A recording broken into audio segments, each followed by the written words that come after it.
thugs invaded voting centers and disrupted the process at the India Girls College voting centers. The thugs had reportedly snatched ballot boxes at Ardiido local government area, Unit 42, Ward 4, firing into the air and making away with electoral material.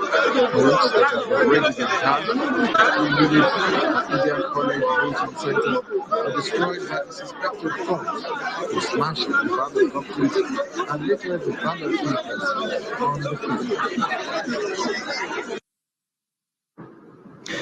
Now, presidential and National Assembly elections were smoothly conducted in Niger State, with former head of state Abdulsalami Abubakar calling on candidates to accept outcome of the process. Chief of Staff to the President, Professor Ibrahim Gambari, and former Senate President Bukola Saraki voted in Ilorin, Kwara State. The report. In Niger State, there were reported cases of late arrival of electoral officials and voting materials at most polling units in Mina and other parts of the state. Former military leader and chairman National Peace Committee Abdulsalami Abubakar cast his vote at the uphill polling unit, calling on candidates to accept outcomes of the election. Thank God I have been able to perform my civic duty. I have come and I have casted my vote. And may we have peace in the country regarding this election. The procedure I have seen is very comfortable. It is very easy. Once they identify you, they give you a voting card, and then you go and cast your vote. I think from what I have seen, everything is going on. Nigerians and Nigerians should vote according to their conscience. Please, nobody should send his vote or her vote. In most polling units in Ilorin, the Kwara State capital, INEC officials and materials arrived late. Chief of Staff of President, Professor Ibrahim Gambari, voted at his Akambi 4 Ilorin South local government area. Well, I'm very, very pleased. The professionalism of the INEC officials, the orderliness and smoothly in which the process is going. And I'm just very, very delighted I was able to perform my civic duty, which is to cast my vote for the candidates of my choice, for president, for the Senate, and the House of Representatives in my own constituency and, of course, my own polling booth. Former President of the Senate, Bukola Saraki, is satisfied with the process, except the late arrival of INEC officials and materials. Well, as you can see, we have a late start here due to materials not coming on time. We hope that INEC will quickly catch up because I can see people are waiting patiently. The turnout is good. People have been patient. People are calm. So I just hope INEC just play their own part and make sure that all the necessary materials are there so that we can catch up and everybody has the opportunity to vote. You can see the excitement. People really want to vote. And I think that this we can all do to ensure that everybody has just come out to end up voting. Abubakar Atiku Bagudu, who is the chairman of the Progressive Governors Forum, commended the process. In KB State, the exercise started late, but Governor Atiku Bagudu commended the process. A sizable number of voters in Adamawa State failed to vote because their names were missing from list of registered voters in their polling units. Many of them say that they spent much time on the queue to check their names but failed. Salis Lawan reports that late arrival of INEC officials in some polling units as well as rejection of voter cards by beavers characterized the elections. Capital Secondary in Demsa Ward of Yola North local government area is the host to 14 different polling units with substantial voting population. Some of the polling units here had not recorded any challenge as voters cast their vote smoothly, commanding the seamless process. Other voters, however, complained. I came out to cast my vote. When I'm here, I was very impressed by the INEC, the way they are conducting the election with no any conjunction. People are casting their vote peacefully. So we hope, and people are coming out. It was a very impressive election. So I hope people keep on coming out to cast their vote, and inshallah, the election is going to be peaceful and free and fair election. I came to my polling unit because my polling unit number is 026. So after I came here, I joined the long queue. After the queue, I went there, but the INEC officers were telling me that my name is not there. They asked me that I should go around and check. I checked everywhere, but my name up till now is not found. So I saw a message from 80 something that I should send my 9-digit code to them. I sent it, but up to now I've not received any reply message. Actually, we follow this thing. There is no his name in the new and the old one.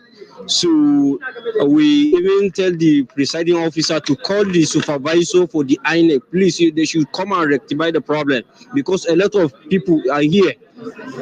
Their name is not on the original list, and the new ones, they are not where to be found. Please, this is the main challenge we are having right now. Former Adamawa State Governor Murtala Nyako and People's Redemption Party gubernatorial candidate Ibrahim Baba Inna urged the public to accept the outcome of the result in good faith. I think it looked very orderly. We pray that it remain peaceful. At the end of the day, God's will be done. Somebody should come here, cast his vote just like I've done, and then leave the voting area. But you can wait around to find out what's happening, but don't be around this area. I know a lot of people are tired, they are under the sun, they've walked a lot of kilometers to get here, but we should all be calm and we should respect the outcome of the results whenever it is announced. A report from various local government areas of Adamawa indicated that the election was seamless and rancor-free. Salis Lewan, Trust TV News, Yola.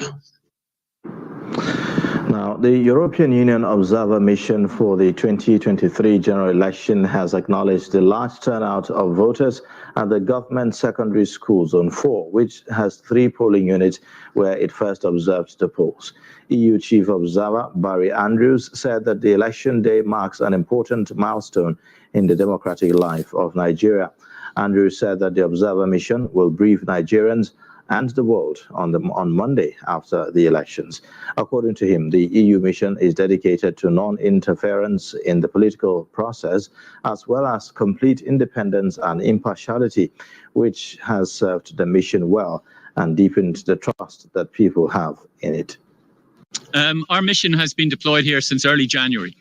So today is obviously important, but is also a step in the entire process that we've been examining over the last 2 months. And we will continue to stay here into early April to complete our assessment of the overall election process here in Nigeria. Observers across the country, more than 100 observers across the country. Our long-term observers have been deployed since late January, and short-term observers during this week are at polling units throughout the country. We'll work together with the other election observation missions from the African Union, from ECOWAS, and the Commonwealth Foundation. And in 2 days' time, on Monday, we will publish a preliminary statement, and that will contain our initial assessment of the election process, having regard to all of the issues that have arisen. You're watching the News Hour on Trust TV. Coming up shortly, we'll take a look at reaction of angry voters missing from register. Details of this and more after the break. Now, as part of efforts to support Africa's goal of strengthening... Now, looking at the activity chart, as you can see right here, it's open volume of more than 30. Limited a Boko Haram presence that at that time was restricted to Yobe. How secure that is? You can see security lane with blocks.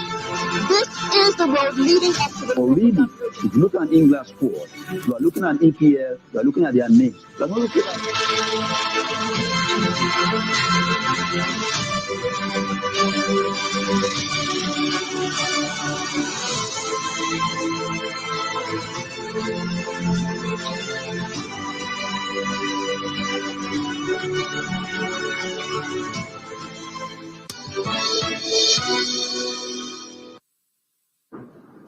Welcome back from that break. You're watching the News Hour on Trust TV. Let's take a look at some of the major stories today.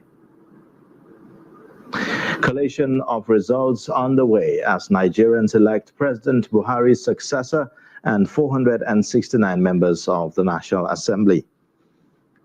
Initial election hitches, violence recorded, INEC Chairman cancels exercise in Edo. Now moving on, voters at some polling units in Jos Plateau State capital say that they are unable to vote as their names are not seen on the published voter register pasted by the Independent National Electoral Commission. The voters who are eager to participate in the exercise are hopeful that they won't be disenfranchised before voting ends. Ado Musa, who visited some of the polling units, has more on the story. Election started at 8 a.m.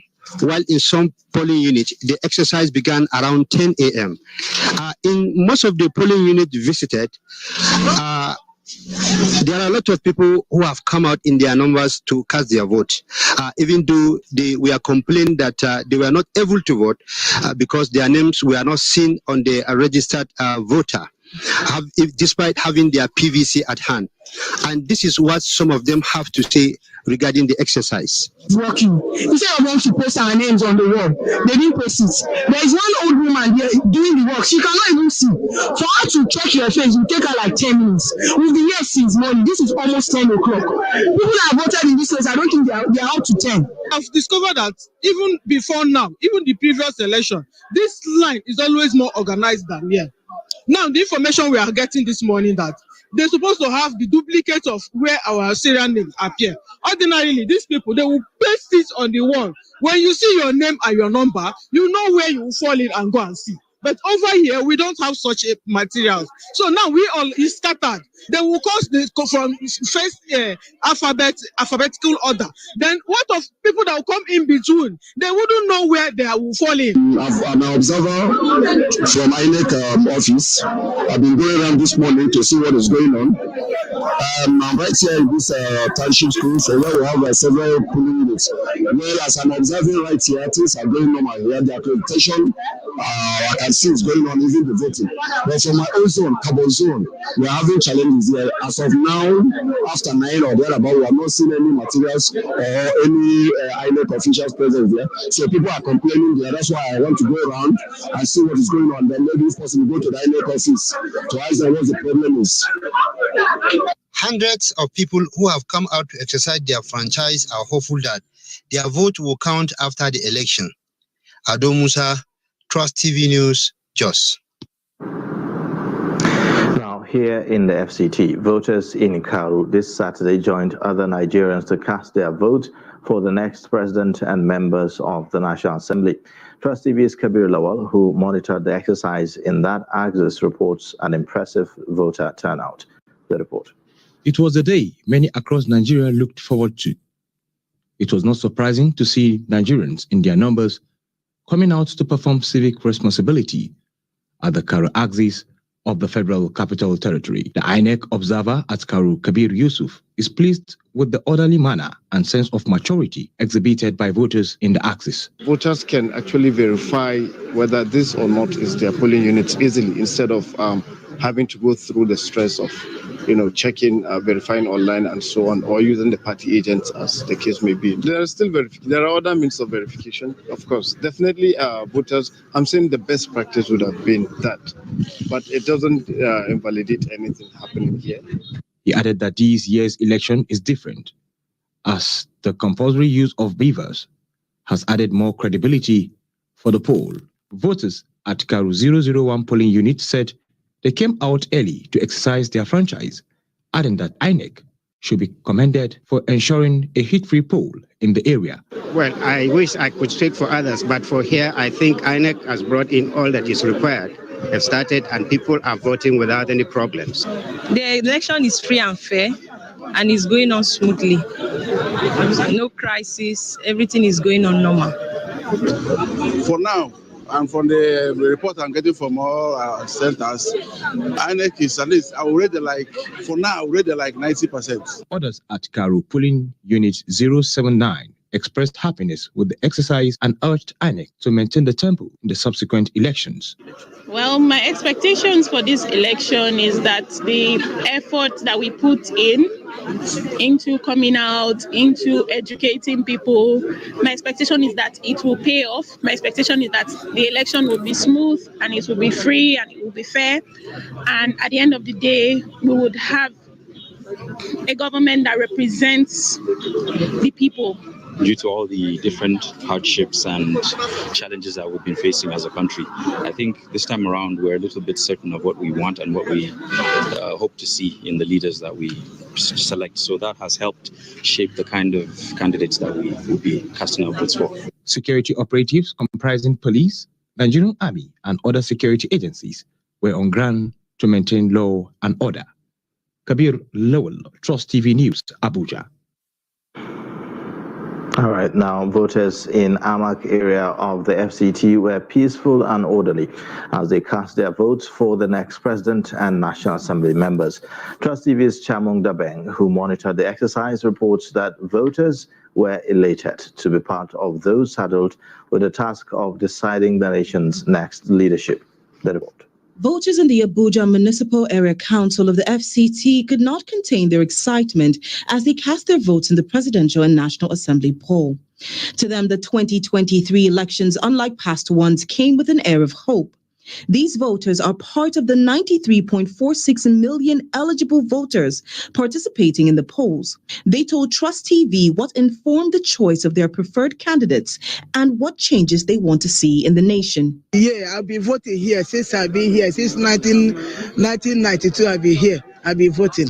I don't want to tell you the name of the person I want to vote. All I know, I will vote for the right person. The person that will lead us to the promised land will have tired. Based on integrity, competence, and transparency, character. Those are the qualities I found in him. Total transformation.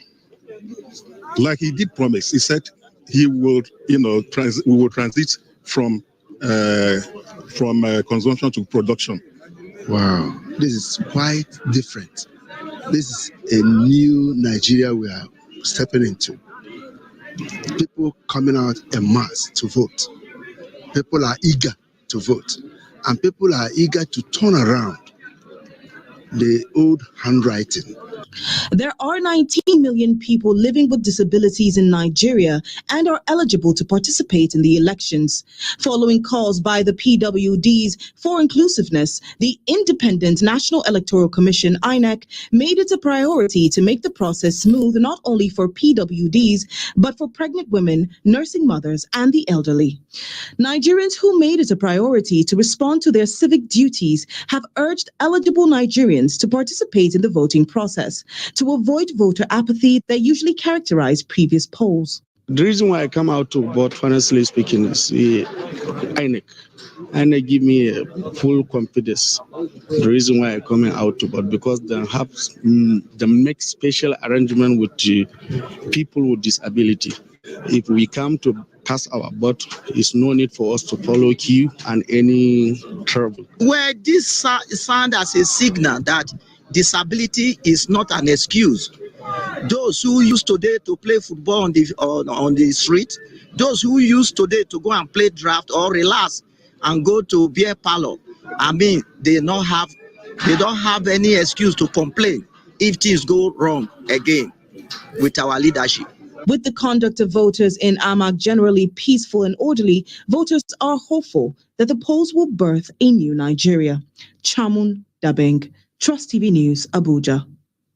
The FCT Commissioner of Police, Sadiq Abubakar, this Saturday visited several polling units in FCT to ensure that stakeholders complied with laid-down procedures for the election. The CP was accompanied by Joint Task Force on Election Security. Noel Sampson reports. Security is integral to the success of an election and an inseparable part of the electoral process. Hence, a visit by the FCT Commissioner of Police and the Joint Task Force on Security to polling units across the city. I think everywhere we've seen the security is intact. You can see all the sister agencies. Everybody is busy doing one thing or the other. And, they are all not doing that with human face. You can see no security man is pushing anybody when they talk to them politely. People are ready and they are doing they're exercising their franchise almost everywhere. So far, so good. Some residents of FCT also commended stakeholders for ensuring that the exercise is safe. The election was very free and fair. There is no any sort of violence in this unit. I explained this election very good because the election was fantastic. No crisis, no fighting. So we thank God about the changing of the election. We have peace and all that. We are very grateful. The Nigeria Police Force and other sister agencies have again reassured Nigerians of consolidating all the gains of the safety in this election to ensure that the next round of election on March 11 is even more secured and safe. Noel Samson, Trust TV News, Abuja. Police in Osun State have arrested 2 men for allegedly impersonating operatives of the Department of State Service. Trust TV's Hamid Oyegbade reports that the suspects Olariwaju Fani and Sodiq Olayemi were arrested at Ila Oragun, the hometown of the senatorial candidate of the People's Democratic Party, Olubi Fadeyi. The police public relations officer for Osun State, Yemisi Opalola, confirmed the arrests of the suspect. The suspect, who claimed that they work for a private security company, added that one General Gerald Tumbosu brought them to Ila from Ibadan in Oyo State for the election. The PPRO said that the suspects have been handed over to the headquarters of the DSS in Osogbo for prosecution. As early as 6 a.m., voters were already moving to their polling units for the exercise. INEC officials also arrived at polling centers on time with election materials, while security arrangements were also impressive. Persons with disabilities, pregnant women, and elderly persons were given the opportunity to vote first. Because the INEC officials have even made the system easier for us. So they have made provisions for us in order for us to vote. So there's not an excuse. Everyone of us must come out and vote for our choice of candidates. The former governor of the state, Adegboyega Oyetola, voted at Unit 01, Ward 10, Borikpe local government in Iragbiji. Also at Ward 3, Unit 3, Oloruda local government area in Osogbo, where he voted, a senior lawyer, Kunle Adegoke, expressed satisfaction with the exercise. It's been peaceful, it's been very orderly, and the conduct of the officials of INEC is, highly, commendable. So I believe we're going to have a very free, fair, and credible election if what I've seen here is something to go by. It is quite early in the day, but what we have witnessed so far is quite encouraging. Right now, people are coming out to vote, and INEC officials came on time. They have been here before people even started turning out, making their arrangements, getting their materials put in place. And right now, we have a lot of people coming out to vote, and the process has started. So it is ongoing. People are voting peacefully. There hasn't been any report of altercation or disruption anywhere so far. We can say confidently that we are impressed with the process as it is currently going on. Sorting of ballots and counting of votes is ongoing, and people are hoping that the election will be successfully concluded. Hamid Oyegbade, Trust TV News, Osogbo. Now, in sports news, 19 athletes were being treated for blast injuries on Saturday after multiple explosions were recorded during a running race in part of Western Cameroon, where English-speaking separatists are fighting government forces. There was no immediate comment from authorities in the town of Bua in southwest region, where 529 athletes were running up the highest mountain in West and Central Africa as they compete in the Mount Cameroon Race of Hope. The armed wing of Ambazonia Governing Council, one of the separatist militia groups, claimed responsibility for the blast. A video shared widely on social media said that that cannot be immediately verified, showed spectators cheering on a runner before dashing for cover when a small explosion went off in the distance.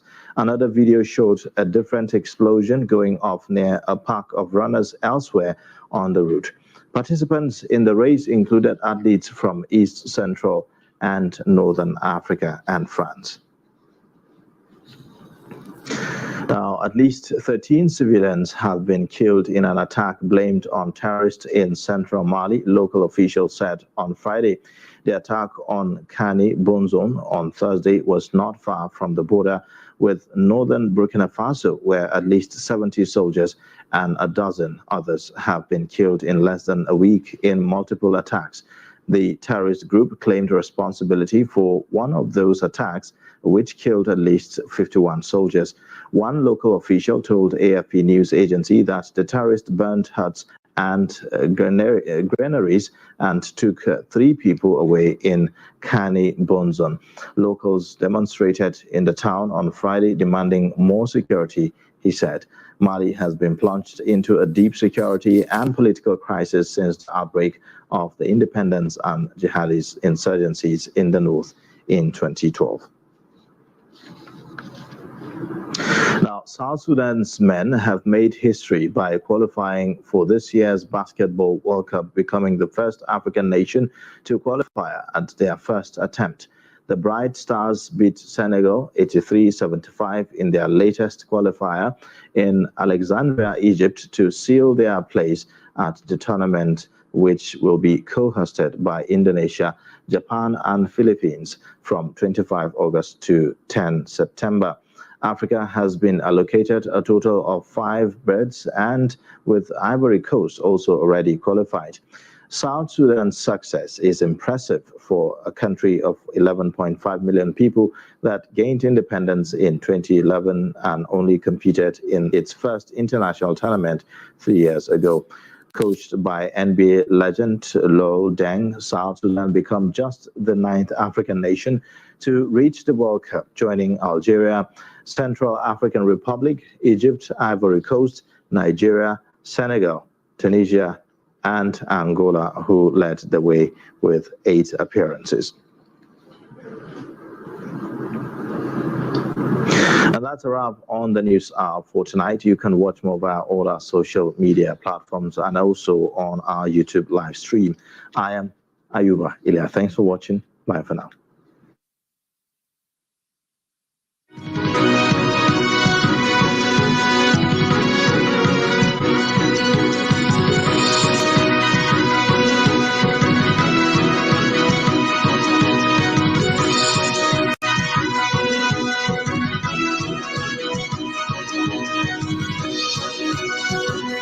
From the Daily Trust News Center, this is the News Hour.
Nigeria is about to hold Africa's largest democratic exercise. Now, more than 87 million voters are to decide today. And this is an electorate bigger than the 14 other countries in West Africa combined. Now, the polling stations will be packed with so many groups, but mostly many young people who are loudly demanding for political change. But no matter who wins these elections, the challenges will be immense because the winner will be saddled with the responsibility of injecting a sense of confidence and hope that the citizens have ever so impatiently been waiting for. Hello and welcome as Nigeria decides today. Get ready for a full and unbiased coverage of the 2023 general elections, from live updates from the CDD Situation Room and detailed analysis of the polls. I'm Darshan Husseina Usman, and thank you so much for joining us. I have my co-anchor with me in the studio. Good morning, and thank you for being here. Good morning, Husseina. It's a beautiful morning indeed. It's indeed a very beautiful morning, and I am super, super excited. And I expect every Nigeria to be excited as well. This is the 7th consecutive time that we return to the polls since the return of democracy in 1999. Everyone should be excited that we're getting this right. My name is Stella Iyaja. Thank you for joining Nigeria Decides this morning. All right, so Stella, what are your expectations for the polls this morning?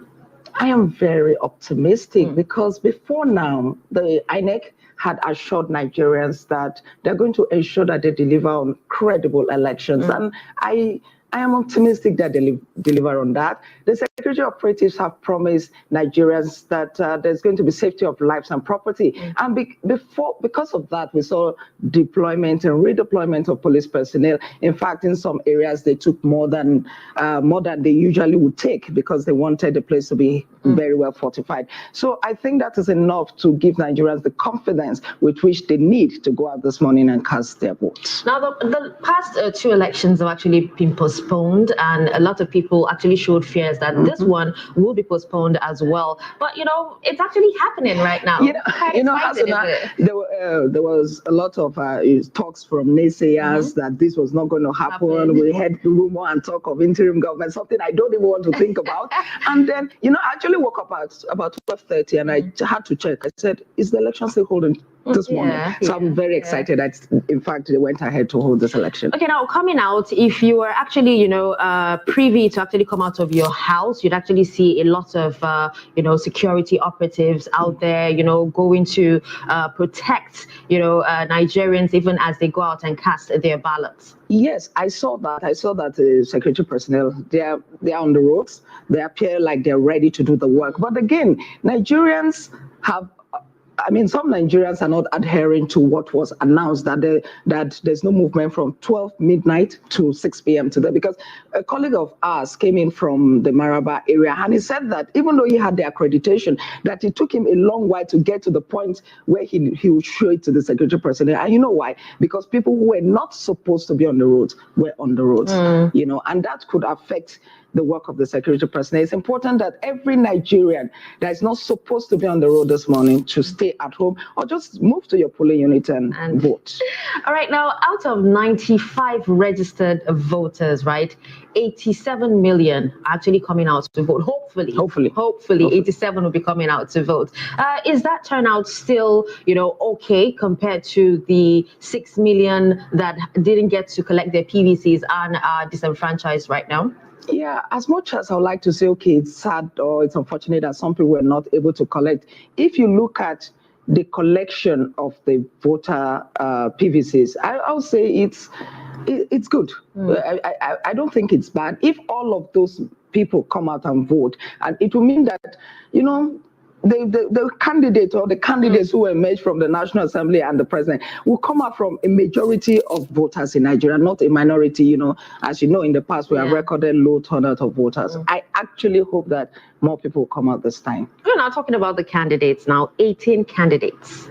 Right, including a woman at that part. Yeah, exactly. Very, very important, by the way. Yeah. 18 candidates, but a lot of people seem to just know 3 or 4 of these candidates. I think it's normal in Nigeria's politics, and in fact, I would say this year is even better, because in the past we always had 2 main candidates that everybody's looking out for. But this time around we have 4. Maybe next time we'll have 6, 8. You know, it's growth of Nigeria's democracy, I think.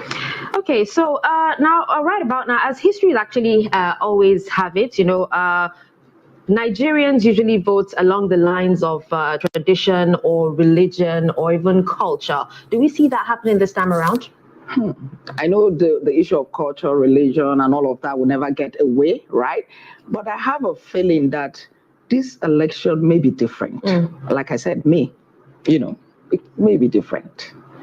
All right. Well, as you have actually heard, it is Nigeria Decides this morning. So get ready to have your minds blown this morning, because the polls is actually on. A lot of people are actually heading to their polling units right now to cast their ballots. And it's going to happen up until 4 p.m. if I'm not, 4 p.m. Yeah, 4 p.m. So okay, 2:30 p.m. So please, if you have your PVCs, do not sit at home, and do well to go to your polling units to, you know, cast your ballots. We'll take a quick break, and when we come back, we'll continue with the show.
Trust TV, documenting the Nigerian story.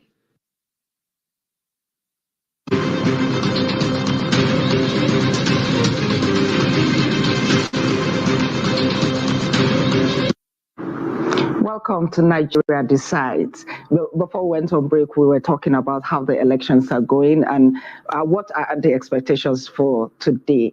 Joining us in the studio to give perspective to, you know, the expectations and what Nigerians are looking forward to this morning is Malam Hamza Idris. He's the general editor of the Daily Trust newspaper. Malam Hamza, a beautiful morning to you. Good morning, Stella. I'm happy to be here. Good morning, Stella. Good morning, Malam Hamza, and thank you so much for joining us. Here. How do you feel this morning? What are your expectations? Great. because it's actually another transition period from democratically elected government to another democratically elected government. So Nigerians, wherever they are in the world, whether they are casting their vote or not, they ought to be happy. Okay. Yes. All right. Well, let's hope that the polls remains free, credible, and fair. And then peaceful. And peaceful as well, very important. Exactly. All right, so right about now, we would, more of this would actually come later, but then right now we have Ayuba Ilya here for detailed graphics analysis of the polls. Good morning, Ayuba. Thank you so much for joining us this Good morning, Hussaina. Good morning, Stella. Good morning, Hamza Idris. You all are looking very quite gorgeous. an exciting day as well. This morning, yes, it is. It is an exciting moment for a lot of Nigerians. History is about to be made. This is the first election that we are going to be having that has such high expectation and confidence. I believe that a lot of people are confident based on the recent technology that have been deployed, and we've seen that there have been reforms with the Electoral Act. So civil society organizations and other analysts who have been watching the process are very confident about the whole process delivering, a free, fair, and credible election. So we here too are very hopeful, and which is why we're bringing you all the things that you need to know, key figures and key information that you need to have as you head to the polls. In less than 20 minutes, really, Nigerians will be heading to the polls. That's the polling units will be open for voting by 8:30, exactly 8:30 a.m. So there are key things that you need to know as you head to the poll. We are talking about the voting procedure. Now, it starts with you checking your name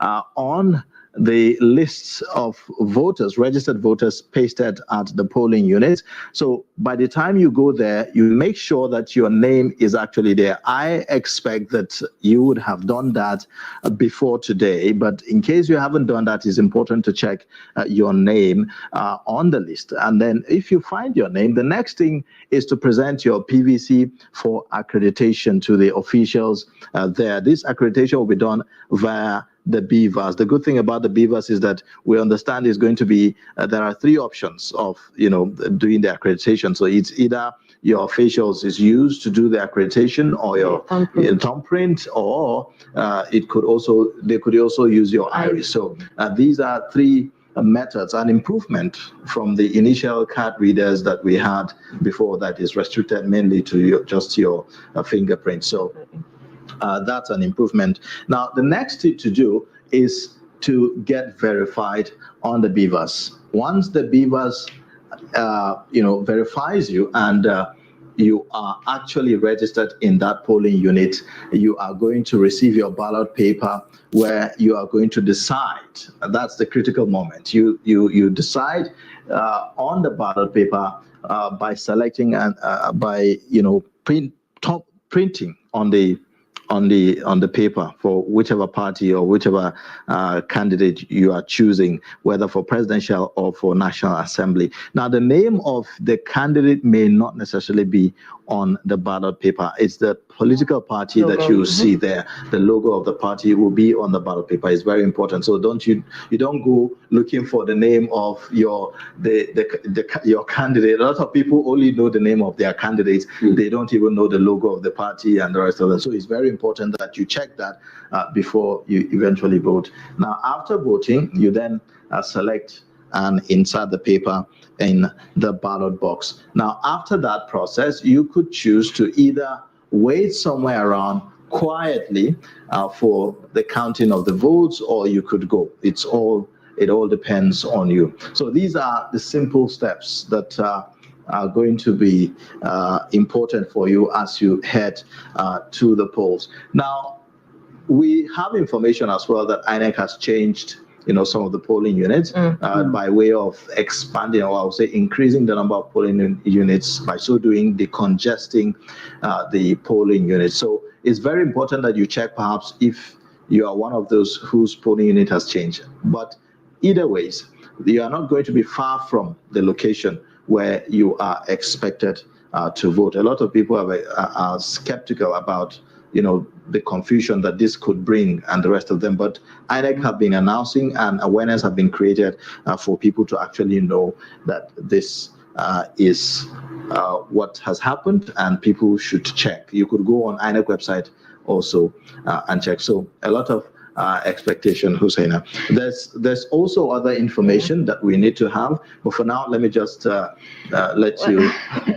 Well, thank you so much, Ayuba. That was a fantastic, presentation, graphics presentation of, what's to be expected today during the polls. Now let's go back to Hamza. Thank you so much for joining us once again, by the way. Yes, there's something Ayuba said about a lot of voters going out there, and instead of knowing the party, rather they actually know the names of the candidates rather than the party, and the names of these candidates are not on the ballot paper.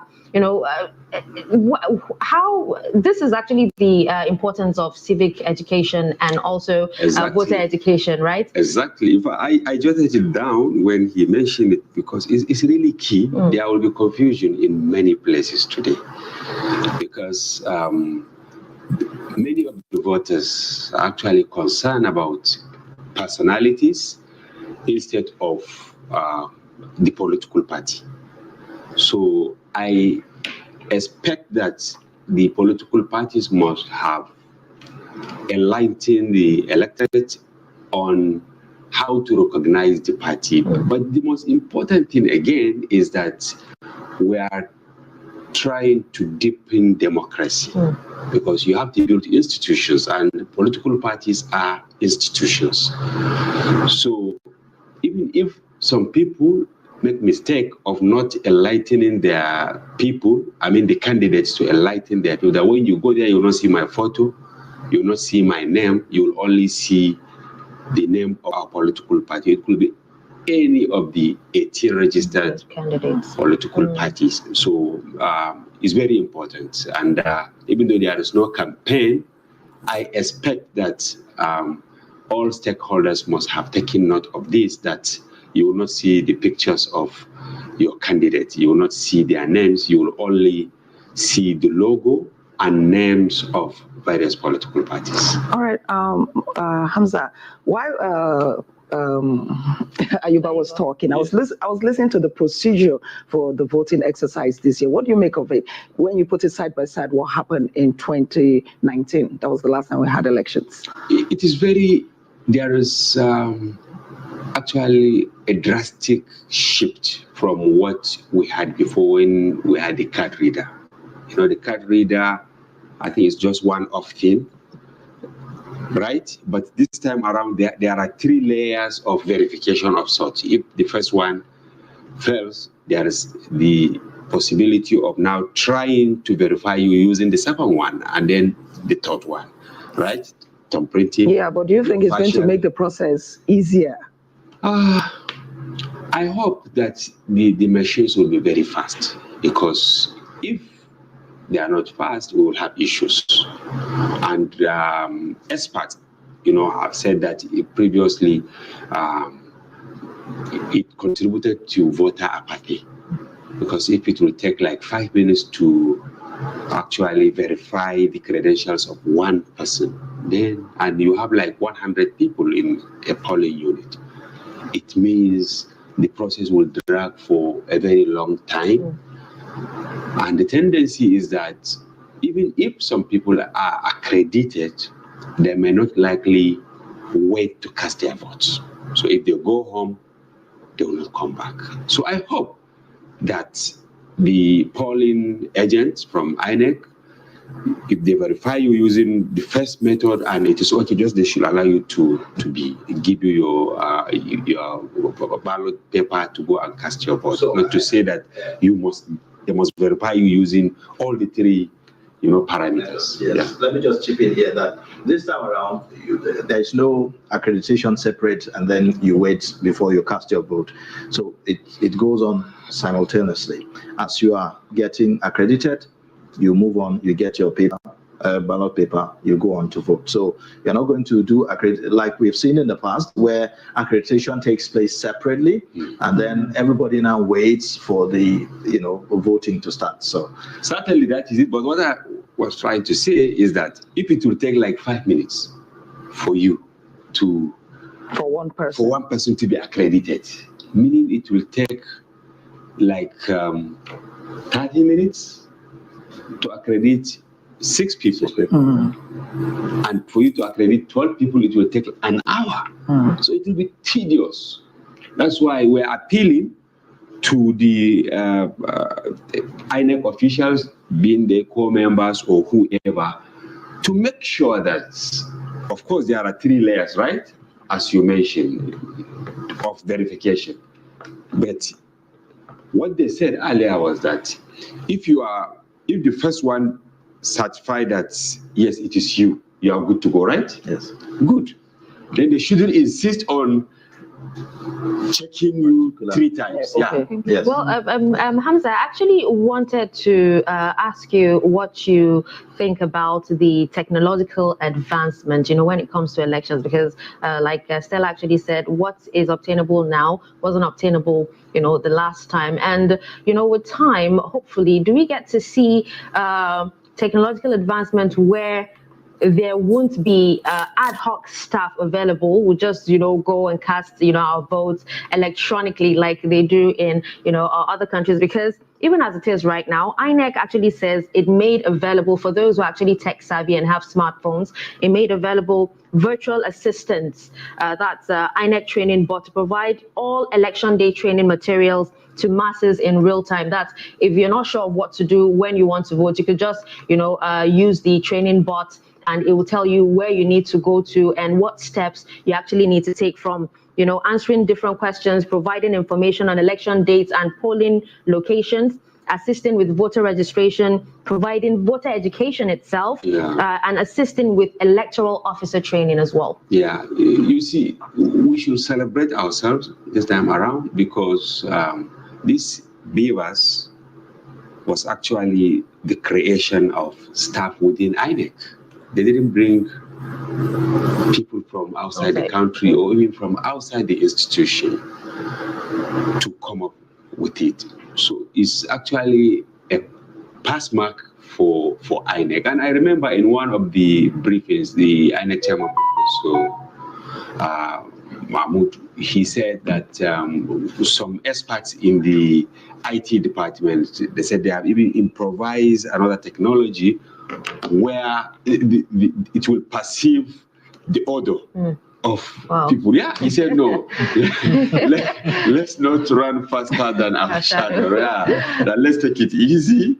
Let's see how far Devas will go. But one thing that is important is, all over the world, if there is anything that elicits the highest level of suspicion, is election.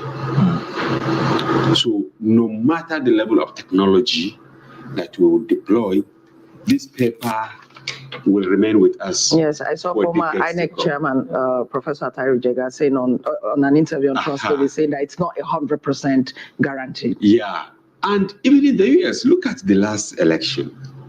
Despite the technology and all that, but of course, just around the validity of some of the things that happen, and people who are still given papers. The only thing I hope that we should have is, we should try allowing people to also vote ahead of time, maybe during off-season elections, because we're going to have many off-season elections between 2023 and 2027, which obtains in other climes that, okay, 2 months to the day of the general election, you have the option of casting your vote. So, because it will reduce the stress of having large turnout of people. There are some who are supposed to travel. I know many people who wanted to travel out of the country, but they said, no, I want to exercise my franchise. So they postponed the trip. I hope that we should have this option in the coming years. All right, Hamza, you were saying something earlier. Even though voting is ending at 2:30, I want you to speak further on that for those that are going to cast their vote. You said that even though it ends at 2:30, if you're on the queue, you still get to vote. As Ayuba said, that it's a seamless exercise now, that once you get to the polling station, you check your name, you now submit your voter's card, right?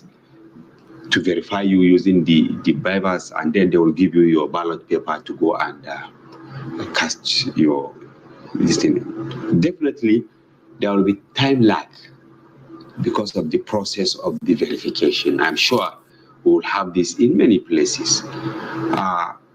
But what is certain is, even though voting will stop at 2:30, if you are verified, nobody will stop you from casting your ballot, even if it is 10 p.m. This is the standard practice, right? Yes. Yeah. So people should not panic. Make sure that you don't stay at home until 2:30. If you go to the polling unit by 2:30, no, you are gone. They will not allow you to All right. It seems Ayuba actually has more to add on. All right. Yeah. So I want us to take a look at the candidates in this election and other information that we need to know. First, we need to know that we have 18 presidential candidates. It's from one of the political parties, registered political parties. We have 18 political parties as well. 17 of them are males, and we have only one female presidential candidate with 0 persons with disability. So that speaks to the issue of inclusivity of our electoral process and a political process. A lot of people have called for inclusion of persons with disability and also for more women in the race.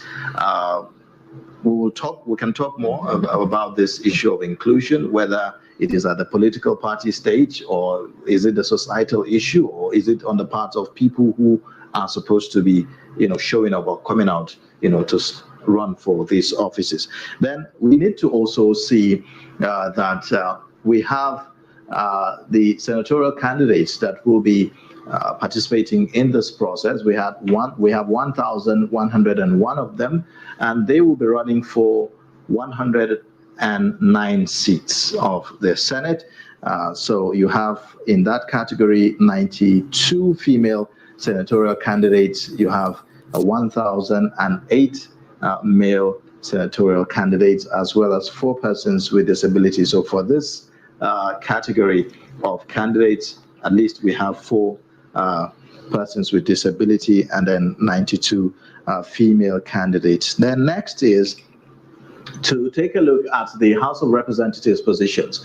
We have a total of 3,122 candidates for the House of Representatives, all of them vying for 469 seats of the House of, 360 seats of the House of Representatives. That's for each of the federal constituencies. You have 2,832 male House of Representatives candidates, 288 female House of Representatives candidates, and then 6 persons with disability in that category. Next is to take a look at the spread in terms of registered voters in the country, according to what INEC has given us. Now, out of the over 93 million registered voters, this is the breakdown according to geopolitical zones. In the northwestern part of the country, which is the highest, we have 22.25 million registered voters. And then the next to that, the northwest in terms of number, is the southwest, where you have 17.95 million registered voters. Now, the southwest being the second largest in terms of registered voters. Following that is the north central, that has 15.36 million registered voters. And then you have also the south-south region that has 14.44 million registered voters. And the least, or I'll say the lowest, which is 10.90 million registered voters. That's southeast, not southwest. Moving on, the next data that we have here shows you the voter distribution according to the states, and you could see how it is states. The states with the highest number of registered voters, Lagos comes up as the number 1, and then you have other states with quite a large number of registered voters, such as Kano. You also have Katsina, which also has 3.5 million, and then others. Yes, Kaduna is also one that has 4.3 million registered voters. So these are the key states to look out for in this election. We've seen from the voting pattern that in each election cycle, at least for the last 10 years, in the last 10 years, that's a decade, the northwestern part of the country usually will have the highest number of votes. So we are looking out to see what's going to play out this time around. In the last election, though, we've seen that the top 5 states with the highest number of registered voters didn't have up to 50% voter turnout. So it's not enough to have the highest number of registered voters, but also key to it is the issue of voter turnout that will determine the outcome of the election. In terms of voter distribution by gender, we have 49,054,162 males in this election, constituting 52.5% of the voters, and then we have female voters, 44,414,846. That's 47.6%. 47.5% of the total registered voters. Again, if we are to look at the voter distribution by age, the youth population constitutes the largest, which is why a lot of political experts and watchers have said, well, perhaps this time around we are going to see a change in the voting pattern. The youths constitute 39.65% of the total registered voters. That is talking about people from between the age of 18 to 34, and that's 37,060,399 of them.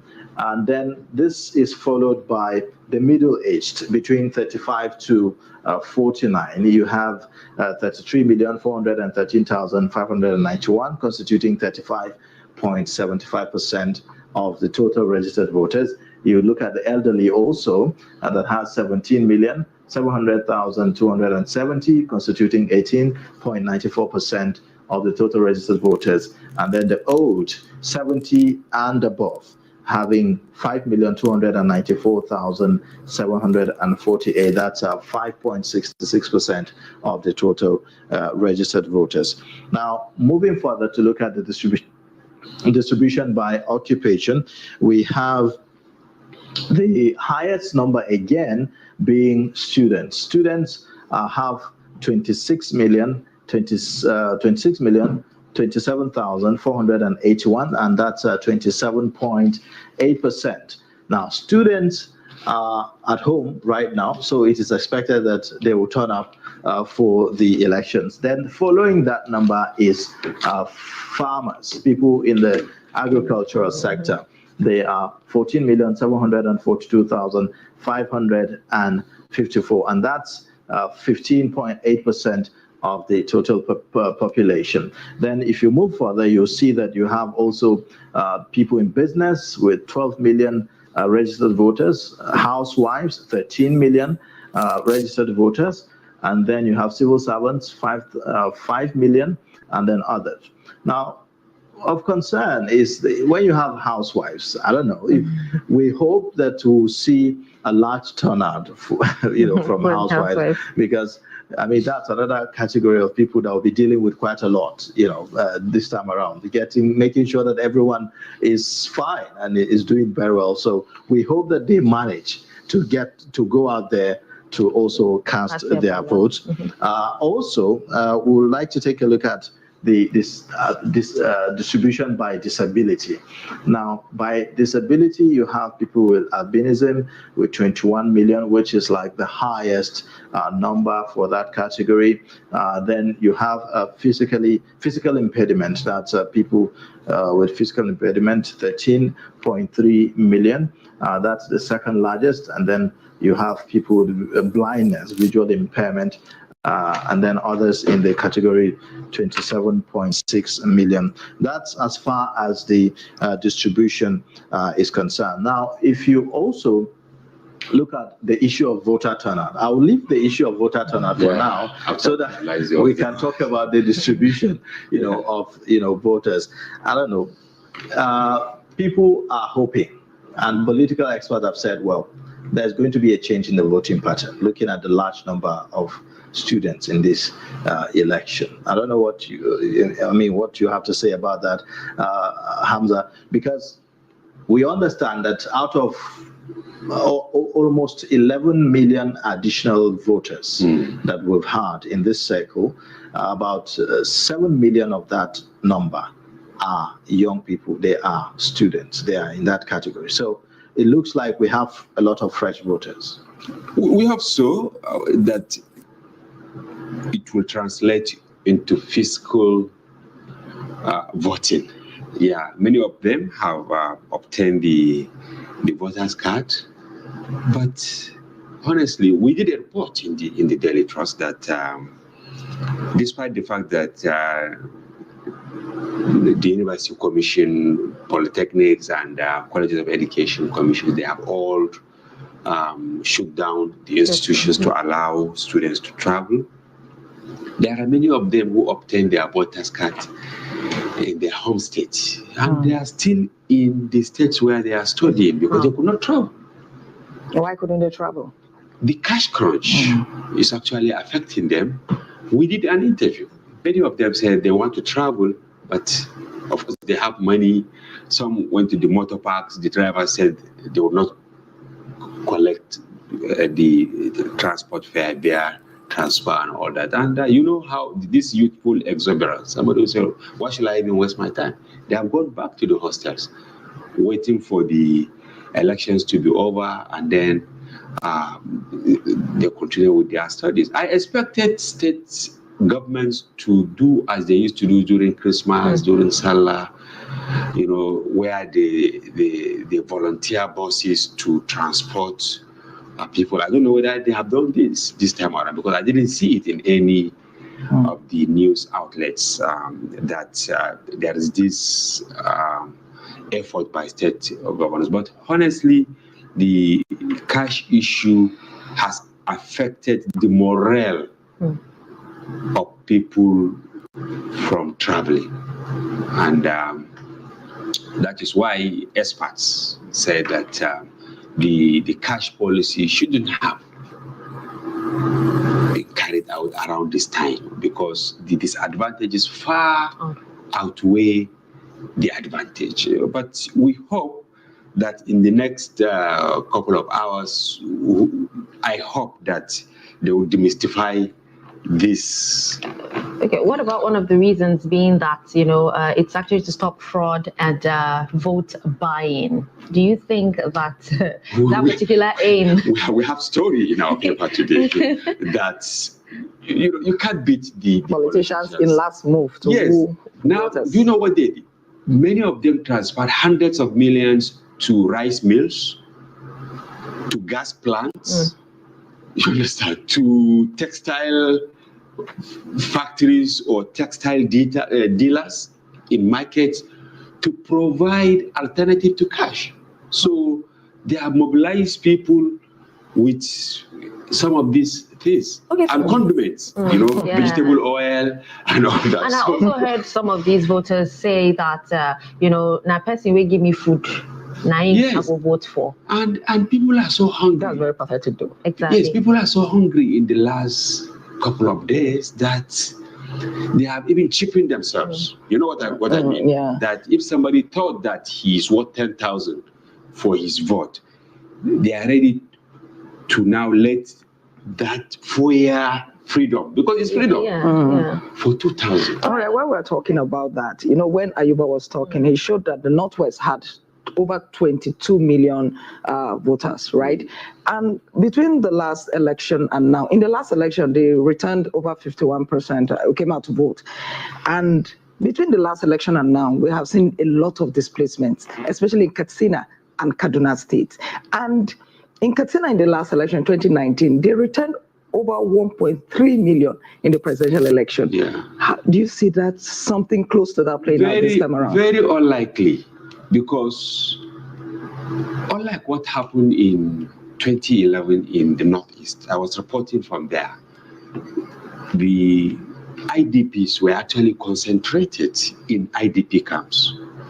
So officials were able to carry out, they carried the voting materials to the IDP camps, and they were able to even influence, I'm sorry to use this word, the voting pattern. So the voter turnout was extremely higher. Now, I don't know whether it's an error of omission or error of commission.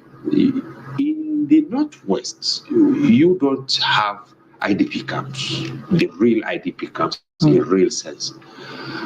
We've done quite a number of studies on that, and we discovered that most of the governors felt that it will lower their esteem. You understand that they have IDP, so they allow the people to wander around. You see people living with their families and friends. Some actually have their voter card in Katsina, but they move to Zamfara. Okay, so sorry, and vice versa. We actually have to, cut you off there. But when we come back, we'll continue with this discussion. Fine. Well, right about now, we actually have our reporter in Yola, Aaron, standing by to give us an update of, what is happening in that particular state. Hello, Aaron. Good morning. Can you hear me?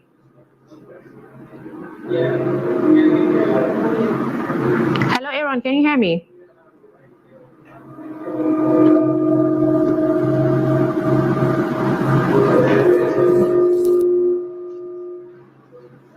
So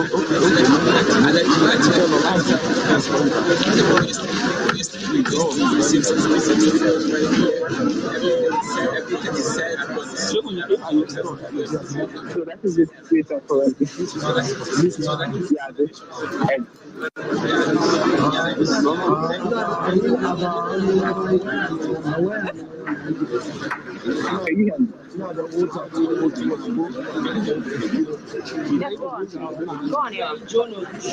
Okay, I thought we are at here where I love the assist of what as the former vice president is supposed to cast his votes, but we're still anticipating the arrival of sensitive material from this end, even though INEC officials are on ground, but the sensitive materials have not yet arrived. So a lot of people are here waiting to see alleged people to cast votes, and we are just right here waiting. So that is the situation currently right here in Yola, the Adamawa capital.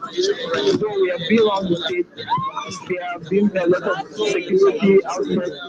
They are right here, like being on guard, and the city is currently on lockdown. Like there is no movement, so that is what is currently happening in the city of Yola. All right, Aaron, you said no sensitive materials. Have they told you anything? Is there an announcement to say the materials are on the way or anything whatsoever? So far, we have not received anything. So we went to INEC office this morning. So they are still trying to sort out the materials and distribution to this. Hello, can you hear me? So far, we have not received anything. All right, aside from the presidential candidate that is there, what's the turnout in that particular polling unit looking like? Well, there are people that have turned out to cast their votes waiting, but currently they have not started queuing because as I told you, there's no material on ground. So, but just like as you can see behind me, this is the INEC materials, but the sensitive ones have not yet arrived at this point. All right, Aaron. Well, thank you so much for giving us this update. We will connect with you later to find out, how things are going in Yola. Thank you so much. So let's go back to the studio. Hamza, now you heard what he has actually said. And now this is INEC saying that they're ready for everything, thinking by now most of these sensitive materials would have arrived, every polling unit. But, as the reporter has actually said, nothing for now. And that is Yola. We don't even know about other states yet. Exactly. And even in Yola, talk about communities in the hinterland. When you go deep around Mubi, close to Cameroon border. Go to Taraba, talk about Mambela. go to Borno, talk about the Mandara Mountains. Hamza, are you saying that what is happening in Yola is a reflection of what could be happening in the internal? Because what Aaron said is that they have it in the office in Yola, but it hasn't come to the polling unit. So it's possible in those other areas, it has moved from the offices down to the polling unit, don't you think? Very unlikely, because there is this factor of suspicion that they have to do everything in daylight.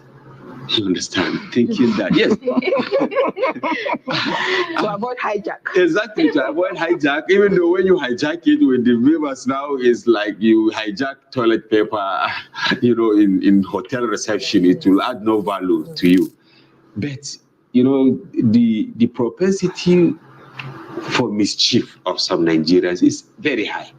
So they will still steal it, even if it is not going to translate into anything. But what I'm trying to say is that INEC officials are trying to be very careful.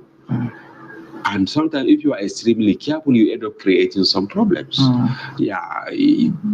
At least in Yola, where the presidential candidate, for instance, is supposed to, even for cosmetic purposes, they should have, taken this so that it will serve as an encouragement. Because some people now, by seeing this, they will say, okay, let's remain at home until around 10, 11 before we can go to our polling. All right, sorry to cut you off there once again. We're still trying to, find out the situation happening, in other states. Our reporters are there standing by. And right now we have Abiodun Alade Balogun standing by in Lagos. Hi, Alade.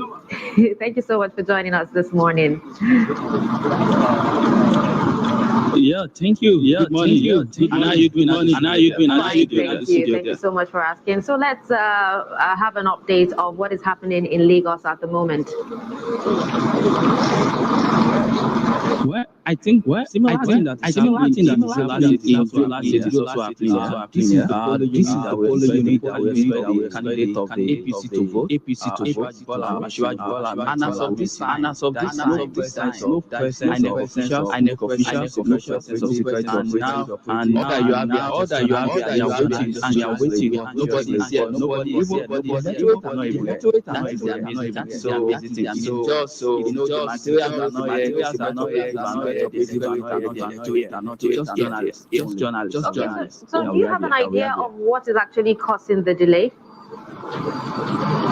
Because it's scheduled to start at 8. I think it has to do with the materials. Yes.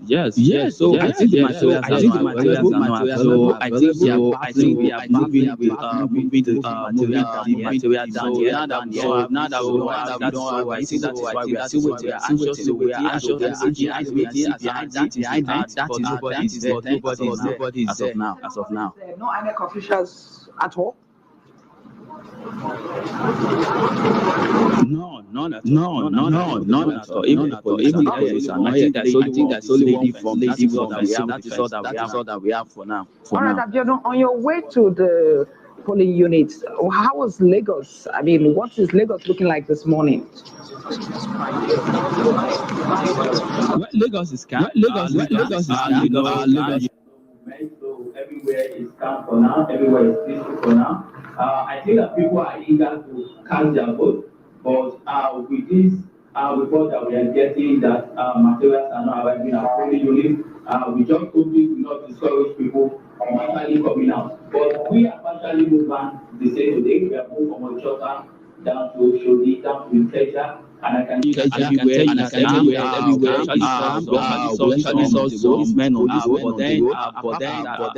apart from that, nothing to actually report so far. I actually think Ayuba has a question for you. Well, if you talk about people who are these are the polling units of the presidential candidates that we are talking about here. Do you have any information about other parts of Lagos, perhaps by virtue of interaction with your colleagues there? I've spoken with some of my colleagues before that we have been here. Same thing that is most of the places the materials traditionally actually be among the best. Even sometimes they actually so we also actually position ourselves so that we can be able to have a good as of now there is nothing apart from this I can assure you that I think now they are moving some shares but apart from that I cannot see any all that we have here are just journalists. In fact, the number of journalists here are more than the electorate. Abiodun, is the candidate anywhere around there? Is the candidate anywhere around there? Hello? I didn't get that, please. Is the candidate of the APC around there? Hello? Have you cited Can you repeat that question? Sorry, he seems to have a technical. What do you say? The candidate? No, I mean, he said, Biodun said that Hello, I didn't get that question, please. He's an early bird and he gets there at 8:30. So I'm asking, he's on the ballot this time, is he there? From his window to see whether. Okay, Hamza, now there's actually this, when Ayuba. Yes. Okay, Alade, all right, so let's just, wrap it up with you. Yes, we will reconnect with you later for an update of, voter turnout and everything happening during the polls, okay? Thank you so much, by the way. All right, so Hamza, let's go back to you now. While Ayuba was, talking about, was explaining some of the graphics analysis, allow me to represent my gender here. There was a particular one I saw when it came to voter turnout, talking about the number of females. Now, in previous elections, it's always been female turnout that's been more than male. Now, this time around, we're seeing 44 million females, voter turnout. And the men is actually more when it comes to the men. What happened? Because we saw that, the gender bills were thrown out, women protested and all that. What could have actually happened to make men actually come out more than females to actually register? It will be very difficult to conclude at this hour until it is over. Don't be surprised that despite the statistics, the women should be more maybe at the end of the day. Those who cast their votes, we may not necessarily know. What we have now is actually the percentage, right? But we've not been fair to women. This is the truth. Yeah, we've not been fair to women because at present we have less than 5% of them in the National Assembly because out of 109 senators, you only have 8. Well, why don't we have more as presidential candidates? I mean, out of 18, we just have one. Do they have the wherewithal? You can imagine what, even though some political parties said women should pay 50%, right, to obtain the form. How much did they pay to get the forms for APC? 200 million? It was a lot. Stella, I don't know if cheaper than that, but I think that comes to the issue of inclusivity. It means that what you're trying to say is that the political terrain is not favorable towards women. And just to add to what you're actually saying right now, we just have one woman as a candidate, but even at that, she's not as popular as the men. So people even the media coverage is not. She doesn't get that kind of coverage last like night, men. The head of our infographic desk, he was doing something around the candidates. This was around 11. He was able to bring out all the names, you understand, but the woman remained elusive. We had to even scratch our head. I now said, I think there is a woman. Yeah. It's really painful, It's really painful that you have to now think to discover that. But thank God, here in Daily Trust, we showcased her very well on the cover of our papers. Okay. Well, we'll actually pause from the analysis right now. Let's go back to Ayuba so he can give us more graphics analysis. Ayuba, over to you. Yeah. So basically, going by what the feelers we're getting from the field, it's important to look at the issue of voter turnout for an election that is meant to last for perhaps that has an official timeline of 5 to 6 hours. If you start 8:30, you're expected to. Voting is supposed to end at 2:30 p.m. So if we are yet to get materials at this point in time, this is almost 9 p.m., then I don't know how many hours we would have been able to conduct this election at the end of the day, which is something that could affect the issue of turnout and the total number of people that will eventually get, to vote. So let's take a look at the pattern of voters turnout.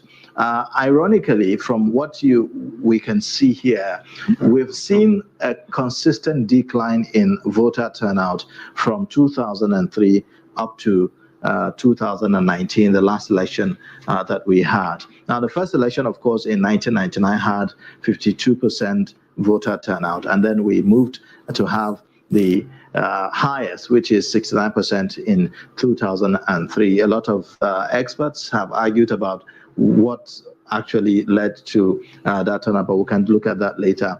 In 2007, there was 58% voter turnout, and then we saw a further decrease to 54% in 2011. And then in 2015, we saw 43% voter turnout, and then the last election cycle in 2019, it was 35%. We are talking about out of over 80 million registered voters, we had barely 29 million registered voters that came out for the election. And in the previous election in 2015, it was also about the same range, about 28 million registered voters came out to vote. So you could imagine for a country like Nigeria with over 200 million Nigerians, we do not have up to 50% of that population registered.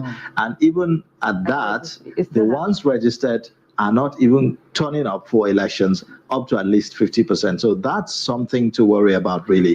There are expectations that perhaps the pattern is going to change this time around, but we won't know until in the next few days when INEC will be giving us the final outcome of this election. So it's an area of concern, really. And for those who are watching this television set, well, it's important that you go to the polling units and get your votes. You don't have to worry about whether or not you'll be able to watch us. You can watch us on YouTube live, a live stream. You can watch us on all our social media platforms while you are at the polling unit. So it's really not a challenge. So, but it's important that you go and vote. Before you continue, maybe Hamza can give us an idea of why we're seeing this drop.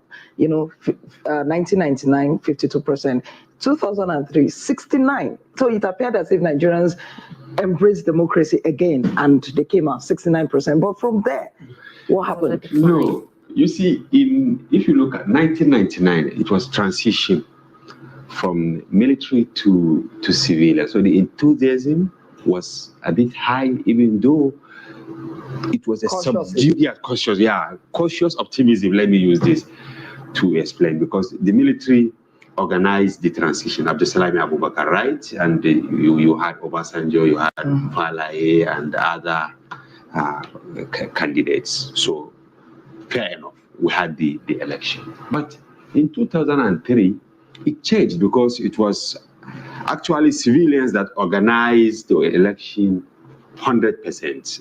And if you go back to the documents, there were issues related to serious overvoting, because in some states, we had a situation where the total number of votes cast was higher than the total number of registered voters.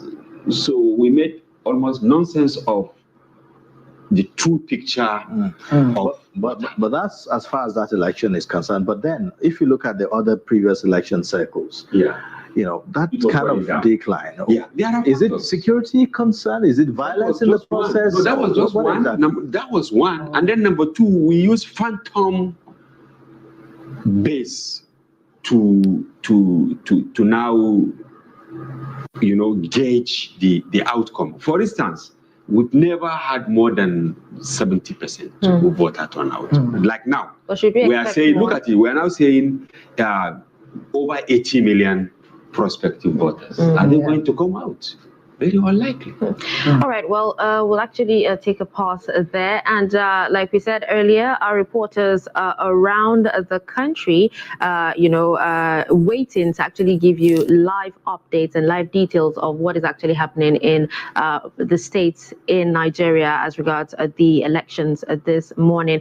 Now, we will be connecting with our reporter in Kano State, Idris Jibrin. Good morning, Idris. I don't know if you can hear me. All right, we'll join Idris later. So let's go ahead with our discussion. Yeah, so again, I wanted to, raise the issue of, could it be on the part of INEC? Perhaps INEC is not able to take all the, people turning out for the election, or maybe people felt frustrated at some point because of the processes that is involved in getting registered, coming out to actually vote, the queues and the time spent, and some of these things. PVC collections you as well. See, there are many factors, number one, but before we go there, I think we should be very optimistic that people will come out. Of course, going by the low turnout of all election officials across the states, here in the studio and across the country, we should remain optimistic that in the next couple of hours or minutes, that the election materials will all be there and then people will go out. As I said, there are many reasons. Number one, before, the cumbersome nature of the electoral process, it affected voter turnout. And then number two, violence. Some people will say, I'd rather remain at home than to go out. All right, Hamza.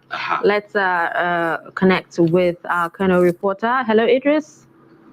Good morning, Idris. Can you hear me?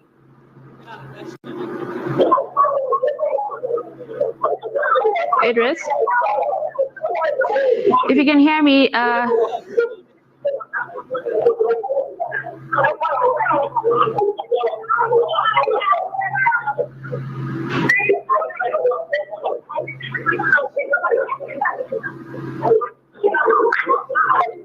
hello, Idris. If you can hear me, please can you give us an update of what is happening in Kano State? I can actually see a visual of a polling unit in Badawa there, and it doesn't seem a lot of people have actually turned up. Well, actually, right now,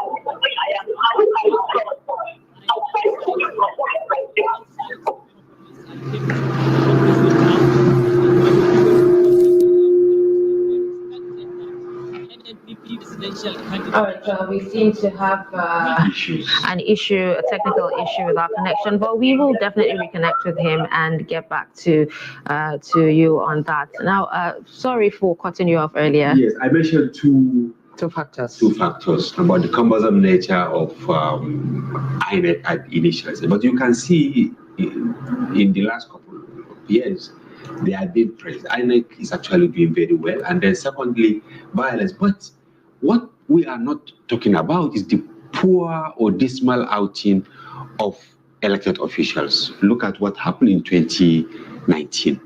It was the worst since independence, because out of 10 registered voters, only 4 went out to cast their vote. And it's because people were forced to become disgruntled because of the dismal outing of elected officials at all levels, I mean. From the presidential to House of Assembly, House of Reps, the governorship, they will make a lot of promises and they will not deliver. In the case of the last election, could the postponement have anything to do with the kind of turnout we saw? Because at a point, it was something like people were ready and prepared to vote. And then all of a sudden, at the last minute, when people have traveled and the rest of them, and then suddenly the polls was suspended, and then people have to travel back to wherever they came from. Going back became a problem. Yeah, certainly it may be a factor, but as I said, largely is because people are not happy with the election. Hamza, yeah, you say INEC officials, and then you say some people are not happy. But there are certain people who, no matter what you do to put in place, what materials you put in place, the INEC officials coming on time, there are some people who will not vote. They'll tell you, I'm not going to vote, my vote is not going to count. And I've even heard people say that in this election process. Exactly. It is one of the points I put down here. There is this also display of partisanship by many state actors during elections, meaning that the will of the people is rarely allowed to manifest. Okay, so we're actually beginning to see, candidates, candidates are going to their polling units.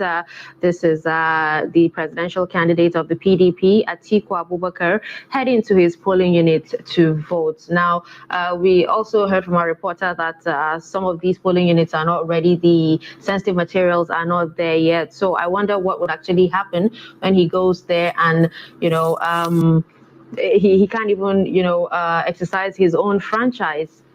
Maybe they are taking the materials. It looks as if the materials are there now. Exactly. You can see the ballot box. Look at the ballot boxes. Which is good news. Which is good. I mean, it's 9:05, which means that they lost 35 minutes. Yes. 35 minutes. So if others can start almost immediately, maybe the lost time would be recovered. Somehow. Yeah. So as I was saying, apart from the cumbersome nature of INEC procedures, which they are vigorously addressing, some Nigerians are really angry that even if I cast my vote, it will not manifest. In the sense that before, people feel that even if they vote for candidate A, the tendency is maybe candidate C will emerge as victorious. But with all these innovations and all that, I think we are checkmating those excesses of state actors and non-state actors alike. Okay, all right. So as you can actually see, the PDP presidential candidate Atiku Abubakar is about to cast his vote right now. Maybe Vivas, right? Yeah, I see the man, the core member holding the machine. This verification, yeah. So he's being verified, and this is the accreditation process going on right now.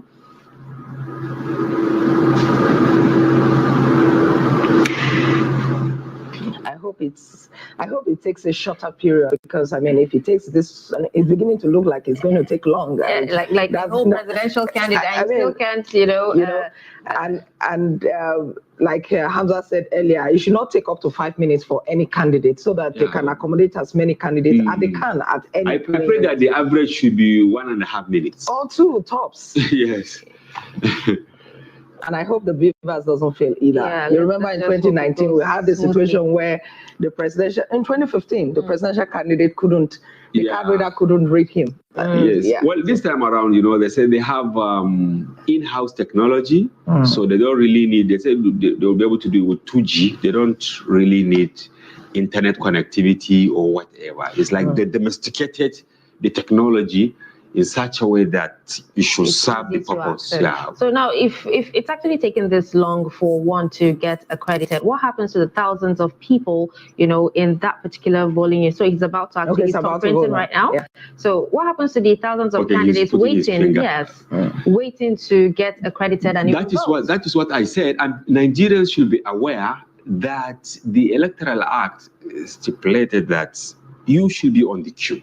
If you are on the queue, even if there is time lapse, you are qualified to cast your vote. So what you're trying to say is that no matter what, just be on that queue. Yes. Even if don't go home. You don't go home. Just as Ayuba has actually said earlier, you need the thumbprint, the iris, and also the facial. So I think they're done with the thumbprinting now, and the facial verification now. Yeah. But these are options, actually. It doesn't necessarily mean that you have to do all the three. If the first one fails, vote for him. The candidate appears to believe in the essence of the options is not that you have to do all the three.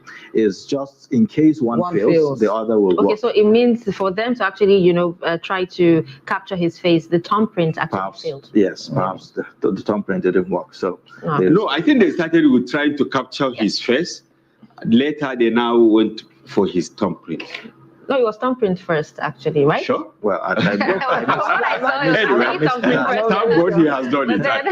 Yes, I missed that. The fact that he has done it, Yeah. fair enough. Yeah. But you can see it took like 3 minutes. Yeah, right. So actually, based on an interaction I had with the head of the ICT in the INEC office in the FCT, it's not supposed to last for more than 2-3 minutes. Maximum of 2 minutes.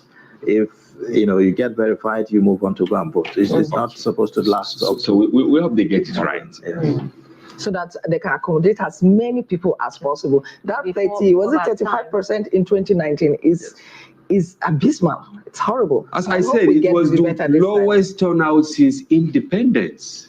What we had in 2019, because out of every 10, all right, so you had only 4. Sorry, Hamza, for cutting you off again. So we actually have our reporter, Bitrus Kuruti, all the way from Maiduguri, and he's live on phone. Bitrus, good morning. Thank you for joining us on Nigeria Decides this morning. Yes, can you give us an update of situations in Borno State? Okay, yes, at the moment, we are at the open show, that's the show palace where the vice presidential candidate of the APC will be voting, Kashim Shettima. So, INEC is yet to arrive with materials for voting to start. And then some of the polling units close to the show's palace also have already started voting. But there are very, very few voters who came out to vote. Although here, normally in Maiduguri, at the early hours, the activities, the day comes to like around 10, 11. Who are coming out and there's no movement to security agencies to moving around. Yes, Kurtzi, you said that Maiduguri comes alive a bit later than other places, but today's election day, shouldn't we see more people trooping out to their polling units, considering that the voting will end at 2:30?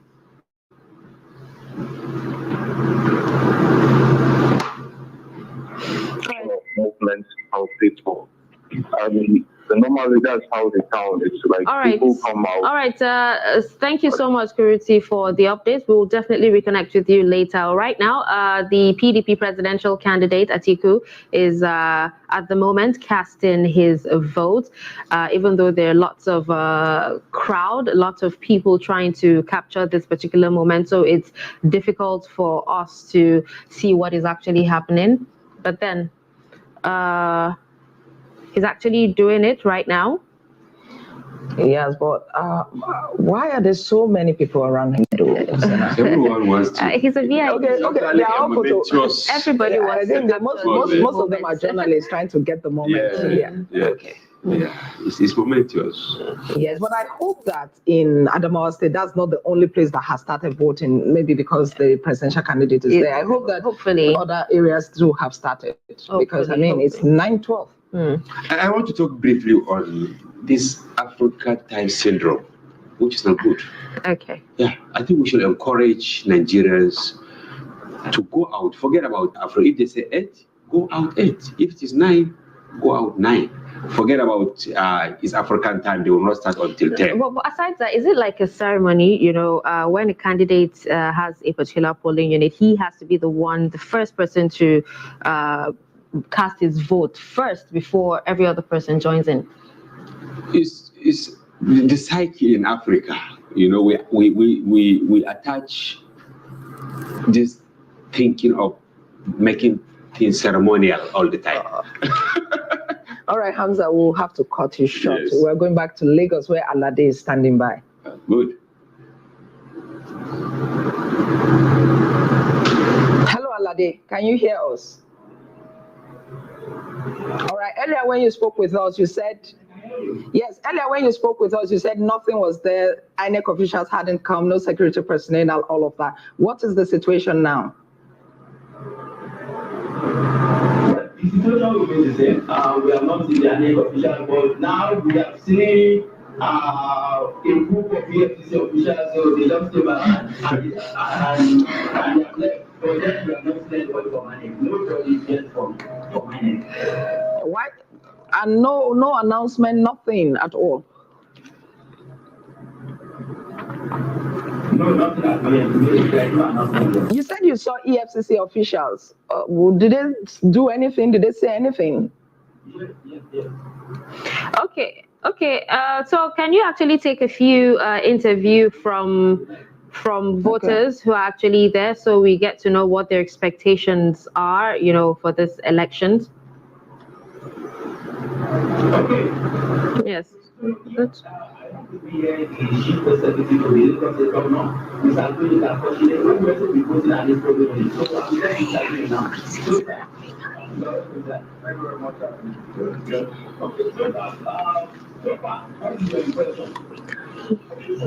don't know what to say really, because this is kind of strange to me. At 9:15 or thereabouts, we still haven't seen anybody. The INEC officials are not here as we speak, and as you can see, and then we have a whole lot of media presence here. I mean, it's understandable. This is where the presidential candidate of one of the parties will be casting his ballot. So you expect, a large representation of the media in its polling unit where we can see this ballot. Incidentally, that's where I am also going to be voting. I expect that INEC officials should have been here. And being an interested party, I've been receiving a lot of calls from all places that INEC officials are not there. Right from Ardiido up until this place, I don't know what is going on. And I think that it's not good enough. If we do not have an official about 9 o'clock, and the voting is supposed to start at exactly 8:30 a.m. This is clearly almost an hour after. Now, we do not even have their presence. If we had their presence and there are some technical itches or glitches here and there, we will understand. But that we do not have them here is not something I feel is commendable. But then we should give them time. We should give them some time. We should bear them. Maybe they're experiencing some, because we're trying to get across to some of their office, but nobody is talking about it. Okay, sir. Do you think that this is going to affect the voters after this election? Okay, well, if you understand the psychology of election itself, when delay the process, you can, I don't know if your camera can turn to the other side. Those are potential voters. It's only natural when people stand in the sun for upwards of 2-3 hours and they're not seeing anything happening. It's almost natural for them to want to turn back to go to their house. We hope that's not going to be this, but then we, want to say appeal to INEC to quickly send officials to all the polling units. People can, exercise their right to go back to their various homes. Okay, sir. Let's talk about security so far. The state calm. So, do you think that they are on top of their game? I want to give a pass mark for now. I want to pass mark to the security agency. They've been on top of their game. People have been sending different narratives in the last couple of weeks about the election. Oh, they said it's going to blow up. But, the chief security officer of the state, the person of the governor, Babajide Sanwo-Olu, has been top of the security situation in Lagos State. And up until this minute, no incident at all, has been recorded about security glitches. The police have done very well. All other security actors that we have in Lagos, they've done very, very well. So I think we're on top of the situation. Everybody's peaceful. I think what's important for people of Lagos to have these election, conduct the election, take their ballots for their preferred candidate, then they go home. Nobody wants to fight. We're not interested in fighting in Lagos. Okay, sir. Thank you, sir. Thank you for your time. I think that is Mr. Benga Koshele. He's the CPS to Lagos State Governor.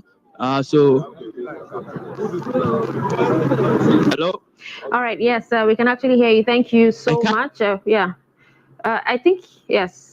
Thank you so much, Abiodun Alade, for that interview. At least it actually gave us an insight of what the officials are actually expecting. That's what the candidates are actually expecting, and seeing that the Akoshile actually said, the CPS actually said that, even in some other polling units like Gege and all that, the materials have still not arrived. They've not started, casting their ballots, even as at this time. That was what I was thinking about. Yeah, some people would actually think, the INEC is deliberately trying to disenfranchise them, because once it's 2:30, will they be given more time to cast their ballots, or will they stop no them? option. No, like Hamza has said consistently since morning, once you're on the queue. So the important thing is, even when you get there, and INEC officials and let's all, encourage just remain Nigerians on the to queue. out. Just stay on the queue. When you're on the queue, INEC officials will not say go home, it's 2:30. They will not do that. Yeah. So before we joined Biodun, you were talking about Africans or Nigerians and this African time thing. Yes, and why am I saying that? Maybe some of the INEC officials too will have this feeling that after all the voters will not come out. They will say it will be by 10. No, let's not do that. Let's forget about this African time syndrome, because it's what is actually affecting us. Time is precious. You can imagine if they had started by 8:30. We already have almost an hour lapse now. Yeah. So how do we recover it?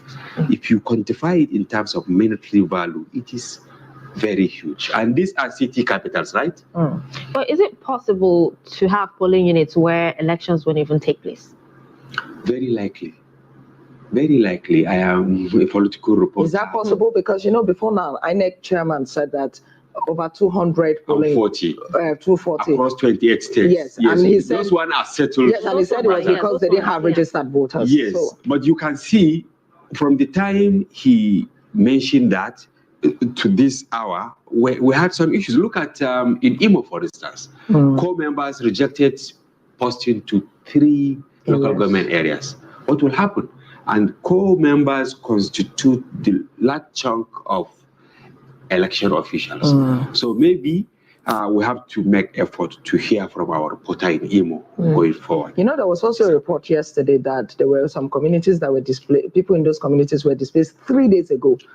So what happens to those people? When I was reading, I was just thinking about the elections. It's really sad, and I hope that it should stop at that.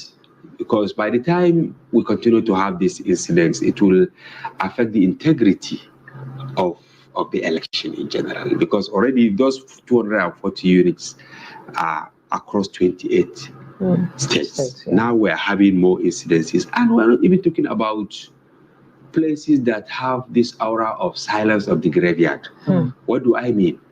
The people are just there. They are not being approached by the officials because of the difficult nature of their place. I remember when I was reporting from Yola, this was about 18 years ago, the INEC chairman there said they have some areas that they need canoes, there are areas they need donkeys, there are areas in Borro. But that was 18 years ago. That's still be the situation now where you have very likely, very likely. So they're not accessible roads. They are not accessible by road. Till it?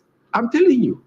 You have to go there. You have to, yes. If you now go to far northern Borno, I'm talking about areas across the Lake Chad.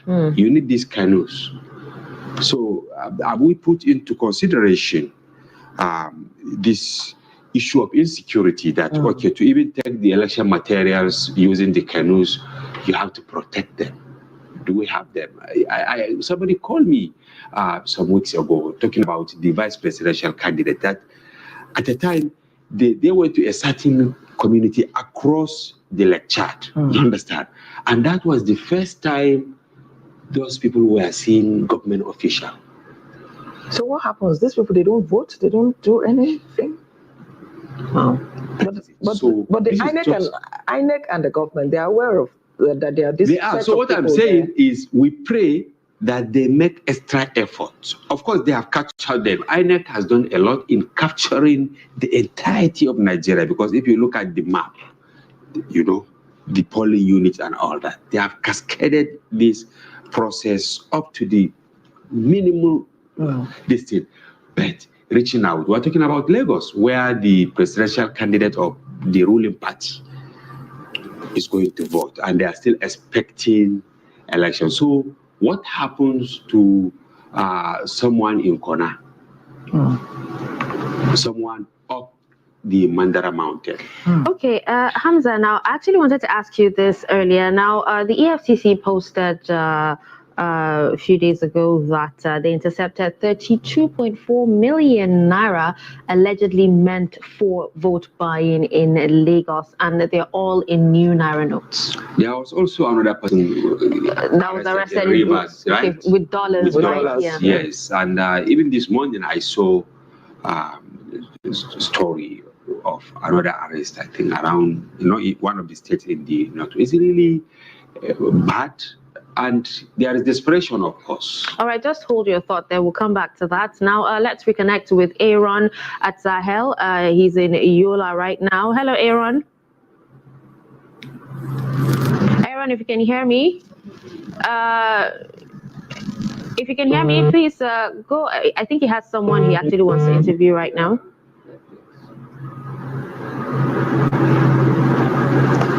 Okay.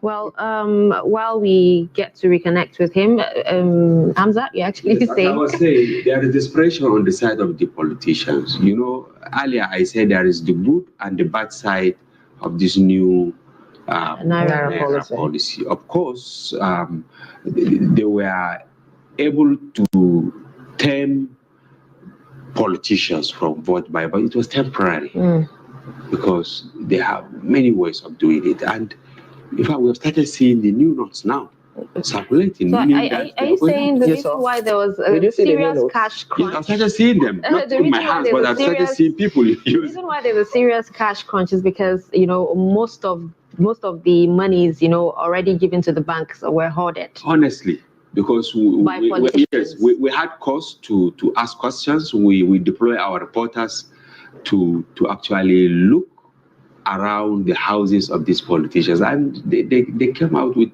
positive, let me put it in quote, positive verdict that indeed some of these politicians have the new Naira notes and they have started bringing them up. But what does this actually say about them? Do they have the Nigerian masses at heart at all? Because these are the people coming out. All right. Hamza, before you take that, let's cross over to Bauchi State now, where our reporter is standing by. Are you with me? Hello? Yeah, hi, hello, we can hear you. Good morning. Good morning, how are you? We're very fine, thank you. Thank you for asking. How is Bauchi this morning? What's going on? Yeah, Bauchi is cool. Has voting started? Have you seen electoral officials? Not yet. At the moment, at the Zungu Primary School, which comprises about 3 polling units here. And as I'm speaking to you, the election did not commence because I asked the presiding officer, which he told me the reason why the delay. He said it's from the collection center at the local government office. What exactly did he told you that is from the collection center. What is happening at the collection center? They are not able to pick up the materials. The evacuation of the materials, because I asked him why the delay. He told me that they did not receive their own at the time they're supposed to come and started testing the names. So at the moment they have tested the names, people are queuing, checking their names, whether they appear here, because there's 3 polling units here, 019, they told us it's arrived, then 081, 082 did not arrive yet. So that is another issue that makes them delay. For them, did not start the election proper at this moment. Okay, so do you think the people will be able to cast their ballots in time for the elections to be over? Yeah, they will be able. That is the assurance, because I asked some of them. They said that there's no problem here, because they are doing it in a manner whereby one after the other checking their names in an orderly manner. We don't have any problem. So some have already seen their names. Some are already checking. Some they have directed to change the other, that is the close by polling unit, whether their name fall in that list. But this checking on names, that was supposed to have been done before today. Was it? Yeah, exactly. The reason why they are doing that today? So I asked them the same issue. They said that they were told by the INEC officials they have matched all the units. Their unit is very close to this one, so they merged it. So when they came, they realized that their name is not here, is not appear in the list here. So they have to go back to other areas which they normally used to do before to check whether their name is there. That is the situation at the moment in this place. All right. Thank you very much for talking to us at this moment. We'll come back to you later, and we hope that by the time we come back, voting would have started. Thank you.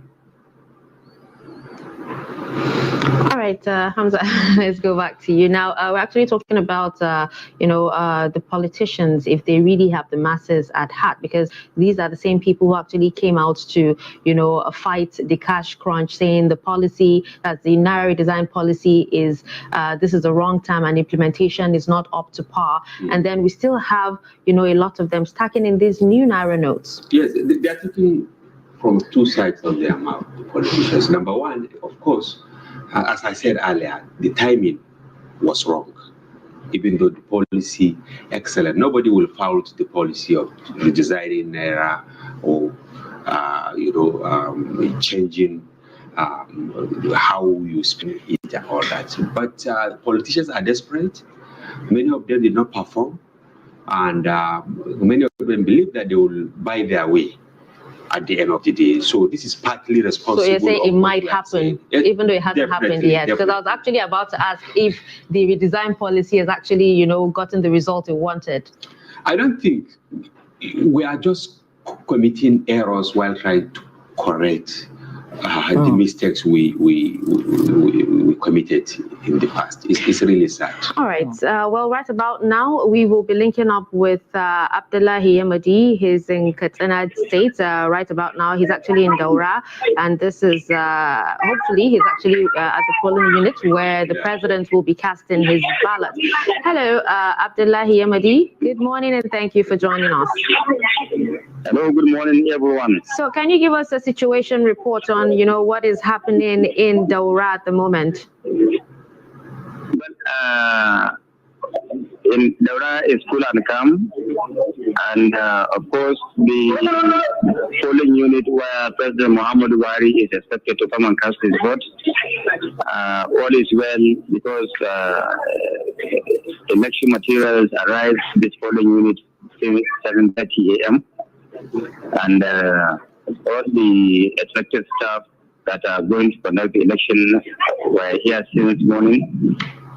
And of course, accreditation has commenced, and of course, even voting has just started.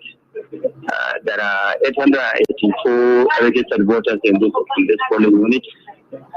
And of course, like I said, people have been forming queues, have been accredited, and of course, voting and accreditation are going on simultaneously. So this is what is happening right now. People are anxiously waiting for the president to come and cast his vote, and that's where we are now. All right, Abdullahi, I'm sure you are in contact or in talks with your colleagues across the state. It's a good thing that voting has started in this particular area, but across the state, do you have an idea of what's happening? It is all success story entirely, honestly, because from reports you have been receiving across Katsina State, we have 34 local governments, but only few local governments where we have these bandit infested communities that have not yet received the election materials. For instance, we have heard from some parts of Chivia, Basharika, that are yet to receive their voting materials. But there are a lot of assurances that voting will hold in almost all the local government areas of the state. So we keep on waiting to see from now to 11 12 noon to see whether the election materials will arrive the community, other polling stations, and see what will happen. Okay, so what about the security situation in and around Katsina? Security situation is perfect because from Katsina to Daura is a 80-kilometer drive. But from the heart of Katsina to Daura, there are so many security checkpoints. And even in Daura here, particularly at this polling unit, there is heavy security presence. And there are a lot of assurances that this election is going to hold peacefully. And from what you can see and from reports you have been receiving, a lot of security has been deployed in various polling units, wards, and so on and so forth, where this election is expected to hold. All right.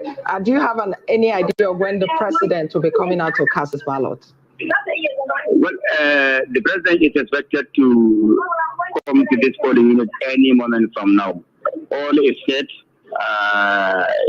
Our colleagues, journalists, security, and almost everyone that has a stake here is almost ready to receive the president to come and face accreditation and, of course, suspend voting. All right, thank you so much, Abdullahi Yamadi. Now, with all the way from Katsina, thank you so much. We'll reconnect with you later. Now, let's move on to Shafi'u Suleiman. He's actually live at the CDD Situation Room. Shafi'u, good morning, and thank you for joining us. Please give us an update of what is happening, in the situation with the CDD Situation Room. Okay. Thank you very much, Husseina, and of course, colleagues out there, Stella and Malam Hamza. We're right now, just like you said, at the Election Analysis Center of the Center for Democracy and Development at the Transcorp Hilton. Of course, this morning, because as you can see in the background, personnel working for the CDD for the election pretty much busy, collating information from across the country with regards to the conduct of this election. But with me right now is the Executive Director, Center for Democracy and Development, CDD, talking about Ed Hassan. We'll be engaging her to give us an update with regards to the conduct of the exercise. Ed, good morning. Good morning. You've been on down, in the last couple of days, particularly between yesterday and today, in terms of preparation. What are the updates so far we've received of the country? I think so far so good. Things as at this point are actually going on fine in many parts of Nigeria, and officials have set up in some, in other places they are arriving, and citizens have also trooped out to actually exercise their choice.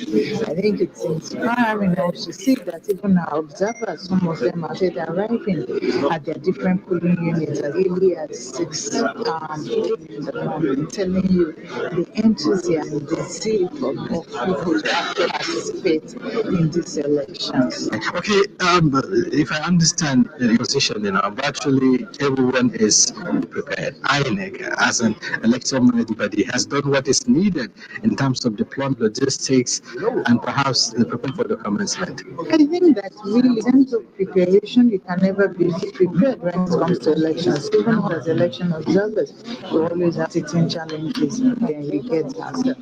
But in the next hour, we would actually, because poll officially opens at 8:30, I'm sure in the next 20 minutes, we will be able to get an idea of the commencement time for the polls across the country. Right. Okay. There is this apprehension and concern with regards to security, especially in some states of the federation. With other feelers in terms of the electoral atmosphere, the environment. How is it? Is it a way for the electors to go, and what exactly is the situation? I think the security deployment for the election so far it's okay to be working fine.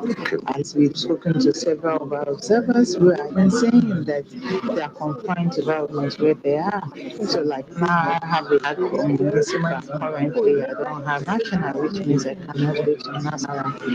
And in most of the cases there have been some of deployment. But as you know in elections, this is the opening of polls.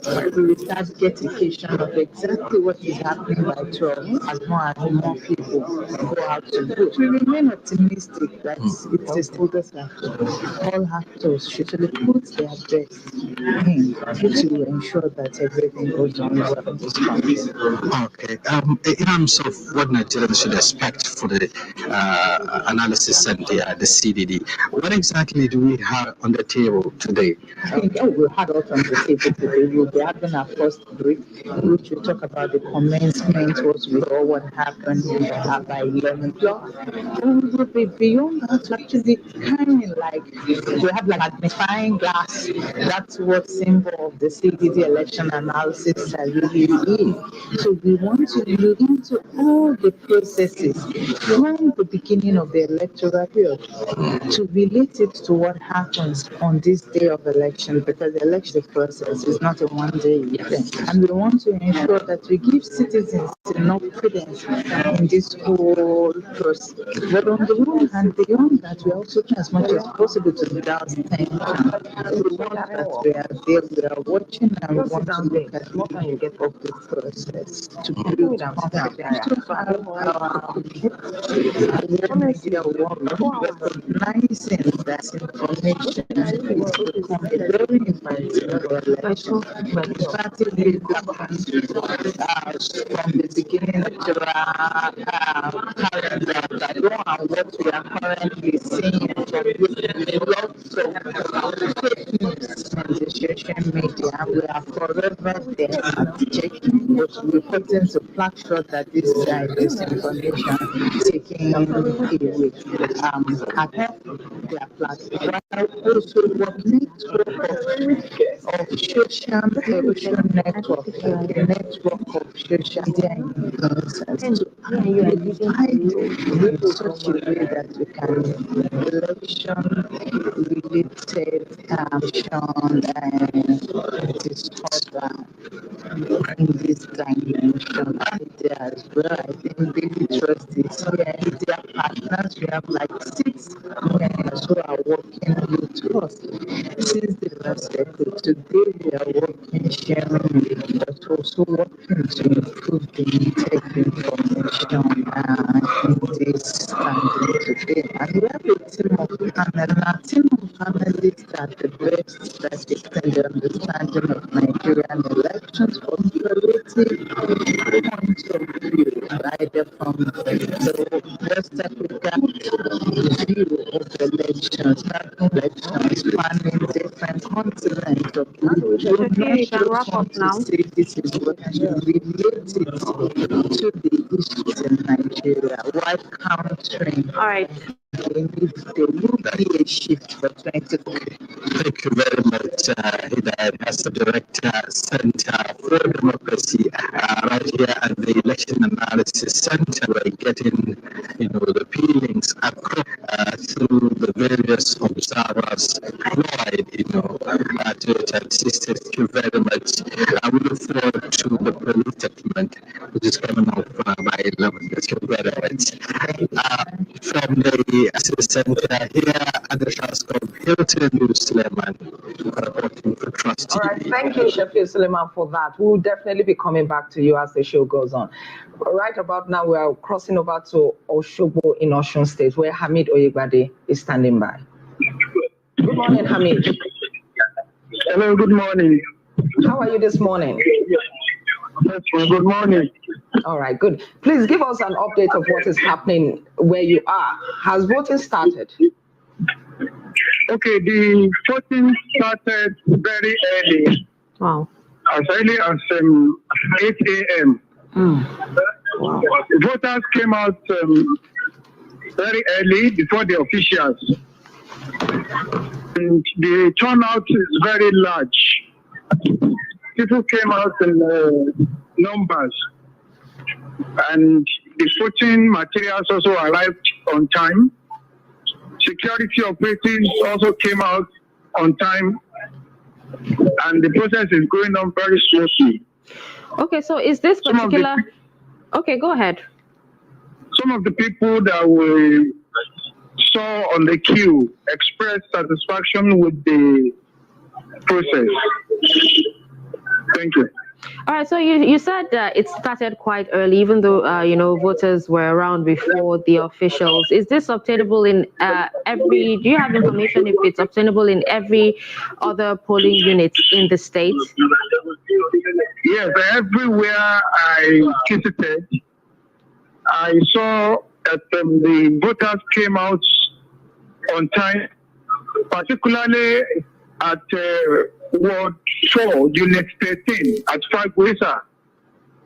The voters came out as early as 6:30 a.m. and the officials arrived at 7:30. So the crowd was much and people were rushing to check their names on the list. And the moment they saw their names, they proceeded to the queue and the voting started on time. All right. Walk us through the accreditation process. Any issues with the beavers? Is everything going on according to plan? Yes, the beavers was working perfectly. In some of the places I visited, the voters accredited and voted immediately. So, beavers is fine. Oh. Okay, so what about top government officials? Have they been coming out to vote? Do you have an idea? No, most of the areas I visited, the candidates and the functionaries and political office holders are not yet out. We only saw the people, the residents, the voters trying to exercise their voting right. All right, thank you so much, Hamid Oyegbade, for an update of happenings in Oshobo, the Osun State capital. Thank you. Thank you. All right, let's come back to you. Hamza, you said something that was very impressive. Very impressive. Voting started at 8 a.m., even as against the 8:30. Honestly. What do you make of that? Enthusiasm, even though maybe in the eye of law. I was wondering, Yes. I mean, if it was to Maybe start in the eye of law, 8:30. that is not correct, but you can see the enthusiasm. I was actually happy hearing Hamid saying people, have gone out in numbers. It's a glimmer of hope. And I hope this will resonate across the country. But one key thing that we should take note is there are peculiarities. Probably there, I've been to Osun, small state. So maybe it's easier to now share the election materials compared to other places we cited in the course of our conversation. But I hope they get out. You know, conducting an election in Nigeria is one of the most expensive in the world. Everything is expensive. So movement is expensive. You need security operatives. The ballot paper is as good as legal tender, you know, in terms of the security and all that. So I'm going to cut you there. Just hold on for a bit. Let's cross over to Ibadan in Oyo State, where Kafi Adenike is standing by. Kafi, good morning. Good morning. How are you doing? So walk us through it. How is it going in Oyo, in Ibadan, where you are? Election is going on today. There is large turnouts of voters. Most of them are elderly. Most of them are about 40 years old. There is a very low turnout of youth, 20, 30 years old and below. And the most outstanding thing is that most of the work visited here, most of the polling units visited in Ibadan North East. There is no security operatives around, no police, none of them. But there are voters on standard, and the voting process is going on smoothly and peacefully.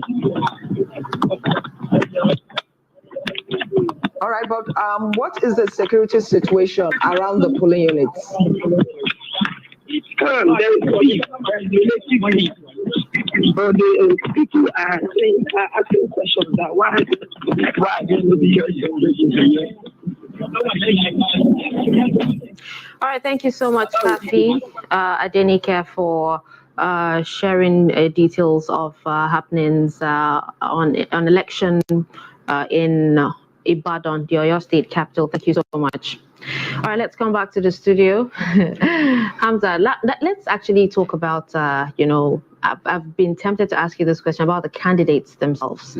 Would you say it's a 3 or a 4-horse race? And also, who do you think is tipped to win? Predictions? Well, first, I want to believe that the 18 candidates are equal to the task.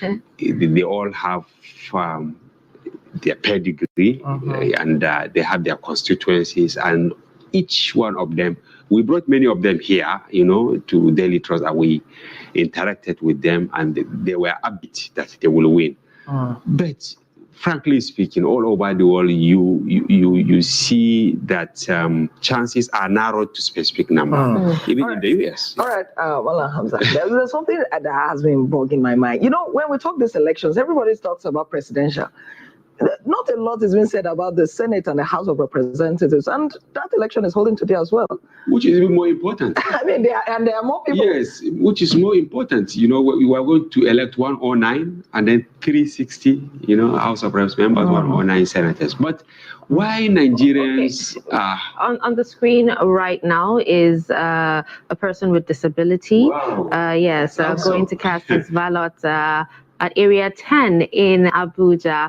But, before you go on with, the candidates, Hamza, can you tell us what you think about some of these reports coming out of some of these states, especially the last two ones? I can see 2 polls apart here. There's another fiscally challenged person which is too. Which is very good. Even though, in those vying for offices, from the statistics, we had very dismal. But you can see they want to exercise. I know not long ago, a representative of the group of people living with disability was on Trust TV. And he said that this particular election, special recognition was given to people in this group, and that things were made available to enable them vote easily. They put the boxes a bit low. Yeah, you can see that guy that actually pushed him. So you had to now. So are you saying they didn't make provisions for them? Well, they said they have. They said they have, and there was something that he said when he was on the show. He said that they have made it so that the people in this group vote first. Okay, so maybe that's why this is happening, and that is really. But you can see, despite the fact that only 6 people with disability are vying for 360 seats and 4 for the Senate. But that's an improvement when you look at previous years. So maybe we'll keep getting better in that regard. Exactly. The question you ask, I think it has to do with security. Southwest is more peaceful when you put it on the scale compared to the North. So maybe people there, they feel more relaxed to go out, and that is why we have this larger turnout in Oshun and in Oyo State. I may be wrong, but I think we cannot dismiss this argument. Okay, now we actually saw a report from the CDD situation room, and then it actually reminded me of what the INEC said, saying that it accredited 229 groups, bringing 146,913 observers from different, both internationally and domestically, to observe, the polls today. Why do you think, the international community is so interested, in today's polls, or in the polls, in Nigerian polls, in the elections? Nigeria is presumably the pride of the world. This is a country that hosts the largest number of the blacks across the world. Look at our population, over 200 million. We're a rich country. We have potentials. And let me tell you, it's not just coming to observe. Some of these people are actually coming to ensure that things go well, because at the end of the day, they stand to gain. Nigeria is rich. We have enormous potentials, and we have diplomatic relationship with almost all these countries that are coming here. And maybe because our democracy is deepening. I mean, if you look at reports from other countries in the past 2 years, you see return of coups and all of that. So I think the fact that we are getting it right, yes, or appear to be getting it and right. it's like like this election alone is like conducting election in Africa with additional 40 million people that you should take outside West Africa. You understand? Conducting an election in West Africa, put it together, all the countries. This election we are holding today is equal to that. And you have to even take 40 million maybe from Central Africa. So it's really huge. So it's not unexpected, even though it's the highest number we got in recent times. Yeah. All right, well, thank you so much, Hamza Idris, for detailed analysis of the elections this morning on Nigeria Decides. And we hope once you leave here, you would go to cast your ballot as well. Sure, I have it here. I'm ready to go and cast my vote. All right, we'll take a quick breather. And when we come back at the top of the hour, the show continues. Stick around.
This is the president.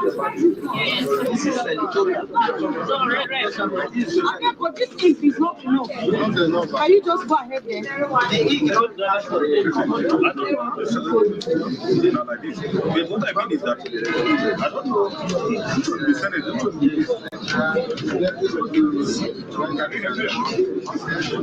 he is written here. Show me the place.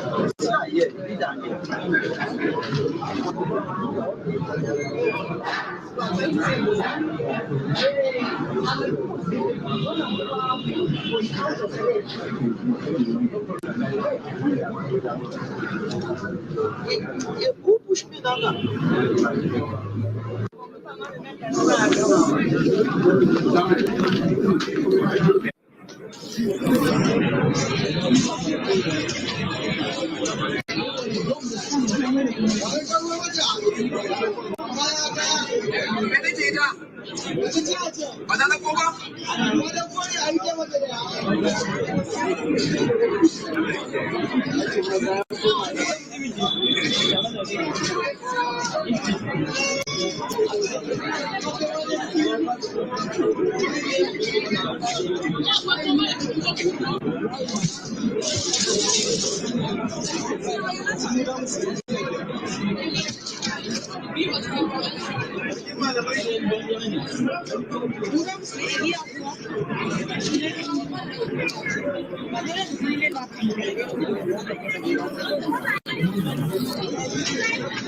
we know what is happening here, man?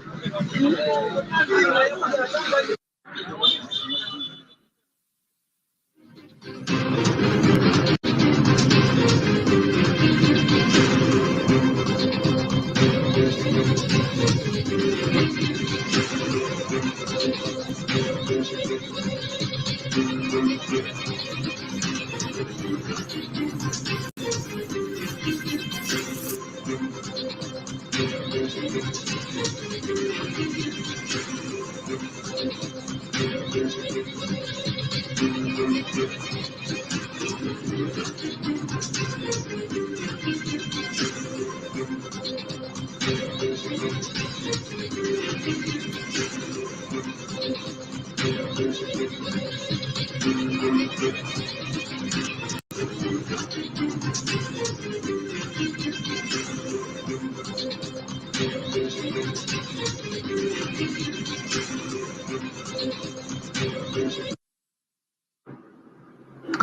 right, welcome back. You're watching the live coverage of the 2023 general elections. I am Ayuba Ilya. There you saw sight and sounds of the elections going on in some locations. While it has begun in some, it is yet to start in other locations. We'll be talking much more and be getting phone calls and live feeds from the field as to what exactly is going on out there. I have in the studio Baba Yusuf, strategist, policy analyst, and CEO of Global Investment and Trade Company, that will be helping me to make sense of some of the things that we'll be seeing today on this election. Thank you so much for joining us for this live coverage. Thank you for having me, Ayuba. Well, from the feeds that we've been getting so far, as at about 9:15, we are still saying that some materials are yet to be deployed to the polling unit. Specifically in Lagos, we saw that the polling unit where the presidential candidate of the APC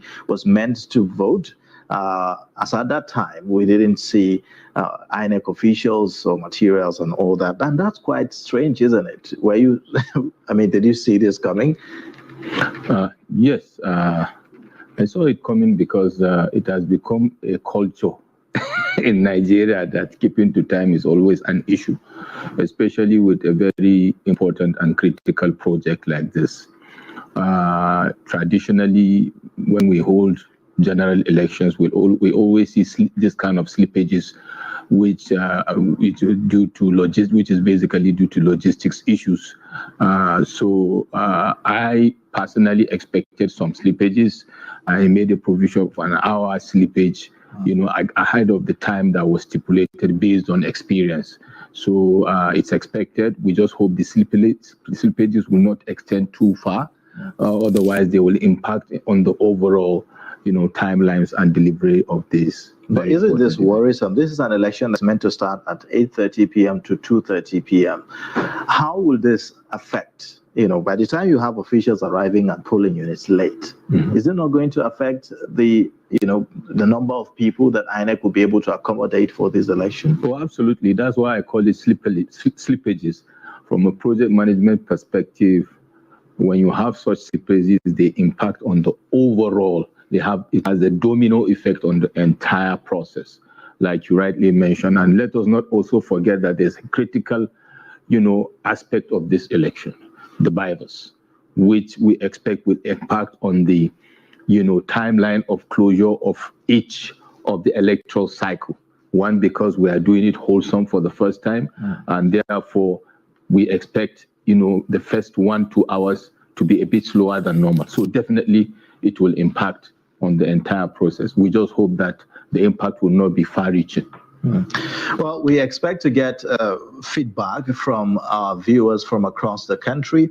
Our phone lines will be open shortly for you to call us in and tell us what exactly is happening at your own polling units. Well, leading up to this election, Baba Yusuf, a lot of people have expressed optimism and are confident about this 2023 general elections. Maybe because of the electoral reforms that we've seen, and maybe also the deployment of technology, BVAS, IREV, and the rest of them. Do you share the same optimism? I do share the same optimism, especially because of the heightened level of political consciousness of the citizens, which is higher than almost any time in the history of this country, with all the seriousness it deserves from the citizens. That is a very important one. And of course, based on that, the electoral reforms and the technology deployment to execute this very important project, indicates how important it is. We hope and pray that the outcome will be free, fair, and credible. Well, a lot of people have expressed concern, leading up to the elections. Several factors: issue of security, issue of the cash crunch, the fuel scarcity, and whether or not, in fact, there are skeptics who, at some point, share the idea that perhaps this election is not even going to hold. We are going to see postponement and all of that. To what extent do you see this impacting on the turnout of voters? Yeah, it's also always this, what I call, we always have this butterfly in the stomach, rightly so, build up to all elections. I remember 2019, I remember 2015, and the anxiety, apprehension build up to the election. So yes, we had a lot of discussions about possible postponement, possible interim government, and all that. We are here today. Importantly, like you mentioned, what is important is at the end of the day that the process is followed through in a way and manner that it restores and maintains the confidence of the citizens of this country. And of course, at the end of the day, we have an election that will be credible and acceptable to all. And we pray that we have the leaders that will take this country forward. Well, issue of vote buying. It's a major issue in our elections. Yesterday, we saw that the Nigerian police made some arrests, the EFCC as well. We had about 32 million naira cash of the new naira notes. And we also saw in dollars about $5,000 of cash in the hands of one of a lawmaker who is all that. There are those who argue that, well, I mean, vote buying is not really going to matter this time around because Nigerians, there is that awareness, and all that. What's your assessment of the level of awareness on the part of Nigerians not to engage in, vote buying? Yeah, it depends on how you see the cup, how full of or half empty. The policy that was implemented, albeit with very negative impact on the citizenry, is also affecting the political class. Like you have mentioned, the arrests that we have seen, maybe there will be more arrests. That has indicated that vote buying or the intent to buy vote is still part of the political process in Nigeria. But with regards to vote buying on the part of the citizens, I reckon that there will be what I call either highly reduced intent to do vote trading, if you call it, on the part of the citizens in terms of taking money and voting for a particular candidate because of the kind of reality that has hit the citizens, because of the political consciousness in the minds of the citizens, that time and again their votes are bought over for chips and they get no value for 7 to 8 years. And people are tired of that. You also hear people saying they will collect the money, but they will vote for who they want. So that is why I said it depends on how you see the cup, half full or half empty. But importantly, the grip on the cash by the federal government has impacted on the cash flow, if you like, of the electoral process in terms of vote buying. And we just hope and pray that there will be consistency and sustained efforts to curtail the vote trading. Well, all right. There's also this issue of, this consistent drop in voter turnout. Yes. Right from, I would say, in the last decade, we've seen consistent drop in the rate of voter turnout. Last election cycle, we had 35% turnout. Yes. And this is regardless of the fact that we've seen an increase in the number of registered voters. This time around, we're talking about 93 million, although 87 million collected the PVCs and the rest of them. Do you see a likelihood of having a change in this pattern in terms of turnout? Based on expectations, we expect higher turnout of voters because of the political consciousness, because of the expectations, because of the realities we are facing. Okay. Which has reflected on the voter registration. Okay, sorry. Just hold your thoughts. Okay. I've just been told we have Jude from Imo State joining us to give us some feeds from Imo. Okay. Hello, Jude. Good morning. Good morning, sir. How are you? Very well. Thank you so much for joining. Yeah. Now, give us an update on what's happening in Imo State. Imo is a state that a lot of people will be looking out for in this election, considering the violence that we've seen and leading up to the elections. Yes, good morning once more. The security is very high. The people at the head to the stay-at-home order by INEC, so there was no movement at all. But generally, INEC officials are yet to report in most of the police stations. And most of the police stations I visited, you see the elderly just waiting for them. The youths appeared uninterested. They are just playing football along the street. As I'm talking to you now, I'm in Odise, one of the highly populated areas by the Hausa community. Everybody is going about their business, and no polling official in sight. So that is the situation. In fact, there appears to be some kind of apathy because people appear not to be interested in this exercise. Okay. All right. Thank you, Jude. We will be coming back to you later for more updates from Imo State. Thank you so much. All right, we now have live feeds from Lagos, where we understand that the presidential candidate of the All Progressives Congress, Bola Tinubu, is set to cast his vote. So we'll be going over there to get a feel of what's happening right there. So from the images that you can see right now on your screen, I'm sure the camera is trying to get the best angle to give us the live feed from there. But this is the same polling unit where we earlier got information that INEC officials were yet to arrive at that polling station. So now we are hoping that all is now set for the presidential election, for the presidential candidate of the APC to cast his vote, as well as other electorates who are there. We haven't gotten any information as to why the delay, but perhaps now we'll have a better sense of what's going on at that polling unit. We understand also that a lot of journalists and observers are at that polling unit, rightfully so, because you definitely want to know what's happening in that place. So as we continue to get that BTS, you were talking about voter turnout and whether or not we are going to see a shift in that trend this time around. Yes, the political consciousness, like I was saying, is very high, and the expectations also, of course, equally very high, which is reflected in the voter registration and the total number of people that have collected their PVCs. So we are expecting higher voter turnout than 2019. Of course, there are other factors that we have to look out for. One of them is the insecurity in some part of the country.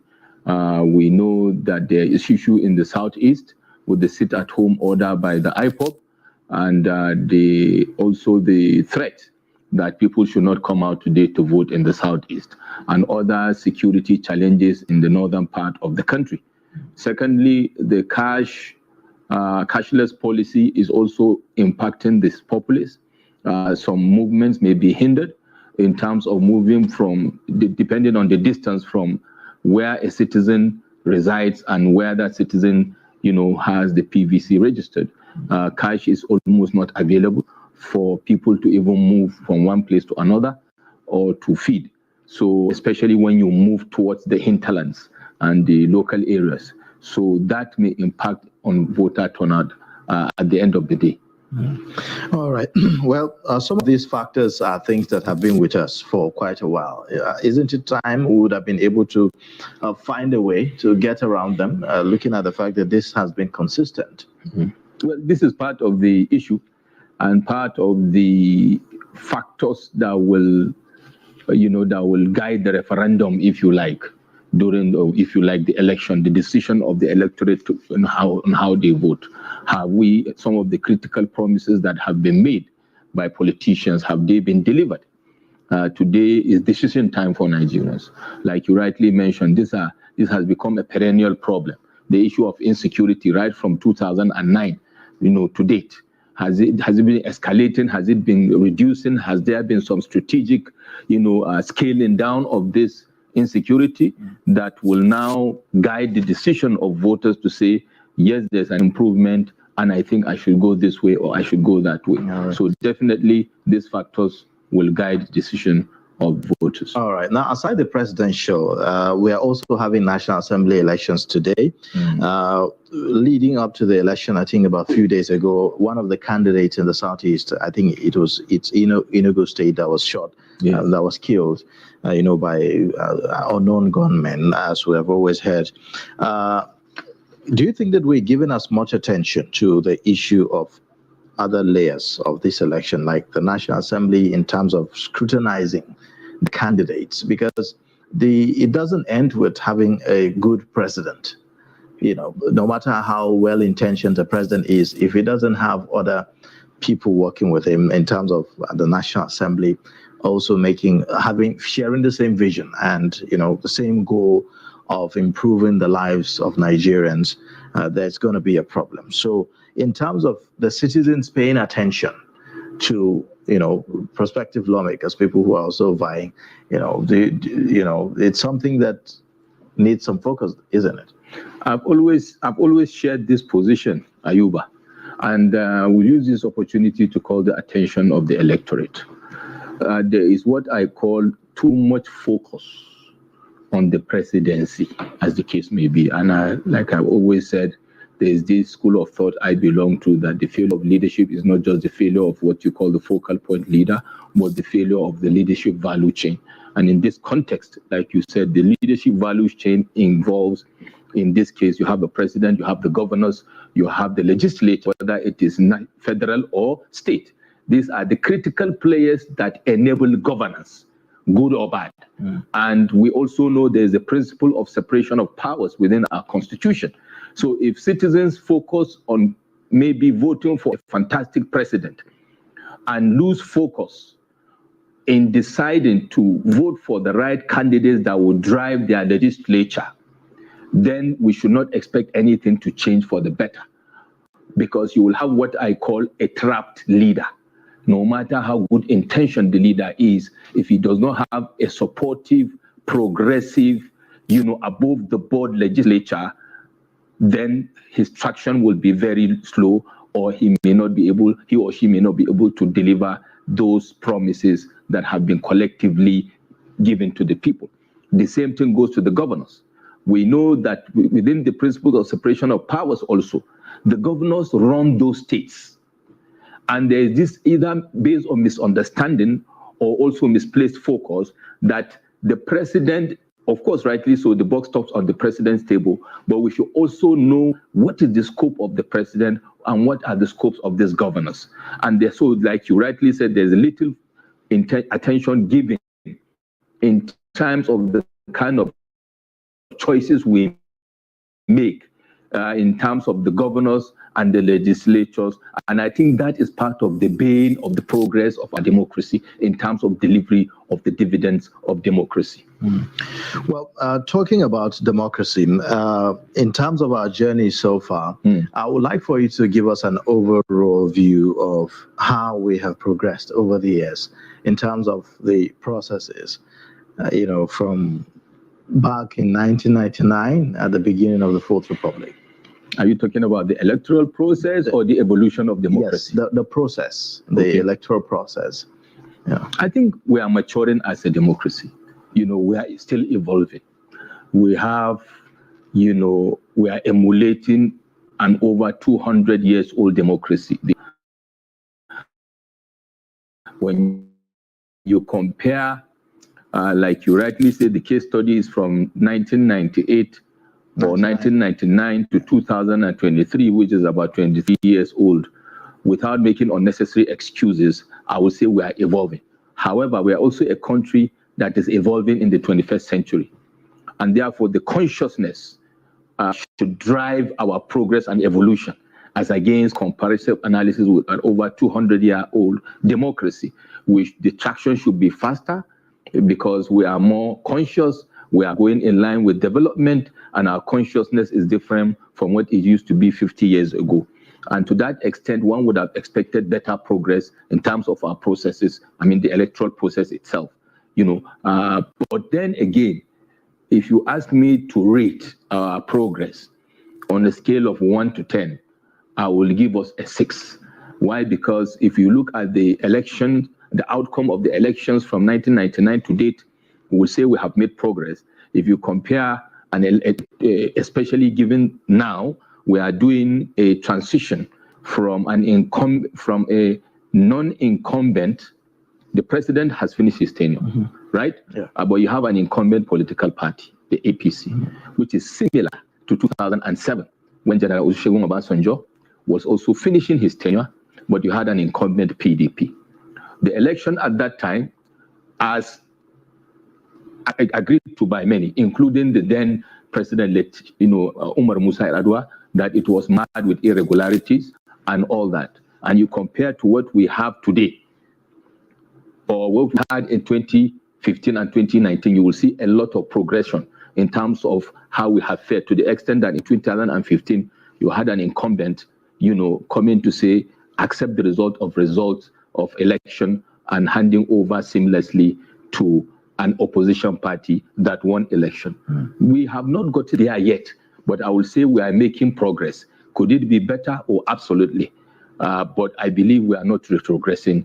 I believe we are progressing. All right. All right.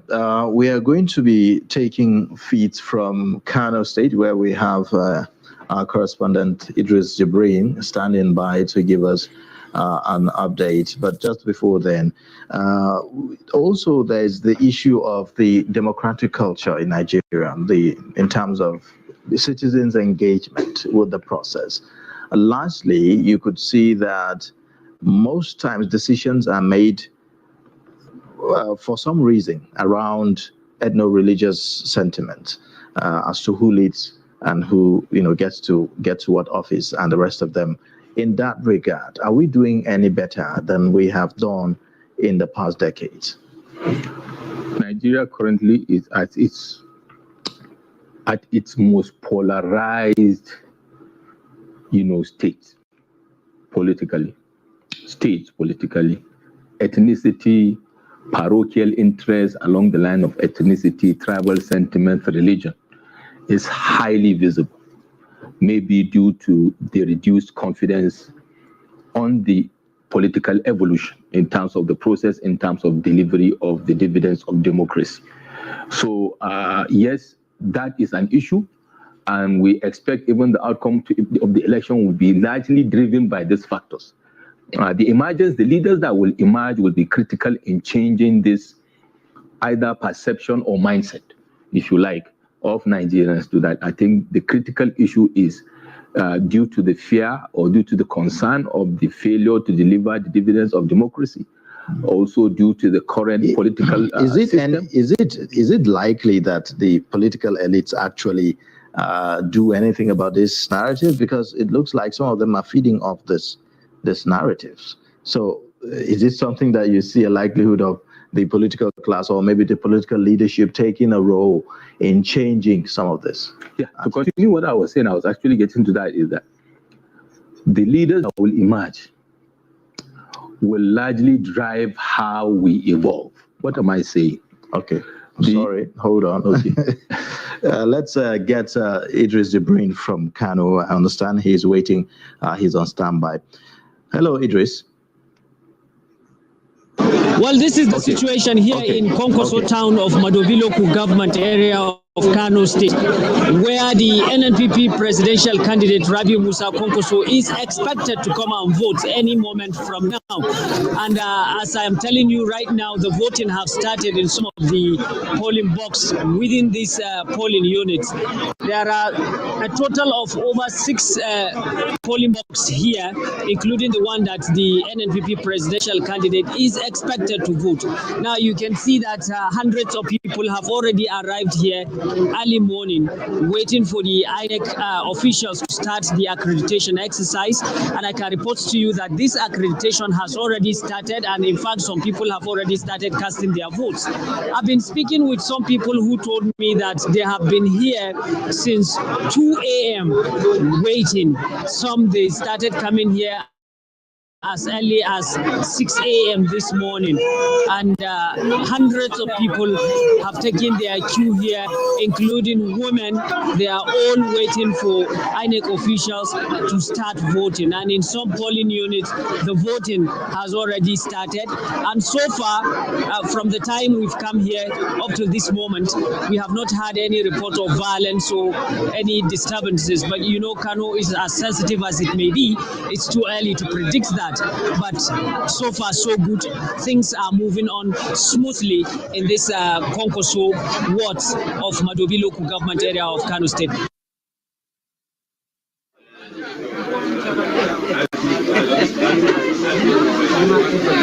Idris Jibrin from Kano giving us feeds and updates on what's happening at the polling unit of one of the top 4 contenders in this election, that's in Konkoso town, talking about the presidential candidate of the NNPP, New Nigeria People's Party, Rabiu Musa Kwankwaso. We're waiting to see when he's going to arrive. We'll keep watch on that. And also, we are expecting to see the APC presidential candidate Bola Tinubu cast his own vote. Earlier, we saw him at the polling unit.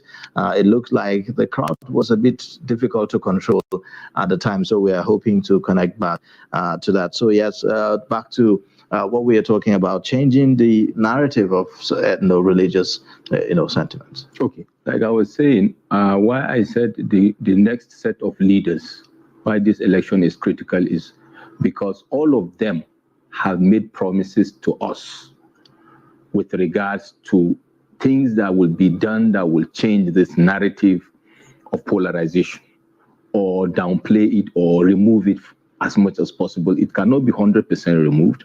It's a process. And one of the promises is the promises of restructuring. Okay, discussions about also the governance framework and methodology. Discussions about also what I believe should be, depending on the style of leadership or whoever emerges as the president in this context, is how does that person apply the principle or the ideology or philosophy of meritocracy in the style of governance when that person becomes the president? Because at that level, if that applies, if the president applies the principles of meritocracy, if the president sits down and ensures there is restructuring that will deal with these critical issues, it will go down the radar in terms of the governors also applying same. Because in this context, most of the time, the leader will lead by influencing. Whatever he does at that level will taper down naturally. And this issue of value reorientation, Ayuba, very critical. Okay, so before you talk about value orientation, let's talk to our correspondent on the field, Jimmy Azande. Jimmy Azande joins us from Makurdi. Hello, Jimmy. Yeah, thank you very much. This is Jimmy from Benue. All right, so what's the update there in Makurdi? Well, it's marvelous. If you ask me, it's going smooth. The people seem to be very orderly compared to what we see in the past. I was at the INEC headquarters yesterday in the evening. At 2 a.m., some local governments are still collecting materials. This morning I followed up and slept over in a local government called Way East. In the headquarters of Ardiido this morning, as early as 7 a.m., I was out there on the street to see the preparations. I'm so happy to see the conduct of the security officers on duty. And then they're trying to control and make sure that everybody respects the no movement order.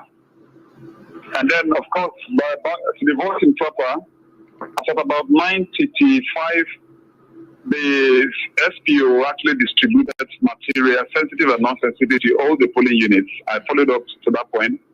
And thereafter, I've visited not less than 11 polling units this morning. I can tell you that, like the analyst in the studio is saying, people this time around are ready to vote for their consciences. I don't know, of course, especially because of the ideological stance that some, candidates are establishing. So it's orderly here. If you ask me, I tried to reach out to my colleagues across other local government areas, and the situation is almost the same. It's calm in Benue as we talk. So, but as it stands, has voting commenced because from all places, some of the INEC officials, were not at the polling units at the time we spoke to the reporters there. So, but where you are right now, has voting commenced? Yes, at least I visited 11 polling units before your call, and I can tell you that all of them are voting. Yes, and I agree with people who are saying that because, like I said, just an hour ago that the SP will actually release materials that will be taken to hinterland. So it's possible that in some of these areas it will take some hours or maybe some good minutes before the materials will arrive, those destinations. All right. Thank you so much, Jimmy Azande. We'll continue to keep tab with you as you are there for us, bringing all the updates. We'll connect back. Thank you. Thank you very much. All right. Yes, Baba Yusuf. So we were talking about, value orientation as regards, the federal character and how to unify the country generally. Yes. So, what the point of discussion is how we can scale down this serious polarization in the country. So the next item, I think, is the disposition or how the leader, in this case, the president, the new president, will have a strategy of value reorientation, top to bottom and across board, in the country, which now will speak about what will be the entire cultural orientation in terms of the country, the national reorientation of the country. The people he will put forward to drive that will be critical to the delivery of a value reorientation. That is a long-term process because culture change is difficult. There is the frontal end of it and there's the back office of it. The frontal end of it is what the president will do to show Nigerians that it's not about where you come from or the religions you profess, but it's about the Nigerianness in us, in moving the country forward. Hunger does not know religion. Hunger does not know tribe. Likewise, insecurity. Likewise, strife. And if the president that will emerge will address these critical issues, it will restore confidence in the minds of people to stop looking at parochial factors to drive their decision and thinking and their coexistence, with each other. And I think these are very critical for the incoming president. Why I'm now focusing on the president is in this particular instance, it is the president that will drive this agenda to change the narrative, but importantly, not changing the narrative. The objective should be to change the mindset. And that change of mindset should start from whoever becomes the president. Okay. All right, let's go to Jos in Plateau State, where we have Dixon Adama standing by with updates for us. Hello, Dixon. Hello. Good morning. Good morning. Thank you for joining us and on the show. Talk to us about what's happening in Jos. Yes, the accreditation started as early as possible and needed voting. Yes, in some places there were low turnout of voters, and while in other places, most places there were high turnout of voters. What I've already visited are that of 041 in Jos South, local government area of Plateau State. I've also visited Lagos Ward 1 in Tubumada area of Jos North. And then I went to Stanley Ward by Police Barracks in Kufang, Jos South. And then Hill Station Junction Ward by MTN in Jos North. So what I observed is that the voters were coordinating themselves very smoothly. The machines were capturing them, either their face easily or their fingerprints, and then the voting was going on smoothly, and there was no noise or any kind of thing. In some places, there are not even security men on ground, but people are conducting themselves, and the INEC officials were up and doing as well. Okay, good enough that we hear that INEC officials are up and doing. Are there any issues that you've observed with maybe the beavers or anything of that sort? No, the beavers, so far, the things I visited, nobody, I spoke to some person, all they were being captured according to they were not rejected, the beavers were working perfectly well, and we didn't observe or have any issues from the beavers for now. All right. Thank you so much, Dixon. We'll continue to keep up with you as you bring us all the updates from Jos, the Plateau State capital. Thank you. My pleasure. Thank you. All right, Baba Yusuf. Well, we've seen by the data released by INEC some of the demography of this election in 2023, and the youth population seemed to constitute the largest, 26% of the total registered voters, and the rest of them. Do you see, and I mean, going by the new registrations that we've had in the past few months, we've seen also that the youth constitute the largest percentage of newly registered voters, about 7 million out of about 11 million of the registered voters. Do you think that this is likely to cause any kind of disruption or shift, especially if you consider the fact that this time around we are having 4 top contenders in the election? Definitely. The youth will be critical contributor to the outcome of the 2023 elections, from the presidency to the governorship, all around, because the political consciousness of youth in this context have heightened a great deal. And from the narratives we hear on social media, physical engagements, across the country, definitely the youth will influence the outcome of the election by casting their votes in line with their thinking, especially with regards to the candidates they believe will have an agenda and will actually deliver, in terms of what will be good for the youth of this country. All right. Well, there are also other arguments about, the issue. It's one thing to have, registered for the election. It's another for you to eventually have your say in the election. That has to do with the issue of turnout. So we've seen that collected PVCs, about 87 million. In terms of the distribution, we've seen that some states have done really very well. Yes. We've seen up to 99% collection rate in some states, and the rest of them. What could probably be responsible for the kind of enthusiasm that we've seen? I think reality has hit us, and we are smelling the coffee, Ayuba. People now more than ever want not just leaders. They want to see good governance. They want to see leadership at play that will progress this country. And people are more than ever aware that they actually don't have a vote, but they have a say, if you like, on what or how this country should move forward. So they are all out.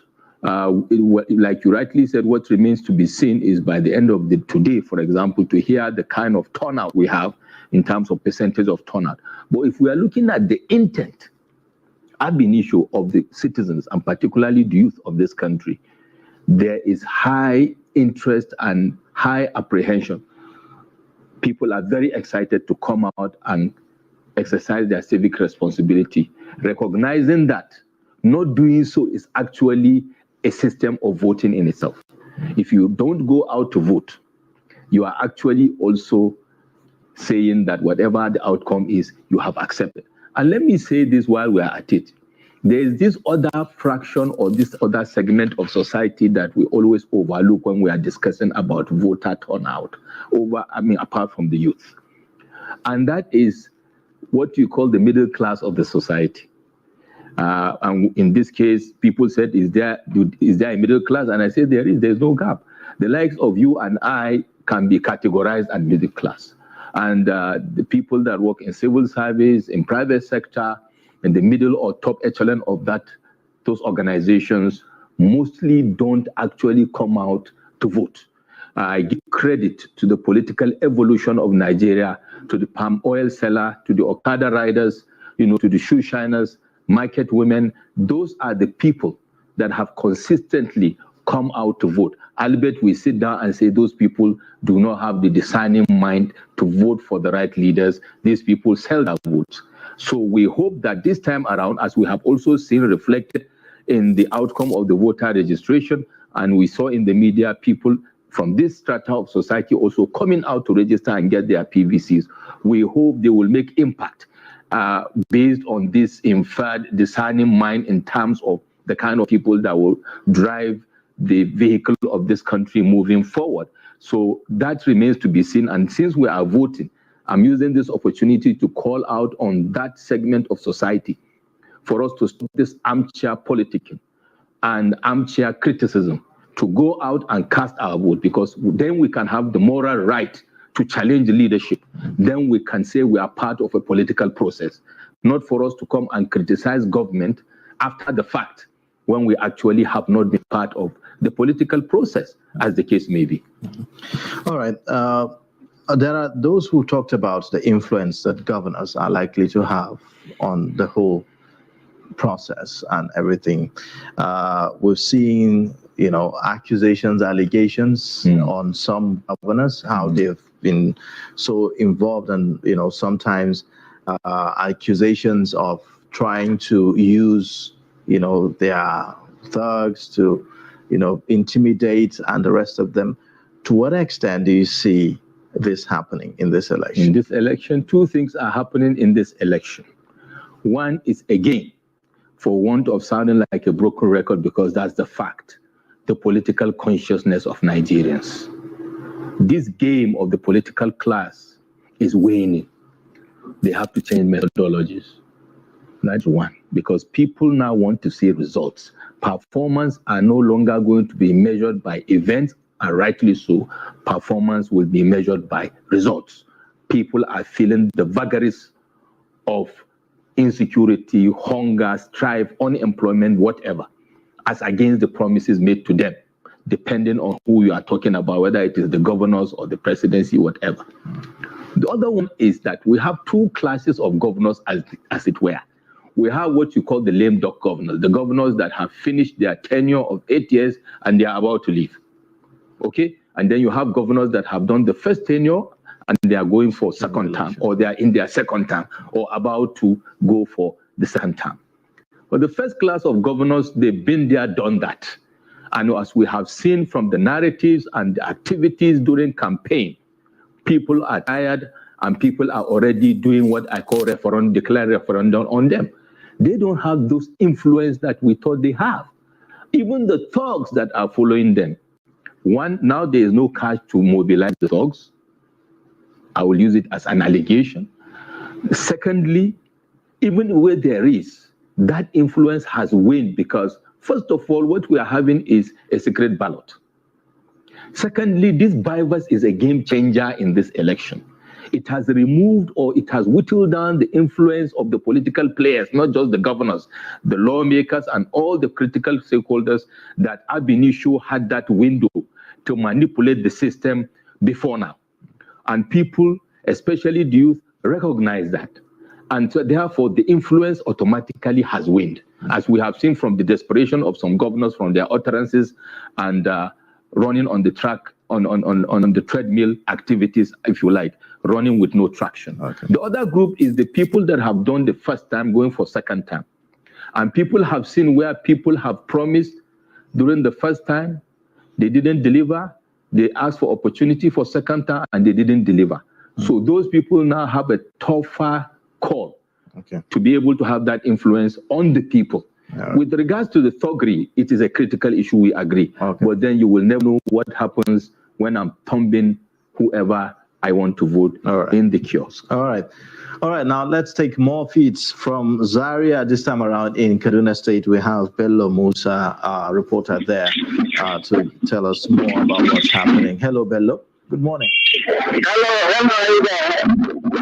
Yeah, thank you so much for joining. What's the update in Zaria? Hello. Yes, what's the update? Go ahead. Tell us the updates from Zaria. That is time, and the security situation here is very tough. This moment of security operations at strategic locations. Right now, I'm standing at the polling unit 21 in the area where the major party, that presidential candidate, that Imam Ahmed just came and passed his vote. And the Okay. Hello. Yes. We seem to have issue getting a clear sound from you. We'll connect back to you, Bello, once we get a better sound. Yes, we have an audio issue there, but we'll connect back to him. Yeah, so you were talking about, but let's talk about something else, which is rearing its head in this election, the issue of split votes. There's a likelihood of having multiple winners from different political parties this time around, since we have this 4-horse race, so to say. Some have said it's a 3-horse race, but we've seen largely that 4 political parties have been very, very active in the entire process. So we are likely to see lawmakers emerge from these various political parties who are now having to sit in the same chambers to make laws and to take decisions on behalf of the country. So how would this play out? Do you see a likelihood of that happening, and whether or not that will be a booster for our democracy? I believe it will happen. To the extent it will happen is what remains to be seen, because we had last-minute decisions. Of course, elections this time around more than ever before will not be driven by party affiliations, but by the focal point on the candidates. If that happens, to my mind, it will be a boost to our democracy, healthy debates at the parliament, bringing balance and reducing this overwhelming influence of one party having overwhelming majority, in legislature, for example. The only concern is how that will play out, because one of the traditions in our country is the moment a president emerges, and the government is settled in, you see a lot of cross-carpeting with the ruling party, and at the end of the day, you don't get the benefit of that expected balance from the opposition, putting the ruling party in check, as the case may be, because of this culture of bread and butter politics rather than politics of ideology. But by and large, let it first happen, and then we take it up from there. The critical players, like you mentioned, the frontline runners, I agree with you, will play a key role. And if those split happens in terms of who emerges, most especially that is expected at the legislative elections, state and federal. We expect the positive outcomes, as mentioned. The negative outcomes is politics of acrimony, where if that plays out and you have a majority of another party, rather than focus on delivering dividends or democracy, you will have a stalemate, of a legislator, either by the action of a governor or president or by the actions of the opposition legislatures. Like we have seen the drama that play out in the case of Edo State as a case study, which we hope not to see at the end of the day. All right. Well, quite a lot. We'll be taking some rushes now from Kurudu, another part of Abuja, where elections, voting, we understand is commencing right now. We also have live feeds from Lagos. But then before then, let's take a look at Kurudu, where voting has commenced. That's a very important part of the FCT.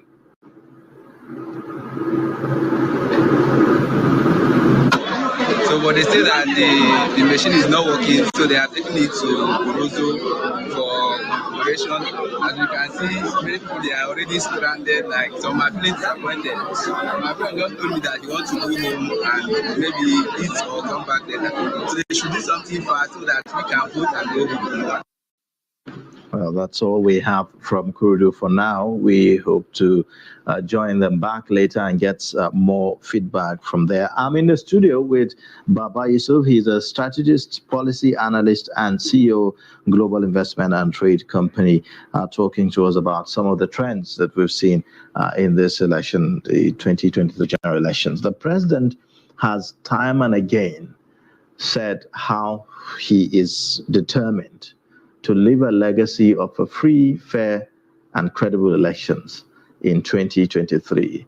So far, from what we've seen, would you say that the president has matched his words with action? So far, so good. I give the president a thumbs up on that, to be honest, Ayuba. His body language suggests that, and his actions also is looking towards that.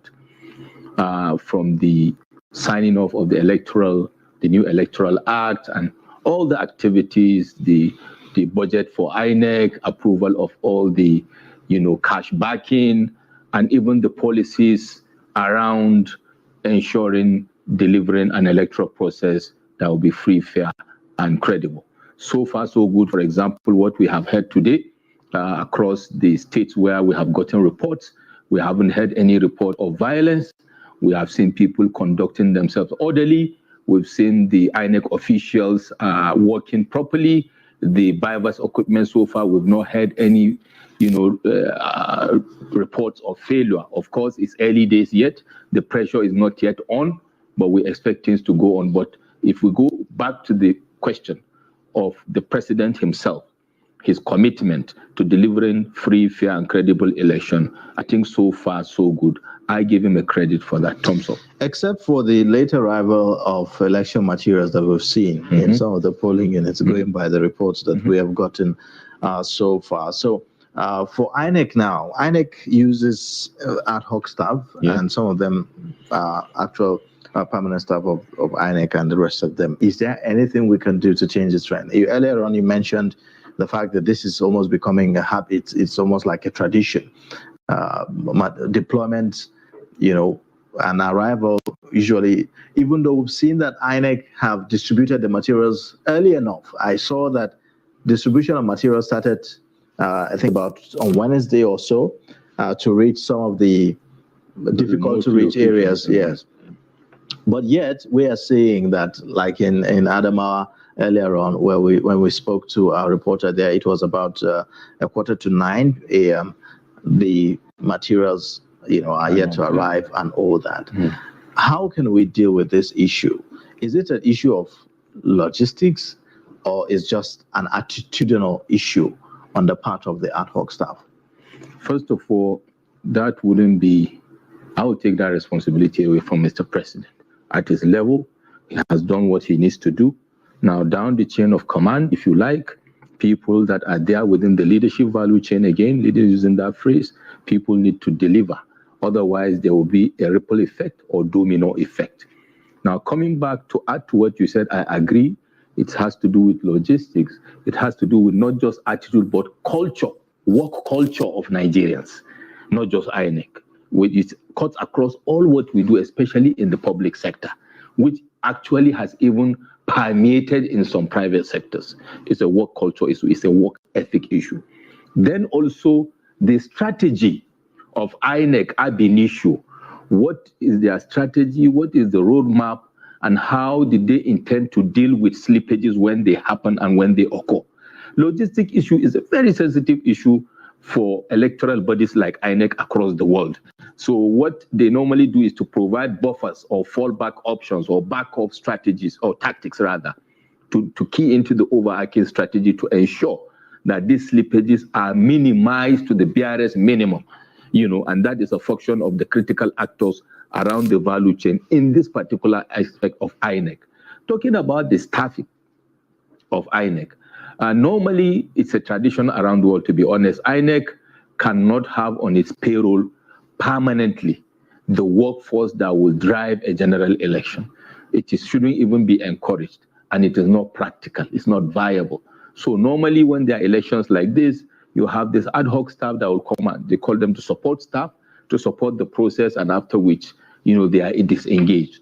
So, but these things we are seeing, I believe, in my opinion, is a function of a failure of execution quotient, which is a resultant effect of playing out a strategy playbook in ensuring they deliver a project like the general elections. Okay.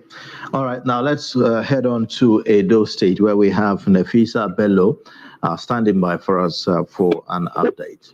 Hello, Nafisa. Yeah, hello. Good morning. Thank you for joining us. Yeah, good morning. So give us an idea of what's happening in Edo State. Yes, right now, we're actually on transit. At past 8 or 9 this morning in the city center, that's Benin City, the Edo State capital. Okay, so we're yet to arrive. Okay. We're already on ground. We're also awaiting the arrival of INEC officials. But a few minutes ago, we just passed through and began a community in the Eastern West government area of the state. Voting has commenced. The turnout is quite impressive. And everywhere it seems to be down. Okay. All right, Fatima, would be connecting with you later. Nafisa, I beg your pardon. We'll be connecting with you later for more updates. Thank you. All right. So we'll take a short breather now. We am with Baba Yusuf, Strategist Policy Analyst and CEO of Global Investment and Trade Company. After our break, we'll be back and then to talk more on some of the issues around our elections. Join us again.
Trust TV, documenting the Nigerian story.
All right, thank you for staying with us. You're watching the live coverage of the 2023 general elections right here on Trust TV, and we're reaching you from Abuja, Nigeria's capital.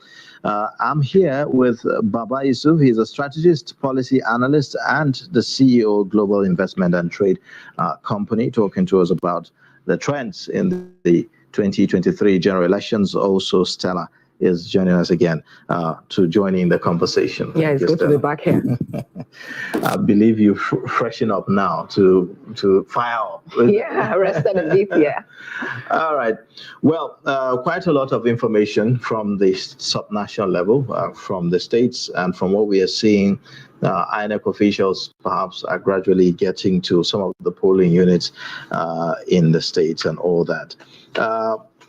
Again, there's this issue of deployment in Lagos, for instance, where there have been issues surrounding who to use for deployments. MC Luomo, for instance, who we know is an associate of the APC presidential candidate, shubol Ardiido. I think the opposition have gone to court to take on the matter. And we've seen that there's a court ruling with regards to that. But yet, we understand that the INEC in Lagos is still going ahead and all that. How will this happenings or something like this impact on people's perception about credibility here? Yeah, well, it's sad because we have seen a very ugly trend emerging of lack of respect for court rulings and court orders. And this is not just at the level of INEC at state level, even at the presidential level, of course. We also agree that the courts or the judiciary recently have also opened the vista for such kind of actions. That being said, to my mind, in my opinion, this is opening a window for potential litigation.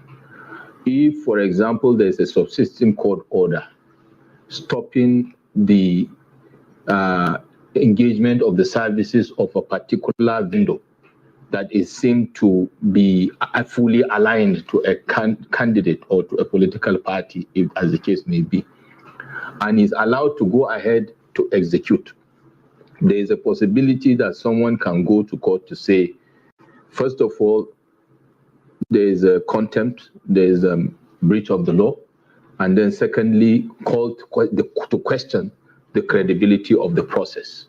We are not hoping for that, but there is no need for INEC to do that. We don't know the rationale behind it. But at a time where we are looking forward to free, fair, and credible elections, where there are options, it's not as if we're in a situation where there is no other option. I believe it would have been better to not even in the first place allow this to go to the court. Okay.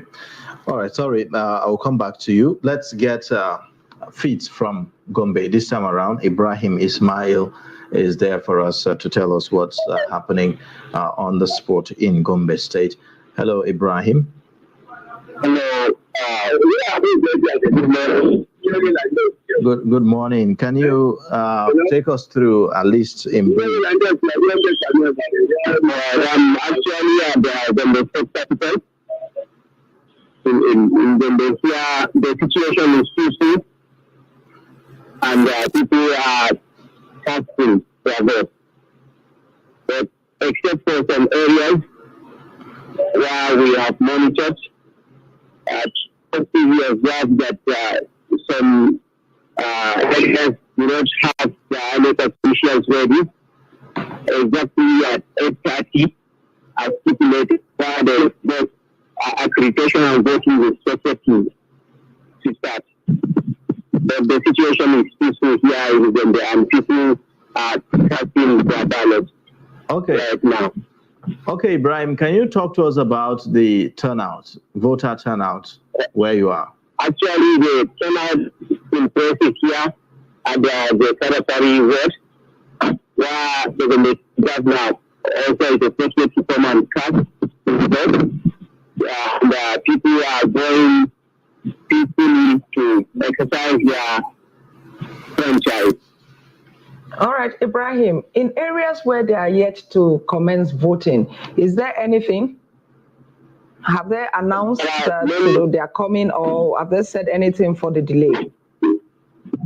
Right now, there is no official statement from INEC, and we are making efforts to contact them and hear maybe they have something to explain to the people. But actually, we have observed that in more than 2 polling units, as of 10 a.m., many people are stranded waiting for the INEC officials to arrive. And also yesterday night, on Friday, there were reports that some ad hoc staff of INEC were attacked by some trucks. Tonight, they went to the polling unit where they are expected to work without notifying the security. So when the trucks understand that the other staff were vulnerable, so they went and took the advantage and snapped their phones. Some of them were treated, but we spoke to the state spokesperson of the Tunisia, Mahid Moazi, to confirm to the Daily Trust that only one phone member was injured. All right, what's the security situation in and around Gombe? Yes. The security situation is peaceful actually, and also we have five officials of the Economic and Financial Crimes Commission (EFCC) who are also on standby, monitoring to ensure that there is no vote bias. Okay. All right. Well, thank you so much, Ibrahim Ismail, for that update coming up. All right. It's a pleasure. All right. Well, there you have it, Ibrahim Ismail from Gombe State. Well, something that sounds unusual is the presence of officials of the EFCC at the polling units. We saw that during the off-cycle elections in Osun State and Ekiti States. Now it's almost like EFCC is doing, normal deployments for elections. Yeah, I think it has to do with trying to discourage the voters, what do you call it, vote buying. I don't know how consistent or sustainable that it will be.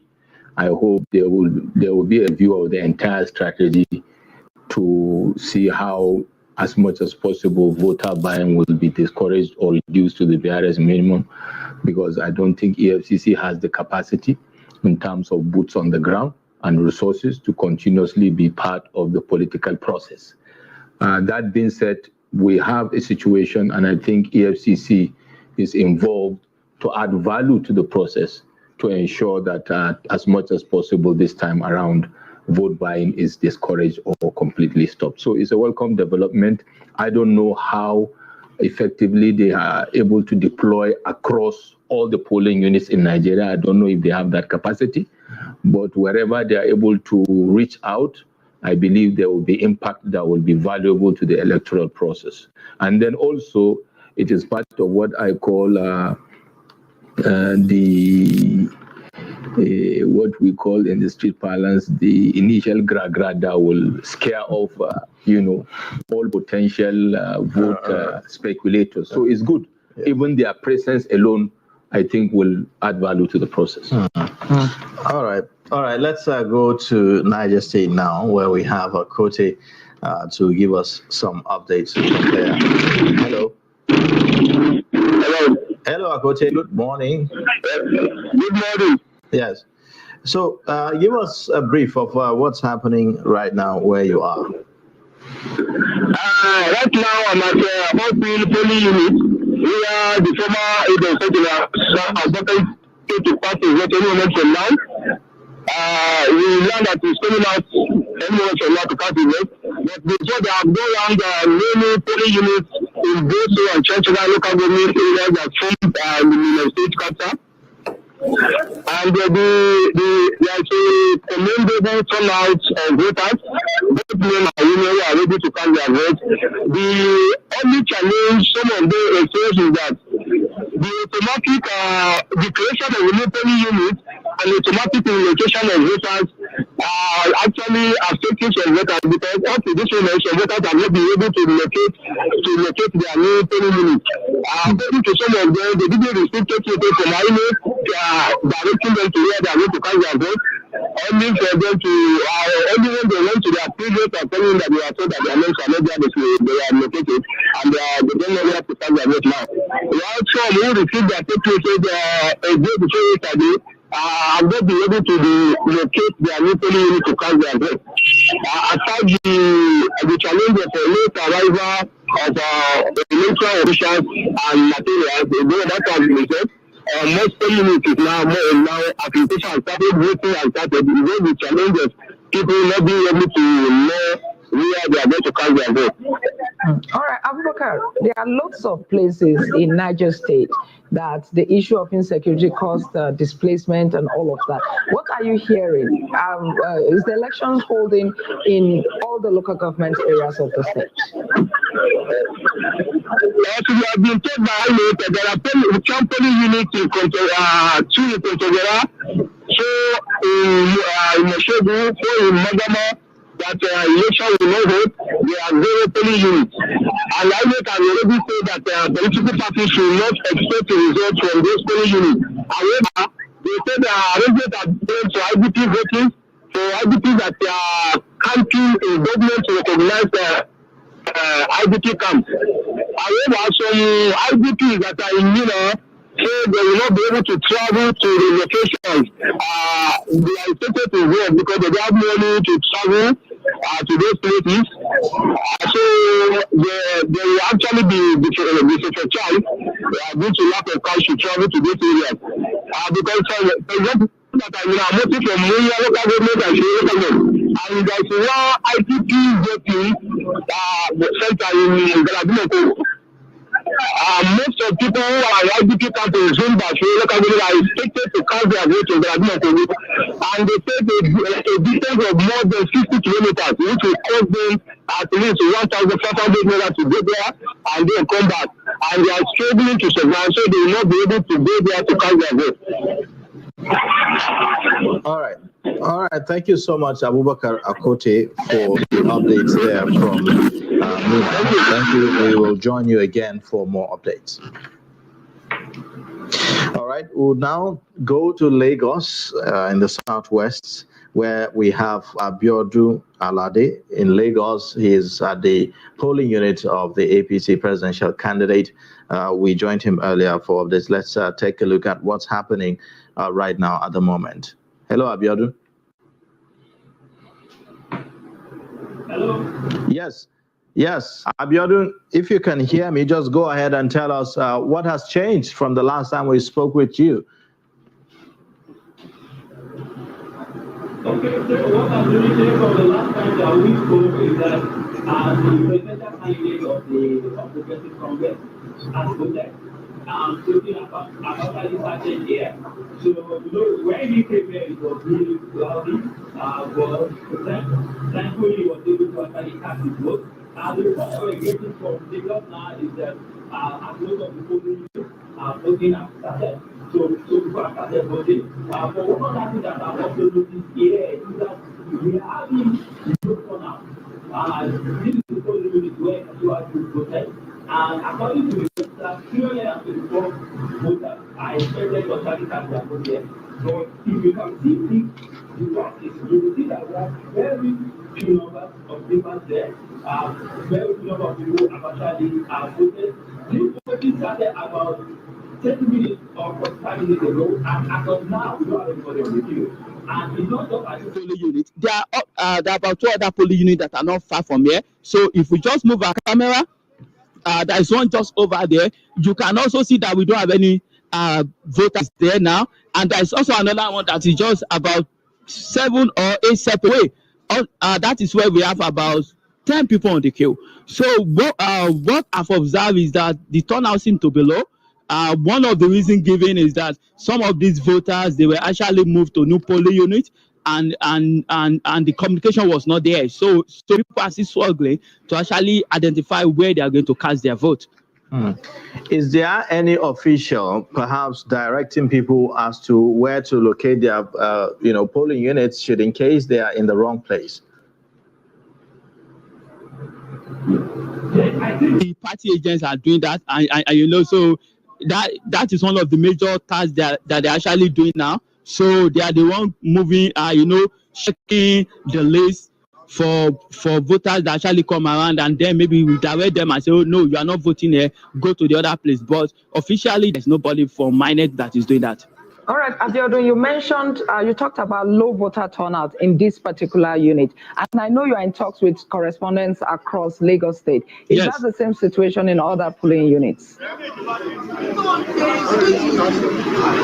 Yes, we have had similar report in some of the polling units, but we have had about 2 or 3 polling units that we have had good turnout. So generally, maybe we can say it's a bit early, but at this polling unit at Alausa, the turnout is very low. And considering that the presidential candidate of the APC actually voted here, we were expecting that at least maybe we're going to have like 50 to 60% turnout. But with what I've seen now, I can say that we are maybe less than 10%.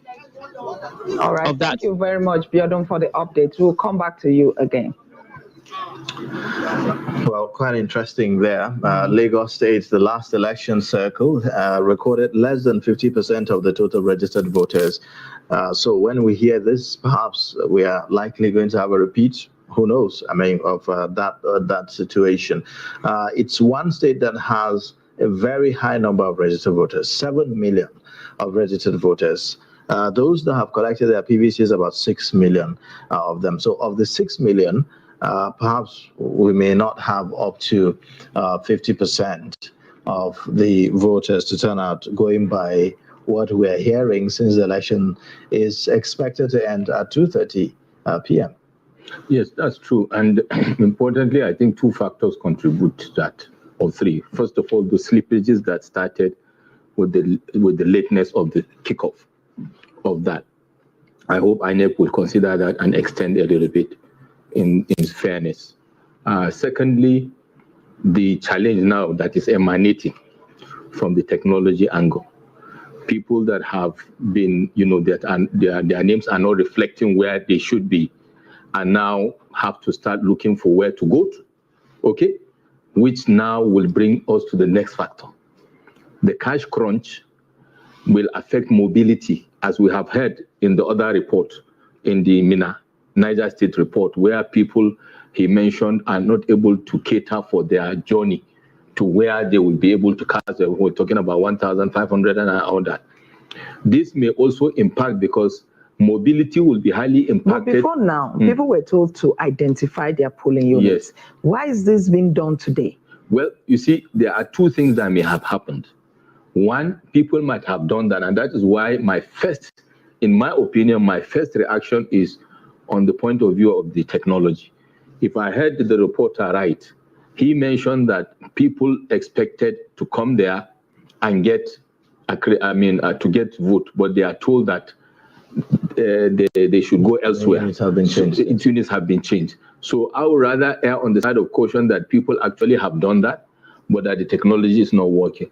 Whatever the case may be, this is part of what will impact, like Ayuba, you said, on the total outcome of voting in Lagos, which is a critical state, the state with the highest number of registered voters, and indeed with the highest number of the people that have collected their PVCs, which is an indicator, is actually a KPI for the entire national election, because it is highly cosmopolitan.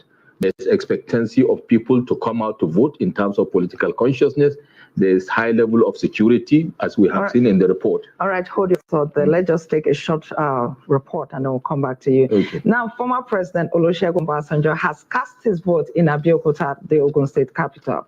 Obasanjo, who voted at his polling unit 22 Ward 11, Olusomi compound in Abeokuta North local government area, said INEC has not got it right with the use of beavers, which made the procedure simpler.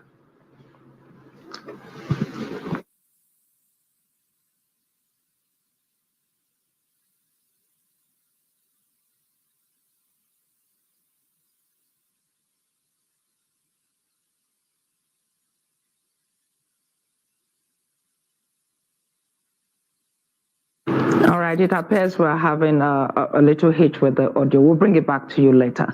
So, yeah, so like I was saying, this will impact on the overall outcome of the general election, because Lagos is highly cosmopolitan.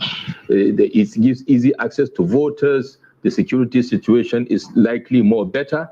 And if this is what we are getting in Lagos, then we will just be hopeful that it would not be the same in other locations. We heard the challenges faced by voters in Minna already in one of the polling units. We will be very happy to hear what is happening in Kano as well as one of the major, towns with the major voters. And that's why we are going to Katsina now, where we have Abdullahi Amadi, who is going to be telling us what's happening in Katsina. Hello, Abdullahi. Hello, good afternoon. Yes. So, Abdullahi, I understand you are in Daura? Yeah. Okay, what's the update there? Has the president casted his own vote? Well, the president of the Federal Republic of Nigeria, President Muhammadu Buhari, has cast his vote about 20 minutes ago. He went to the polling unit some minutes to 10, and of course he was accredited and he voted right there and then. Of course, he assured Nigerians that this election is going to be free, fair, and credible, an election that is going to be acceptable by all Nigerians. He also held the current voting system using Beaver's technology, which he said is one of the best so far in the African continent. He also assured Nigerians that his party, the All Progressives Congress APC, is expected to win the election from Daura to Lagos, from Sokoto to Calabar. And of course, reports we are receiving from other places across the 34 local government areas of Katsina State indicate that voting commenced some minutes after 10. And there is a tremendous turnout of voters. In fact, there are some places which are insecurity-prone areas. But it was reported that some polling stations were relocated to more safer places to enable the eligible voters come out and cast their votes. Similarly, there are reports that as a result of this issue of cash crunch and of course the issue of fuel scarcity and the kind of creeping cost of petroleum products hinders a lot of voters from coming out to cast their votes. Nigerians very serious situation, especially in this part of the country where there are a lot of issues to do with poverty, high cost of living, high cost of petroleum products, and of course the issue of this cash crunch, which has serious effect on the lives of so many, the majority of people of this part of the country. Abdullahi. So far so good.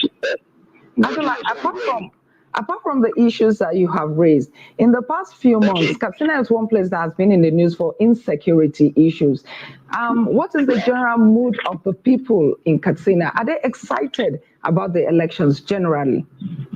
Well, people have been waiting anxiously to see this election day, and of course they were willing to go and cast their votes. But like I told you, in spite of the insecurity situation, this issue of high cost of petroleum and so on and so forth has hindered many of them from going out to cast their votes. And when you talk of insecurity, it is one aspect that is eating big into the lives of so many citizens of Katsina State. A lot of people are looking for what to eat, not even where to go and cast their vote. And recently, when I visited some insecurity-prone communities in Katsina State, places where this bandits infested, many of them were not even aware of the election day, where to go and cast their vote. So these are some of the issues we are facing. But yet, reports we are receiving from all of these communities that INEC has transferred some of these polling stations to more safer places, which we are expecting there's going to be a turnout of people from those insecurity-prone communities to these safer places to come and cast their vote. And of course, we were told there are some arrangements made by local government, and of course, all right.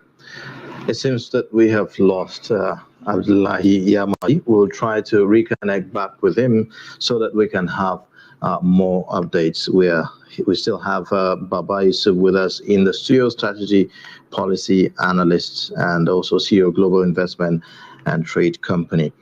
Well, you've heard him. Prominent issues that have been mentioned, the cash crunch, the issue of changing of polling units seem to be a major issue here. Despite all the announcements and the jingles and the awareness created by INEC, it doesn't look like that's enough. Yeah, and that is a take on from even where we were discussing about Lagos having these issues, and we heard from Mina, and I talked about the cash crunch impact. Another point is you had the escalating cost of fuel and the scarcity of the fuel, which is impacting mobility of the voters. And the INEC issue, I would very much like to hear maybe situation report will come out later from INEC. This sentencing, we've heard it from the Lagos correspondent and from the Katsina correspondent with regards to their names have been transferred to other locations. Is it based on the fact that they requested a transfer as voters, which we know people do? I asked for transfer of mine from Lagos to Abuja, for example. There was a window for that. There was a window for that. So was it executed, or is it a technology thing, for example? Because if we go back to our experiences during the national identity card registration, I know there was a technology glitch with that. Well, the point is, we are beginning to see as the day is going by, these critical challenges emanating, which indicates that there may be voter apathy that will be a function of either lack of cash or other technology issues. All right. All right. So we understand that the presidential candidate of the NNPP, Rabiu Musa Kwankwaso, is about to cast his vote. But before we join we're heading to Kano now, where we have those visuals coming in.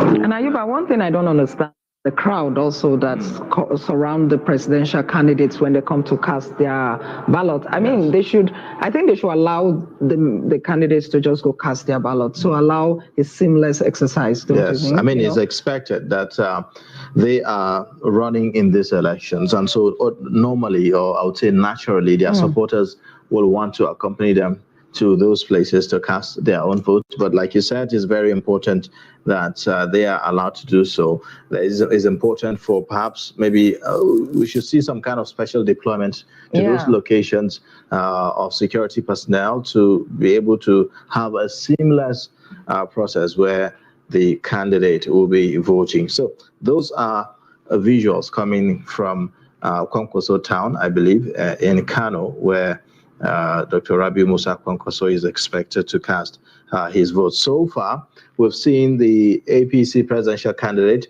He has casted his vote. That of the PDP, Atiku Abubakar, has casted his vote as well. And here we have that of Kwankwaso. We are expecting to hear from the southeast, where in Anambra State, where you have the presidential candidate of the Labour Party cast his vote as well. So we are expecting to hear from that.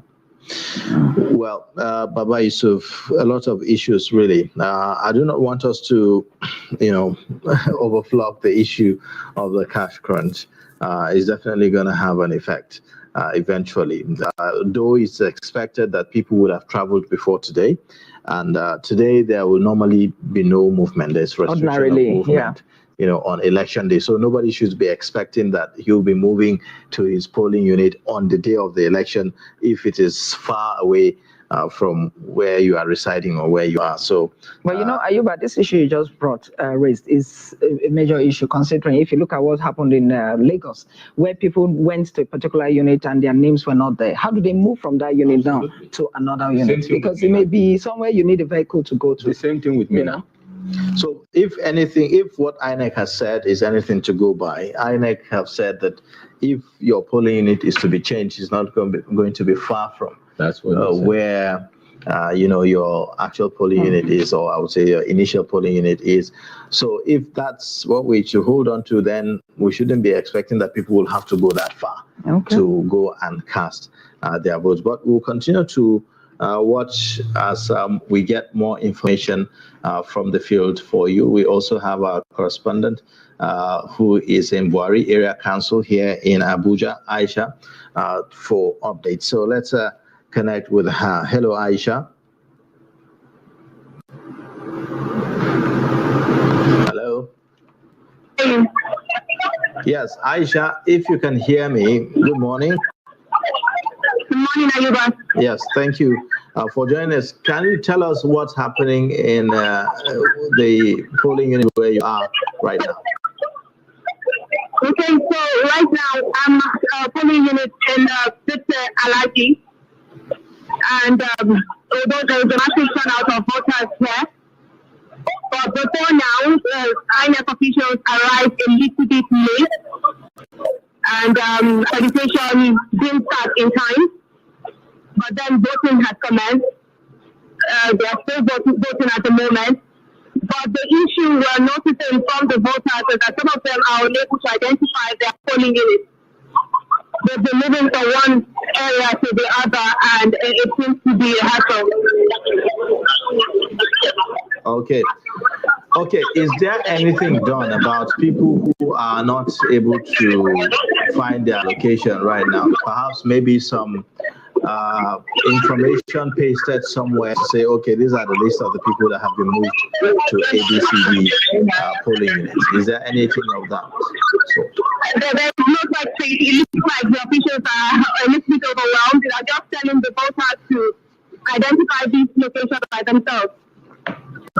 Okay, how would you describe the process from the accreditation to voting? Is it seamless? Is it fast? It's been relatively seamless. It's been seamless. There hasn't been any issue with the beavers. So the process has been faithful. It's been seamless. All right. Thank you, Aisha. We'll join in again for more updates later. All right.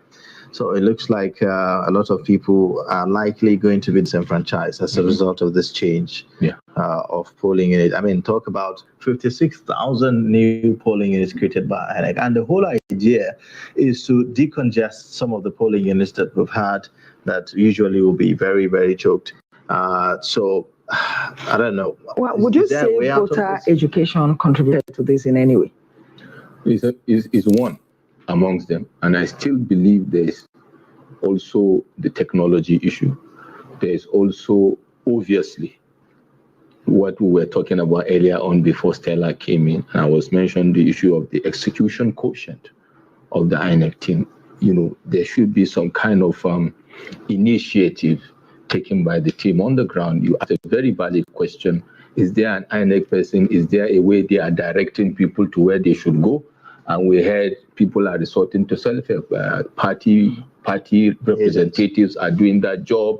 And in the case of Abuja, sadly, so people are even clueless as to what to do, which goes back to the INEC officials, execution quotient, fallback options when this kind of things come up. How are they able to deal with it? And sadly, the recipient or the people at the receiving end will be the voters. Stella mentioned, despite the jingles, despite the voter sensitization, we'll still look at it potentially. People are not able to maybe key into the information to know that these things have happened.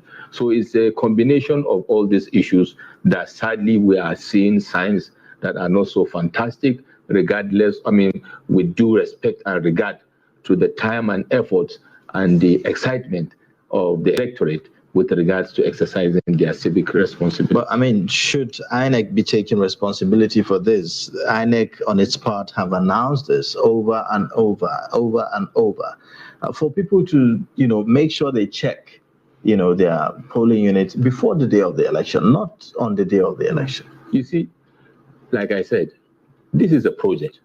From a project management perspective, I cannot emphasize more than that. You must have fallback options. You are dealing with human beings. It is a major project, and I'm sure INEC has been doing this cyclically. So there must be a scenario of this. Don't forget that we are also a society that have different strata. I mentioned earlier that the majority of the people that vote are not like people like you and I that are highly informed. Okay, so to cater for that, and we are people that are highly impulsive as a people, is a cultural issue. It's a national issue, right? So because of that, you need to cater for that. You cannot cater for it 100%, but you must have what you call buffers to cater for that scenario and say, if that happens, what is the fallback? And that is where the initiative comes in to say this and that. These germane questions you asked, to be honest, I'm not impressed. The people on the ground should be able to do the minimal thing. I know it's tasking because you have the people that are busy doing the ballot process. But even in the case of Lagos, you saw the location, the polling booth of the presidential candidate of APC is virtually empty. So the staff on the ground have the time to manage that process. But maybe they're also not able to do that because it's supposed to be a process, a chain. And if during what you call the hot time, the hot moment of execution, this thing happens and there's no provision, this is what happens. You see confusion, people are clueless, and also where people have initiative because they are not given the empowerment to do so, they are scared to take actions that will backfire on them. We hope that some critical actions will be taken. Sadly, so 52,000 polling units, that's huge. Ironically, these polling units were created to cater for an easy process. An easy process to make it easy for the citizenry to come and cast their votes. And sadly, so partly responsibility of INEC, partly responsibility of the people. But then it is a project that we know we are executing in a terrain where we know the people. I still believe provisions could always be made for that. I don't want to talk about the cash crunch like you mentioned. All right. Now we have people. It's a few minutes to 12. Yes. And we have people still unable to identify their polling unit. Yes. Now the thing is this: if you're on the queue till 2:30, yes, they will attend to you. Yes. How about what happens if some of those people are arriving at 2:30? Yes. Are they new or where they just found is their polling unit? It is highly likely that INEC will have to extend the time. Why so? Because INEC on its own part has actually partly caused the problem because this process didn't start as at when planned. So from that, there was slippage ab initio. So it is highly likely because of the importance of this particular exercise and the challenges that have emanated. Some of them, in fairness to INEC, these are matters that just arise, as spur of the moment issues. And in fairness to INEC, they have to cater for it. There's a process to that effect. It is overwhelming for them, in fairness to them. So one of the key things I expect is an extension of time to be declared very soon by an hour or two. Whether that will help significantly or marginally remains to be seen. All right. Okay, then. So we'll be taking a breather now so that we will come back at the top of the hour to take a look at news. But before we take the news, we'll take a phone in for contributions. Hello? Hello? Yes, can you just go ahead and tell us what's happening in your location?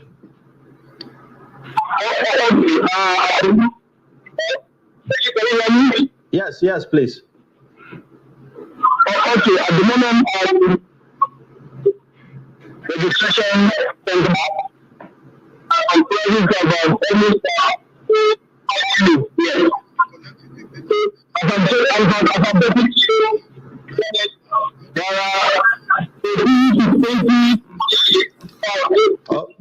Okay, we can barely hear you. It appears we have an audio issue there. Let's head back to Kano now at the Konkoso town where the NNPP presidential candidate is about to cast his vote and have a glance of what's happening there.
The presidential candidate of the NNPP casting his vote there in Kwankwaso, a town of Kano State. Well, there you have it, a very rowdy scenario there, where you have virtually everyone has now become a protocol officer of some sort, trying to usher in the presidential candidate to go cast his vote, and all of that. Doesn't that kind of rowdiness have a tendency to temper with the credibility of the process? It does, and also intimidate voters that may not be for the NNPP candidate. Don't forget that it is his locality, but it is not only his party that people will love in that locality. So it's another form of voter intimidation. We cannot take away the charisma or the popularity of these candidates, especially not forgetting that this is their domain. And naturally, they will have the overwhelming support of their people. But suffice it to say, like you said earlier, there should be some kind of orderliness, to also give the process, semblance of serenity and credibility, like you said, and to be fair to others that may not necessarily be supporting the candidate. But this is what happens when a candidate that is highly charismatic comes to a location. But before the elections, as part of protocol, no candidate is supposed to go with aid and all of that. Maybe going forward, they should add supporters as well. Supporters do not have to, go with the candidate to where he's voting. I agree with you because this will give further concretize or entrench the credibility we are talking about, because this is a very serious matter. We don't want candidates to, maybe you say it's not undue, but it seems to be undue advantage. So maybe adding the tag of supporters. How that plays out in reality remains to be seen, because you can, even if you stay in the video, you may see other people that have been listed not to go there will be part of the bandwagon, of it all. Very, very true. All right, then. Well, I think that we would take a breather now so that we can get set for the news at 12. You can continue to watch us. This live update continues after the news update. So please stay with us. Thank you so much, Baba Yusuf, for joining us for this analysis at this hour. Thank you for the opportunity, Stella. Ayuba, I appreciate it. All right. Thank you. All right, then. So stay with us. You can watch us live on YouTube live stream and also get updates on social media platforms in case you are contemplating whether to go out or not. So that we have that covered for you. All right. My name is Ayuba Ilya. Don't go anywhere because we are here. I mean, maybe not me and Ayuba, but others will be here. My name is Stella Iyaji. Thank you for joining us this morning.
Okay, so it's just exactly how okay.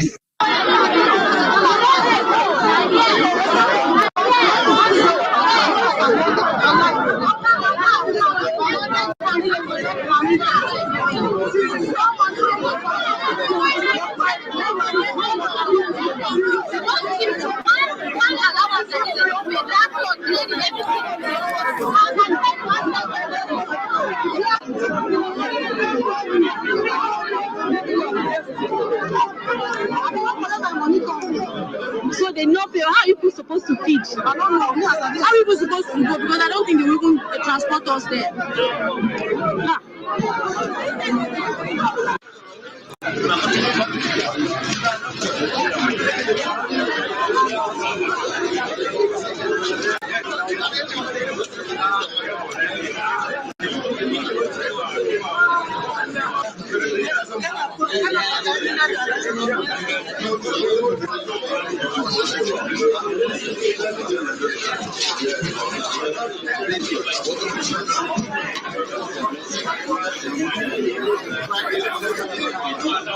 If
you don't take, come on, cheap.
I've seen it.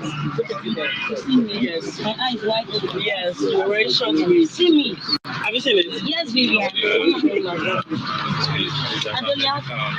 Yeah, we're in the same center. Let's go. Oh, you want to marry Ike? Yeah. Well, this is the situation here in Konkoso town of Madobiloku government area of Kano State, where the NNPP presidential candidate Rabiu Musa Konkoso is expected to come and vote any moment from now. And as I am telling you right now, the voting have started in some of the polling boxes within this polling unit. There are a total of over 6 polling boxes here, including the one that the NNPP presidential candidate is expected to vote. Now you can see that hundreds of people have already arrived here early morning, waiting for the INEC officials to start the accreditation exercise. And I can report to you that this accreditation has already started, and in fact some people have already started casting their votes. I've been speaking with some people who told me that they have been here since 2 a.m. waiting. Some they started coming here as early as 6 a.m. this morning, and hundreds of people have taken their queue here, including women. They are all waiting for INEC officials to start voting, and in some polling units the voting has already started. And so far, from the time we've come here up to this moment, we have not had any report of violence or any disturbances. But you know, Kano is as sensitive as it may be. It's too early to predict that, but so far so good. Things are moving on smoothly in this Konkoso wards of Madobiloku government area of Kano State.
They're not in a good position. As a transplant. This president. They're not supposed to come. I was asking, did he come up with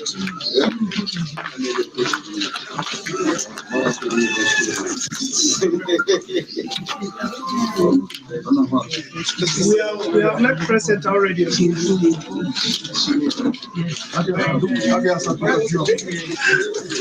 the great man, like Hande shubol Ardiido.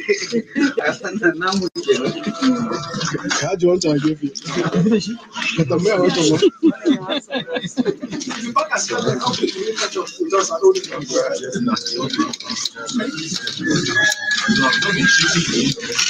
so, God be the glory. Amen. Amen.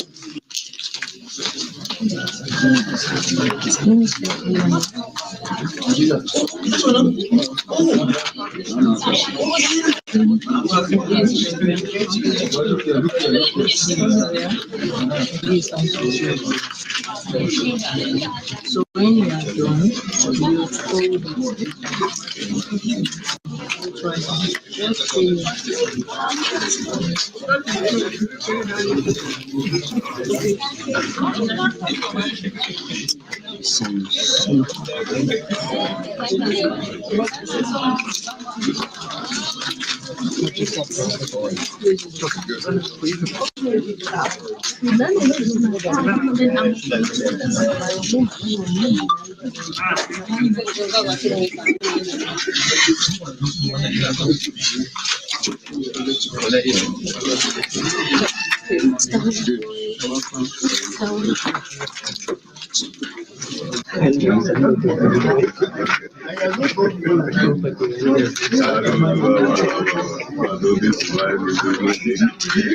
people that are affiliated with 84.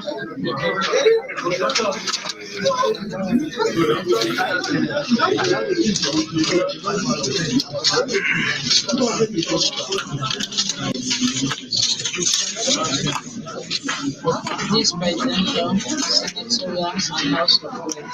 So when she had done, all give this.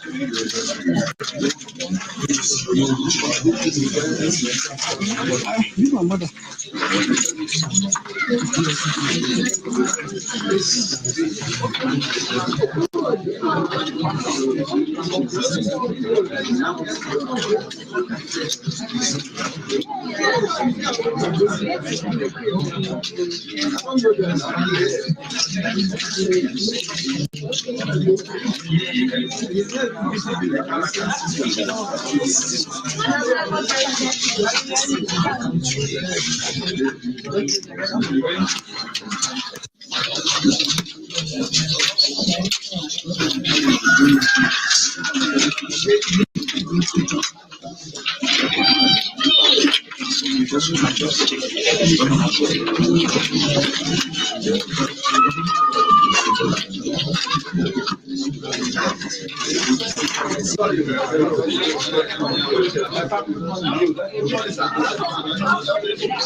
I just want to get one person that Actually 023.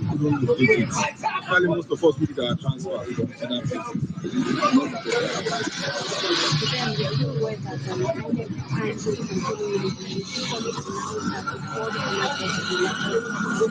Yes, I did that. They said we should check our status online. I checked, it still remained where I was supposed to vote. As that yesterday night I checked it to confirm it was still the same place. And when there's this one, you check around, make sure I did it, you know, picture to picture, name to name, and my name was not there. You understand? I had to go there. I tell me to about 5 places. I've gone there. I've not seen my name up, and I'm really discouraged. Very much discouraged. What do you want me to do? And I need to vote. So where do we go to? Even the island of Charlie, don't even know where this road to 3 polling is.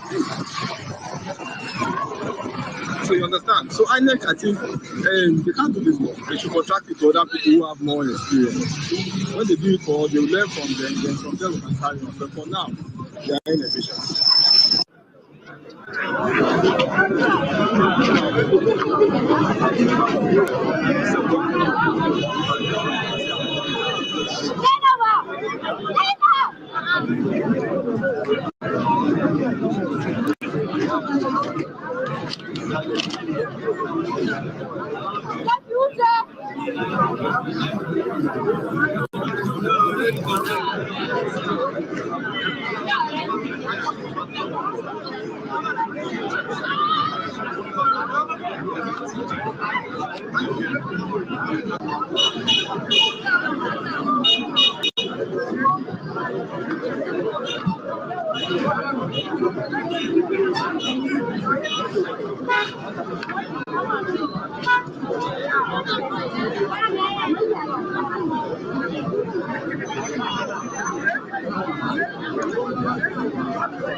For the presidential polling candidate is arriving.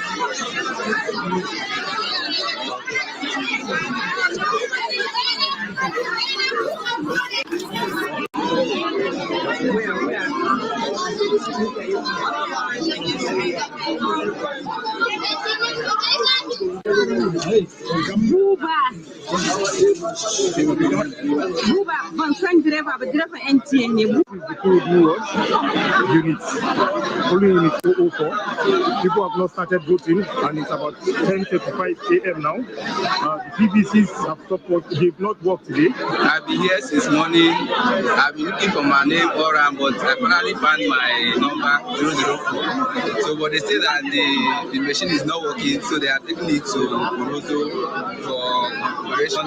As you can see, many people they are already stranded. Like some are feeling disappointed. My friend just told me that he wants to go home and maybe eat or come back later. So they should do something fast so that we can vote and go home. Good morning, everyone. This is Nasarawa State. This is Magajin Gari 1. The INEC materials is just arriving now, and I think voters are still coming up to make their vote. And also, this is I think this is 11:27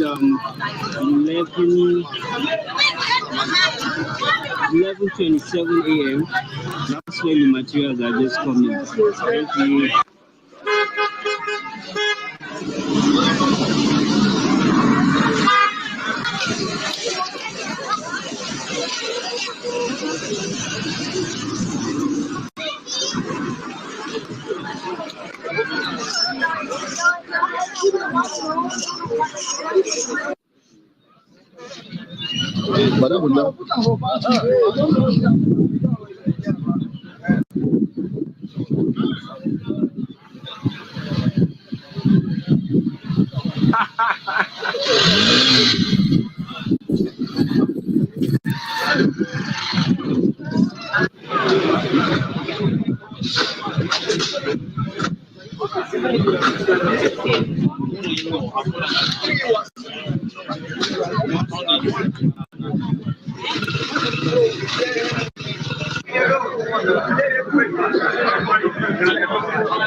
This is Trust TV, documenting the Nigerian story.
Welcome to Nigeria Decide Studio on the Trust Television Network. We have been bringing you activities and coverage from around the country in what appears to be a very interesting and epic battle, the 2023 Presidential and National Assembly election. The Presidential and National Assembly election is going on in all the 36 states of the Federation and the Federal Capital Territory, Abuja. We have our correspondents spread across all the states to give us live updates. My name is Sunday Michael Ogo, and I have in the studio with me. Yes, it is absolutely amazing to be here and, of course, to give you the thick of the action right here as it unfolds on this momentous day. I am Ibrahim Yusuf. Interesting, Ibrahim. Journalists are like photographers. They are never seen in the picture. Exactly. You know, we work behind the scene. But one thing I have done in nearly over a decade of reporting election is I was able to sneak in and get to vote this time, as you can see from my hand, just to have a complete feeler of what goes on there with the entire process, rather than just talking from what I know. How exactly was the process? Well, you experienced it first. It was smooth. When I got to the polling unit at 8:30 a.m., the PO officers were already on ground, all set up. There were about 17 polling units in the place. I had done a transfer after moving around on account of this job. So I was waiting to see if there would be any hitch. It wasn't there. It was smooth for me, and within 5 minutes, I was done with the process to enable me move on to other. But what was the movement like from home? Now, that was the crisis. On a different day, it would take me about 30-35 minutes. But it took me 3 hours, 30 minutes. That is with all the accreditations and the paraphernalias. I had to always show that I was accredited to move around and all of that. So that was because of the deployment of security? Well, it was massive. I saw about 3 different joint patrols. Then I saw the military police patrols, apparently checking on their own personnel who were deployed for the process. The only issue I had, coming down here was there should have been some sort of arrangement to allow for smooth movement of accredited personnel or what you call essential workers. We all got muddled up in that whole mess. Yes. So sorting that line out was... well, lots of people will say that's a necessary evil. Well, I mean, you can endure that for one day or live with the consequence for 4 years, whichever one is easy. All right. Well, it's actually amazing that you actually got the opportunity to vote and, of course, experience it firsthand. Talking about first-hand experiences, we have right here in the studio our guest to help us analyze some of these situations, who has actually voted as well. We have Emmanuel Osemeka right here in the studio, public affairs analyst. Welcome to Nigeria Decides. Good afternoon. Sorry. It has been an early day for a lot of people. It has, absolutely. Yeah. So you were able to vote? Yes, I was able to vote. So how was the experience like? Well, it's a mixed bag for me. I got to my polling unit at about a few minutes past 8 a.m. and I saw over 100 people already waiting. The INEC personnel were not there at the time. Then, of course, we began to organize ourselves. There's just one polling unit for my location. And we organized ourselves by giving numbers and all that. Not long, the INEC personnel came. When they arrived, they were 4 in number. When they arrived, they began to set up. And a few of us helped them to set up. And in the course of the setting up, we discovered they didn't have tables. They didn't have chairs for themselves. They didn't even have. Some of the elderly people within my locality came with their chairs. Some people had it, but they refused to give it to the INEC people. So personally, I had to drive home to go get them tables and chairs from the house. And after that, of course, the very normal ritual of sensitization, and of course, voting began. 2-3 people voted, and they discovered that the ink wasn't working. So we were stalled. So what we did was that we told them to continue the verification while once you verify, you just stay on a separate queue, and I had to send for ink from my own house. So both accreditation and voting took place simultaneously. It was supposed to be once your name is found on the register, you do the BVAS verification. Then of course you meet the PO to get the 3 ballot papers for presidential, senatorial, and of course House of Reps. Then of course you move to the booths to vote. So 2-3 people voted, and they started complaining that the ink wasn't showing, and so I had to go to the house to get another ink for them. So I practically had to provide material that INEC was giving over 400 billion to provide, unfortunately, but they didn't give me any part of the money, unfortunately. Well, like you mentioned, it's part of what we have to go through to help ourselves. It's been smooth so far. The beavers verification really doesn't take any serious time, maybe barely 2 minutes or 3 minutes. But there were a few people who had issues. The beavers couldn't verify. I don't know if it's exclusive to elderly people, because in my unit, quite a number, about 3 or 4 at the time before I left, had that challenge. They repeated. So I don't know if it's as a result of poor training or poor understanding of how to work the beavers. But you said that we are picking up some reports, we are monitoring reports, and in some places, in fact, we understand that the coppers were waiting for some kind of network before they could carry out verification. What does that speak to? Is it a failure of trading? It purely speaks to failure of trading, because the beavers does not need network for verification. The only time the beavers needs network for verification is when you're sending the result. But because the beavers is a device that all the registered persons, all the voters have been uploaded into. All you simply need to do is to push the numbers of each person. It will produce your detail, or your fingerprint, or the facial. So those are the 3 ways it works. But I mean, I've heard severally. When my mother called me, she was like, "Oh, that they said they didn't have network."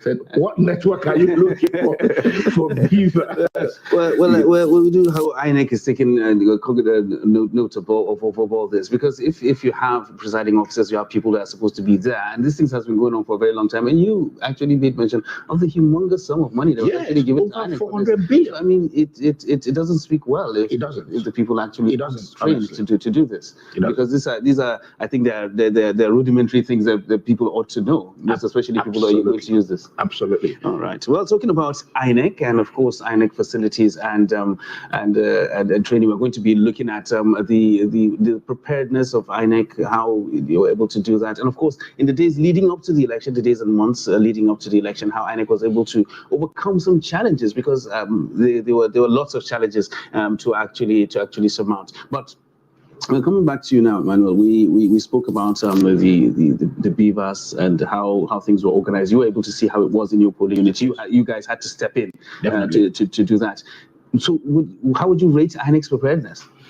Well, before today, in all sincerity, I had, with the reports and of course the feedback coming from INEC and of course some of my colleagues out there who are working, it showed clearly that INEC showed serious sense of preparedness as against what we used to have in 2019, 2015, 2011, if we look at the recent past. But I mean, if you look at also how INEC was able to deploy materials, move the non-sensitive and sensitive material, as at yesterday by 6 p.m., practically 99.9% of the materials had gotten to rack, which was fantastic. I mean, LGA, absolutely. And of course, rack this morning.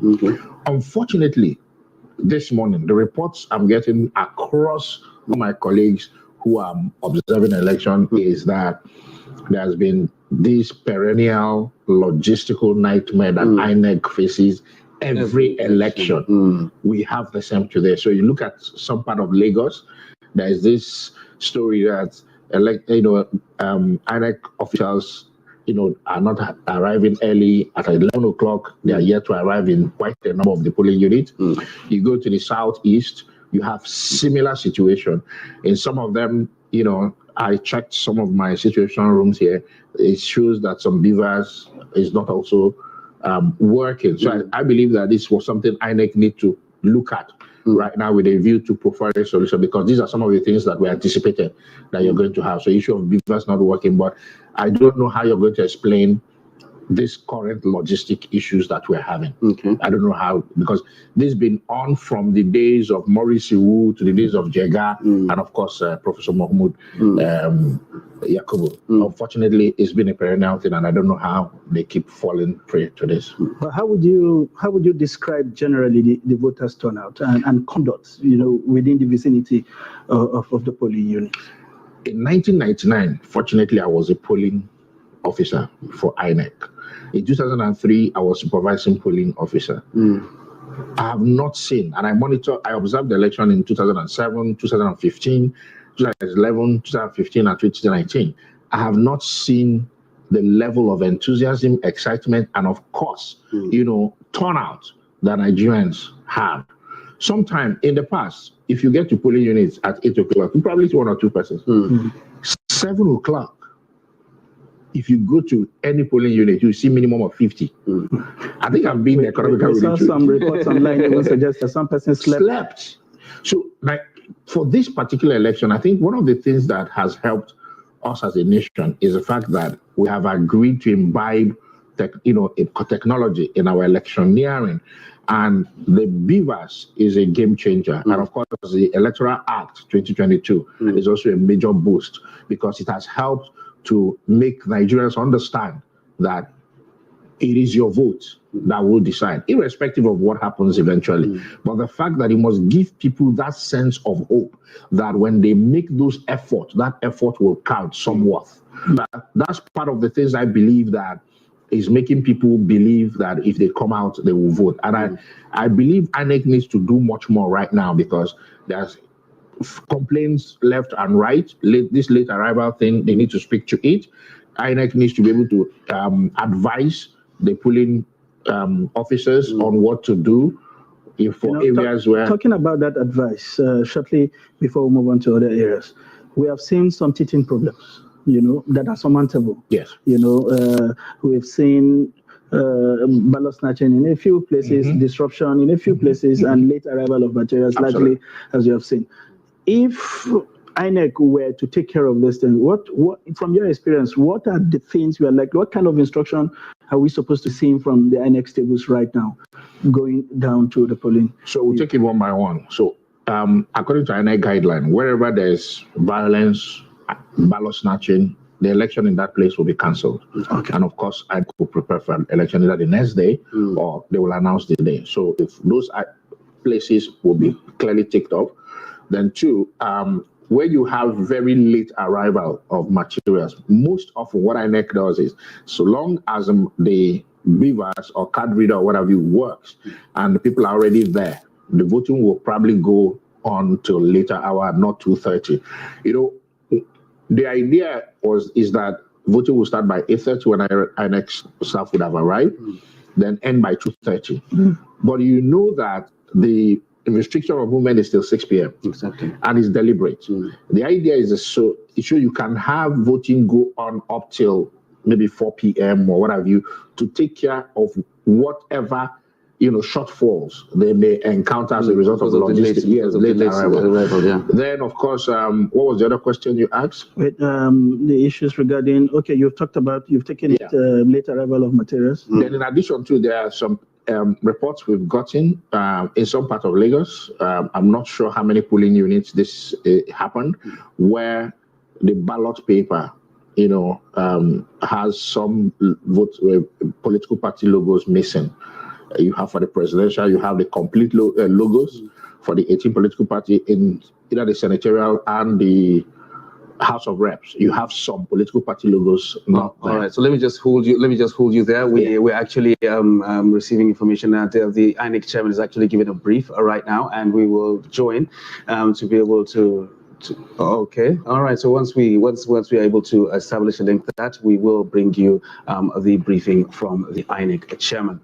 So we're talking about the general conduct of the election. I mean, like just like you said earlier, these are things that we've had over the previous elections.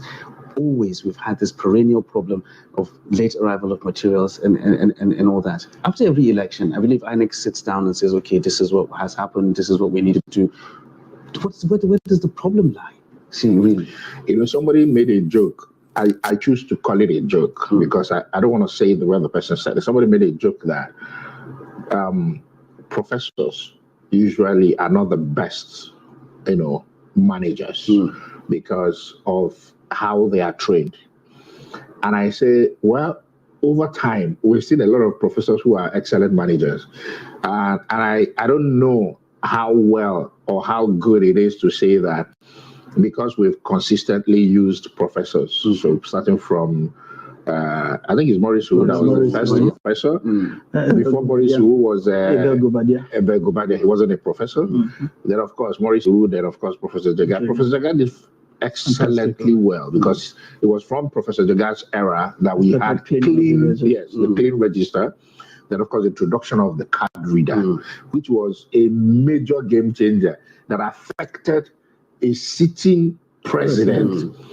So that's why I use the word is a joke, the person is, because if one professor did very well and another professor appears not to have probably taken lessons from, so they do a lot of postmortem, they do a lot of lesson learned conferences, and of course it is from those lesson learned that you have the suggestions that go into the Electoral Act, the amendment to Electoral Act, and of course the new guidelines and the rest of them.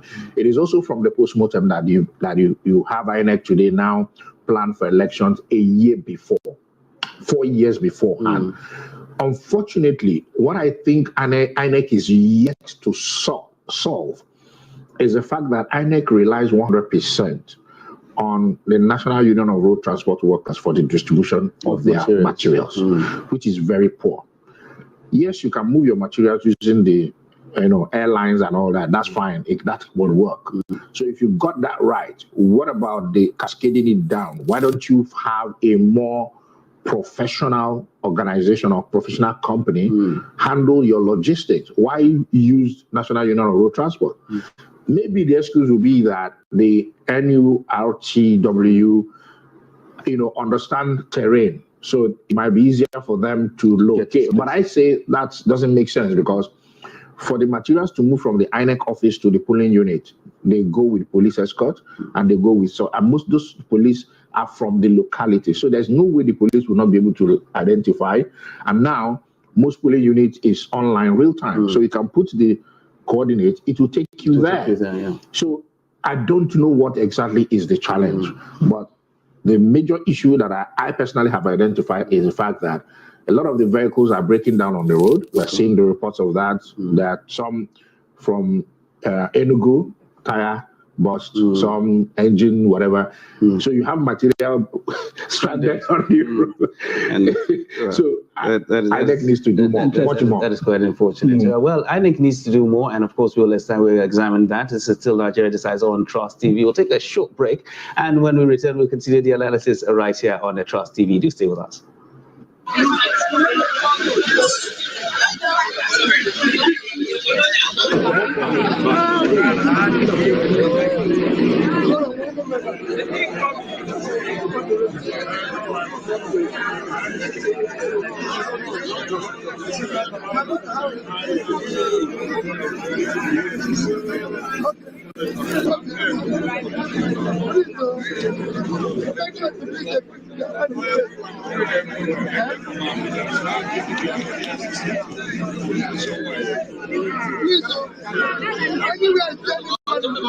One man.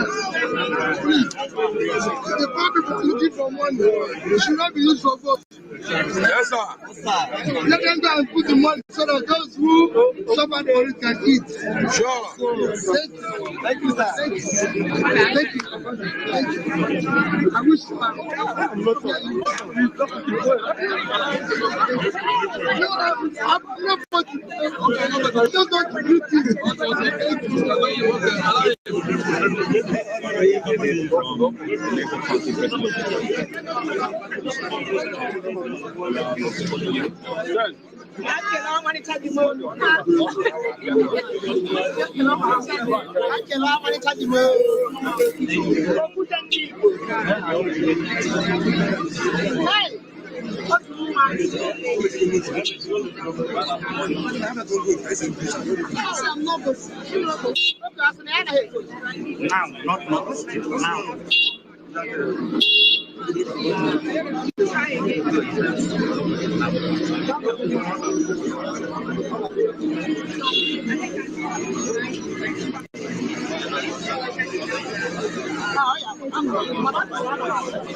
Welcome back. It's still Nigeria Decides right here on Trust TV. So very good images there coming in from polling units and showing how the conduct of the election is ongoing. We're talking about things that are ongoing. We understand the INEC chairman is actually currently giving a briefing right now. So we're going to take a peep and listen to what he has to say. And then we'll be right back. Stay with us. So if there are one or two questions or observations or suggestions, I would respond to the questions. Thank you very much. Please, if you have any questions, by raising up your hands.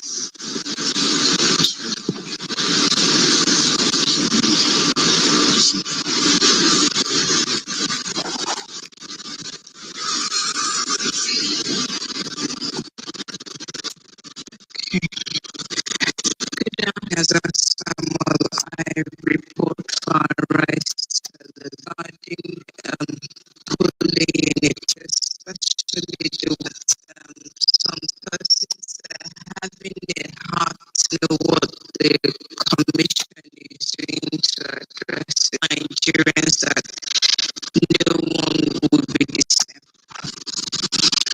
Good afternoon, Chairman.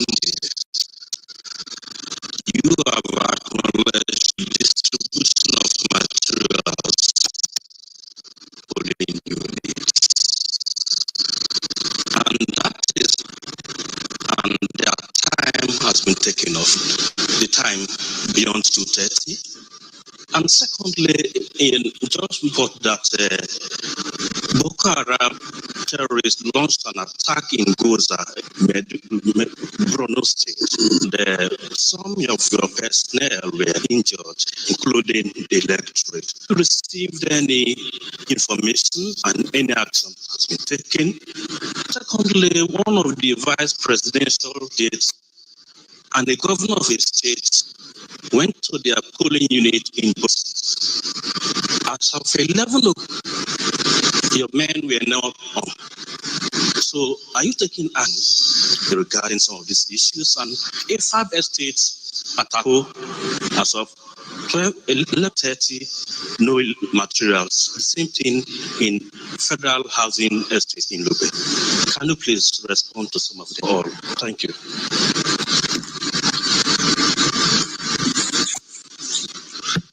Okay, I crave your indulgence to respond to these issues quickly, so we go back to our situation room. The next briefing will be at 4:30. So let me start with the rise chief difficulty locating polling units. That is why before the election, we embarked on a campaign encouraging citizens to identify their polling units. We have 6.7 million citizens in that respect, and quite a number of them have done so. I actually expected that the complaints that we are going to receive from people who could not locate their polling units will be louder than that. We tried to solve a 25-year-old problem in the history of Nigeria by expanding voter access to polling units, which we successfully did in 2022. Before then, the delimitation of polling units was the one done by the old NECON, not INEC, in 1996. Doing so means redistributing some votes to polling units. The law empowers the Commission to create polling units and to allot voters to them. There is population increase, movement of people up and down country, and so we did so. But what we did in the main was to redistribute voters from congested polling units in proximate or same location. In other words, voters were not in the main taken out of the locations where they voted consistently since 1999. What did we do? We published the entire list of the redistributed voters and shared with the state offices. We worked with the mobile telecom network operators in Nigeria and sent bulk text messages to the affected Nigerians.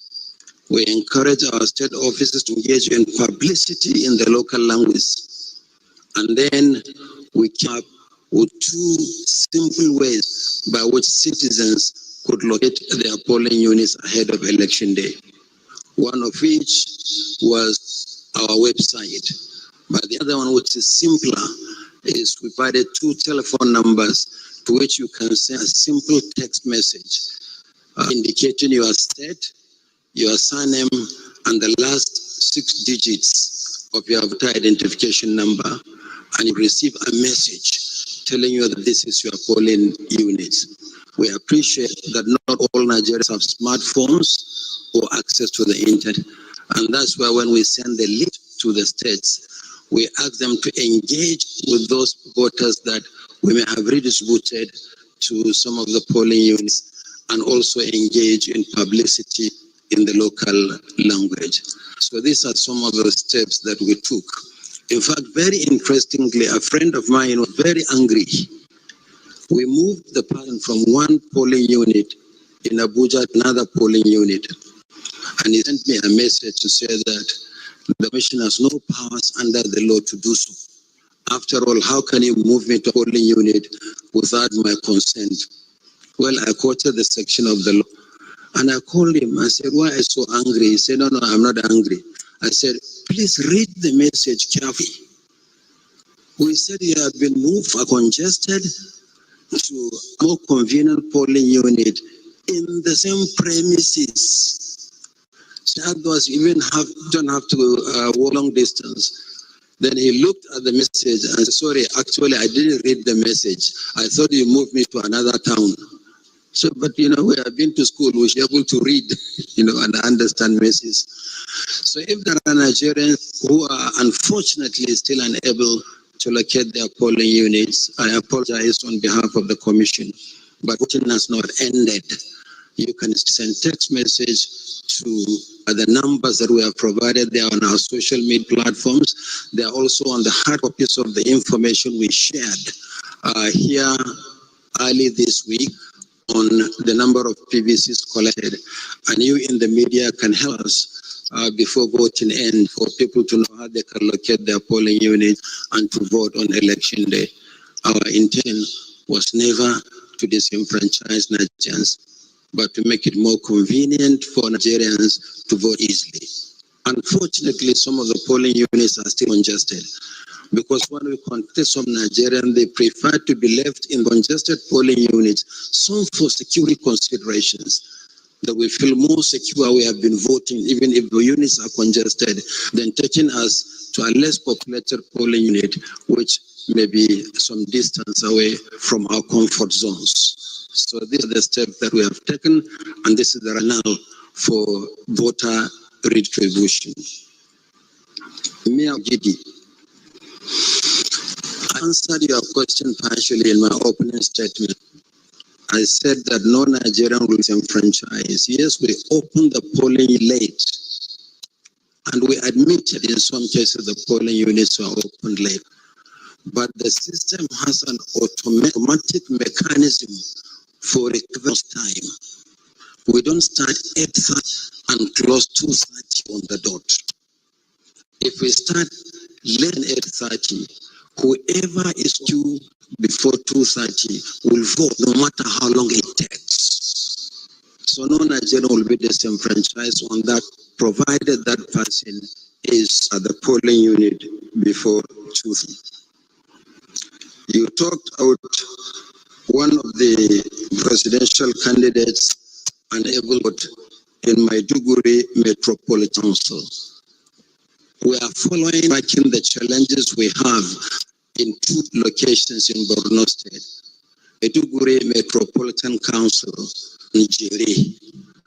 So we are in that. Voting hasn't ended. We're sure we'll overcome whatever challenges, and every Nigerian will have the opportunity to vote. Then finally talked about the attack of our officials in Goza, tracking that one as well. There are some, let's say, bandits or some sergeants that were fired from the mountain top in Goza, just firing at random. That was what we were tracking. We had to come to brief you. So continue to track. 4:30, we should be in a position further update on that. Thank you very much. The work continues. See you 4:30. Thank you, Honorable Chairman. That's the brief from the INEC chairman. They are giving situation reports across the country following incidences that are tripped in from the early part of today's activity. He talked on a number of issues. He talked about attacks here and there. I mean, his last words before we cut off had to do with a developing attack around Goza. If you are familiar with the training activities of the Nigerian police and the mobile police force, Goza area used to be where they have a shooting range, I think, for a long time. And he talked about late arrival of voting materials in some polling units and how they have automatic mechanisms to take care of this. He promises to return at 4:30, but we still have our guest in the studio with us to look at some of the issues that were raised by the INEC chairman. You listened to him raise response to some of the issues. Some of them I noticed that you were nodding in disagreements, yes. And in fact you have to say we cannot basically just explain everything away. Yes. What do you make of the whole explanation around, especially the reassignment of voters, people who showed up today and discovered that their polling units have been reassigned? Some got text message. I did. Yes. My wife did. Thankfully, but there are quite a number of persons who probably didn't get over these network challenges that we have had in the last couple of days, and a whole lot others are not even available, don't have access to the phone lines. What do you make of that explanation? First off, I believe that there's nothing wrong with reassigning people if a particular polling unit is overpopulated, for ease of management and all that, but it should be done early. You don't, first of all, I don't even understand the rationale behind, starting the intense voter registration, probably 2 years before or 1 year before. Then you cut it short so early. Then when you're done, you want to clean up the register. Then, of course, you print before you now reassign or assign. I believe that as we are going, and developing our electoral jurisprudence and processes, it's high time, if you need to reassign people, you must take a look at certain, peculiarities and, of course, demography.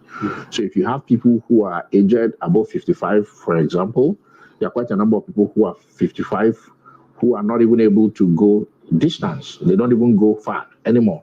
So you take someone who is 66 and above, to probably their vote polling unit used to be like 5 minutes walking distance from their houses. You take them to a distance of about 30 minutes walking distance. How are they going to get there? That's number one. Then number two, it also makes it very difficult because they may naturally discover that on the election day.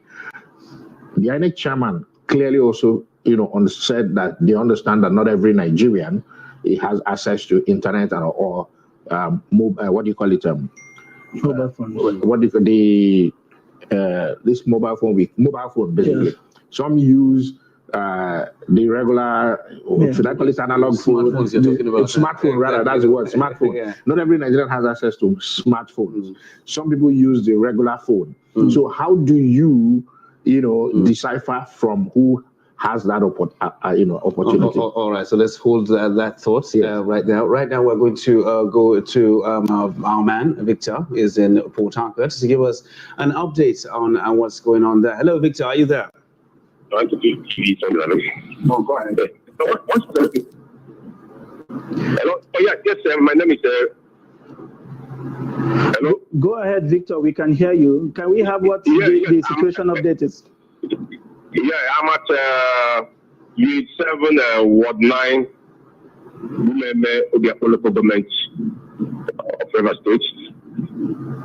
The governor, Governor Wike, had challenged earlier over the manufacturing of a beavers machine. So the man was delayed for about 2 hours because he was able to vote. He voted, but the beavers was not able to capture the wife.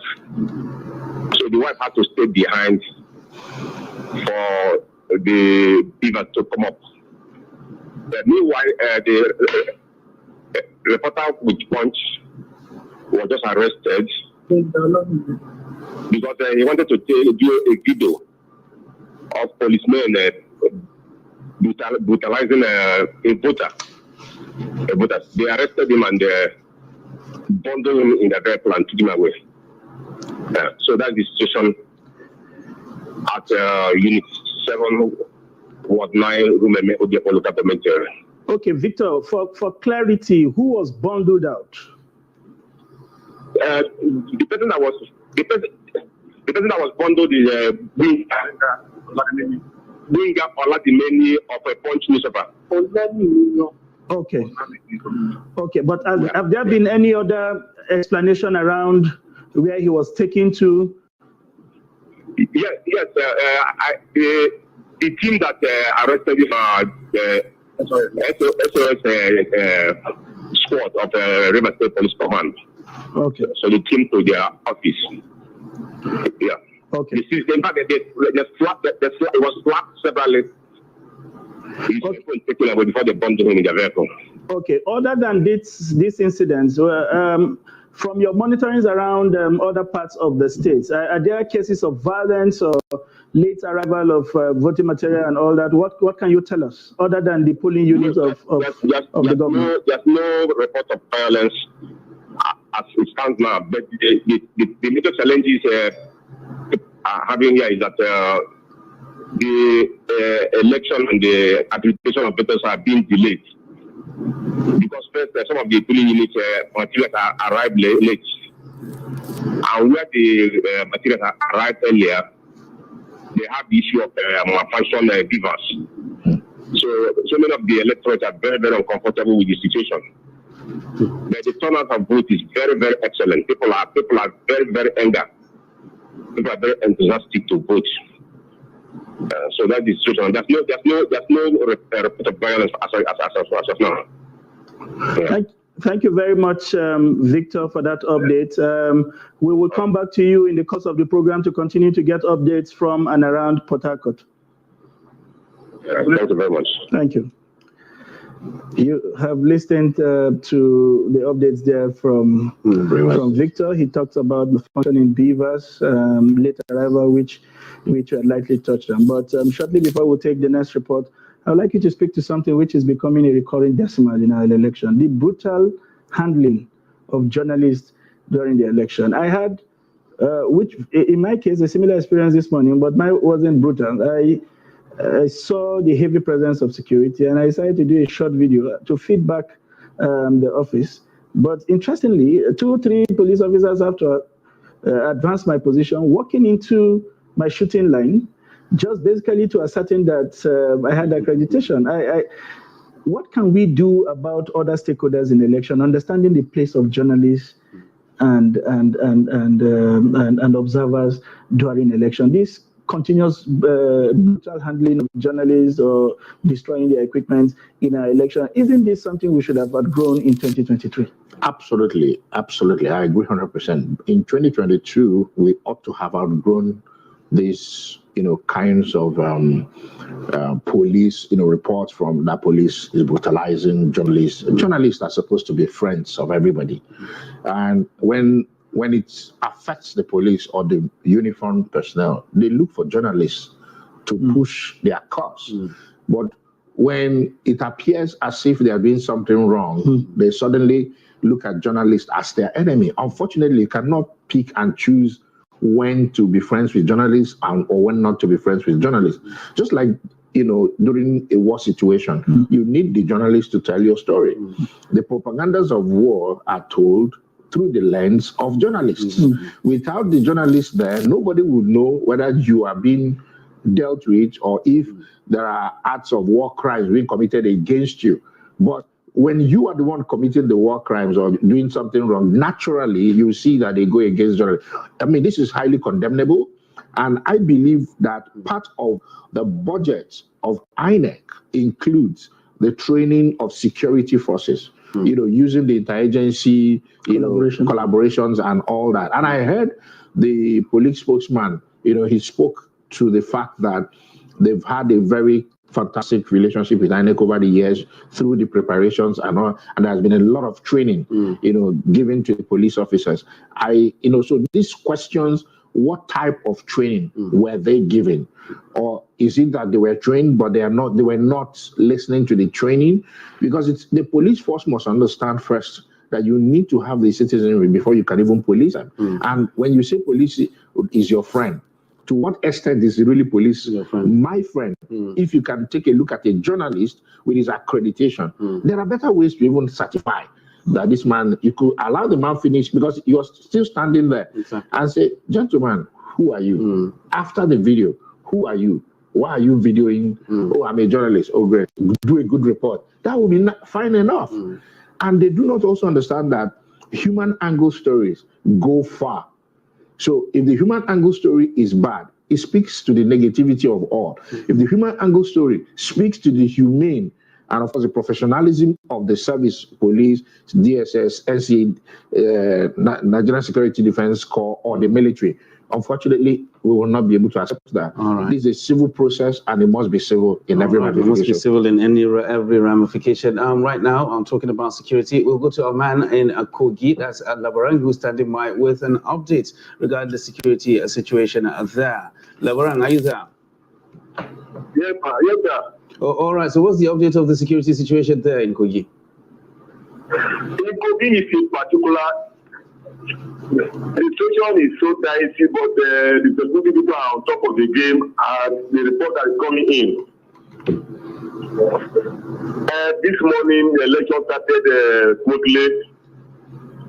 A few hours after it, some boys entered the town and started attacking the electric, destroying the electoral materials, and in the end, it disrupted the proceeding.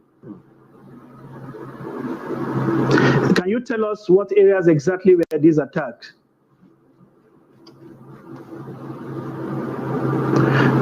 Labran, are you still with us?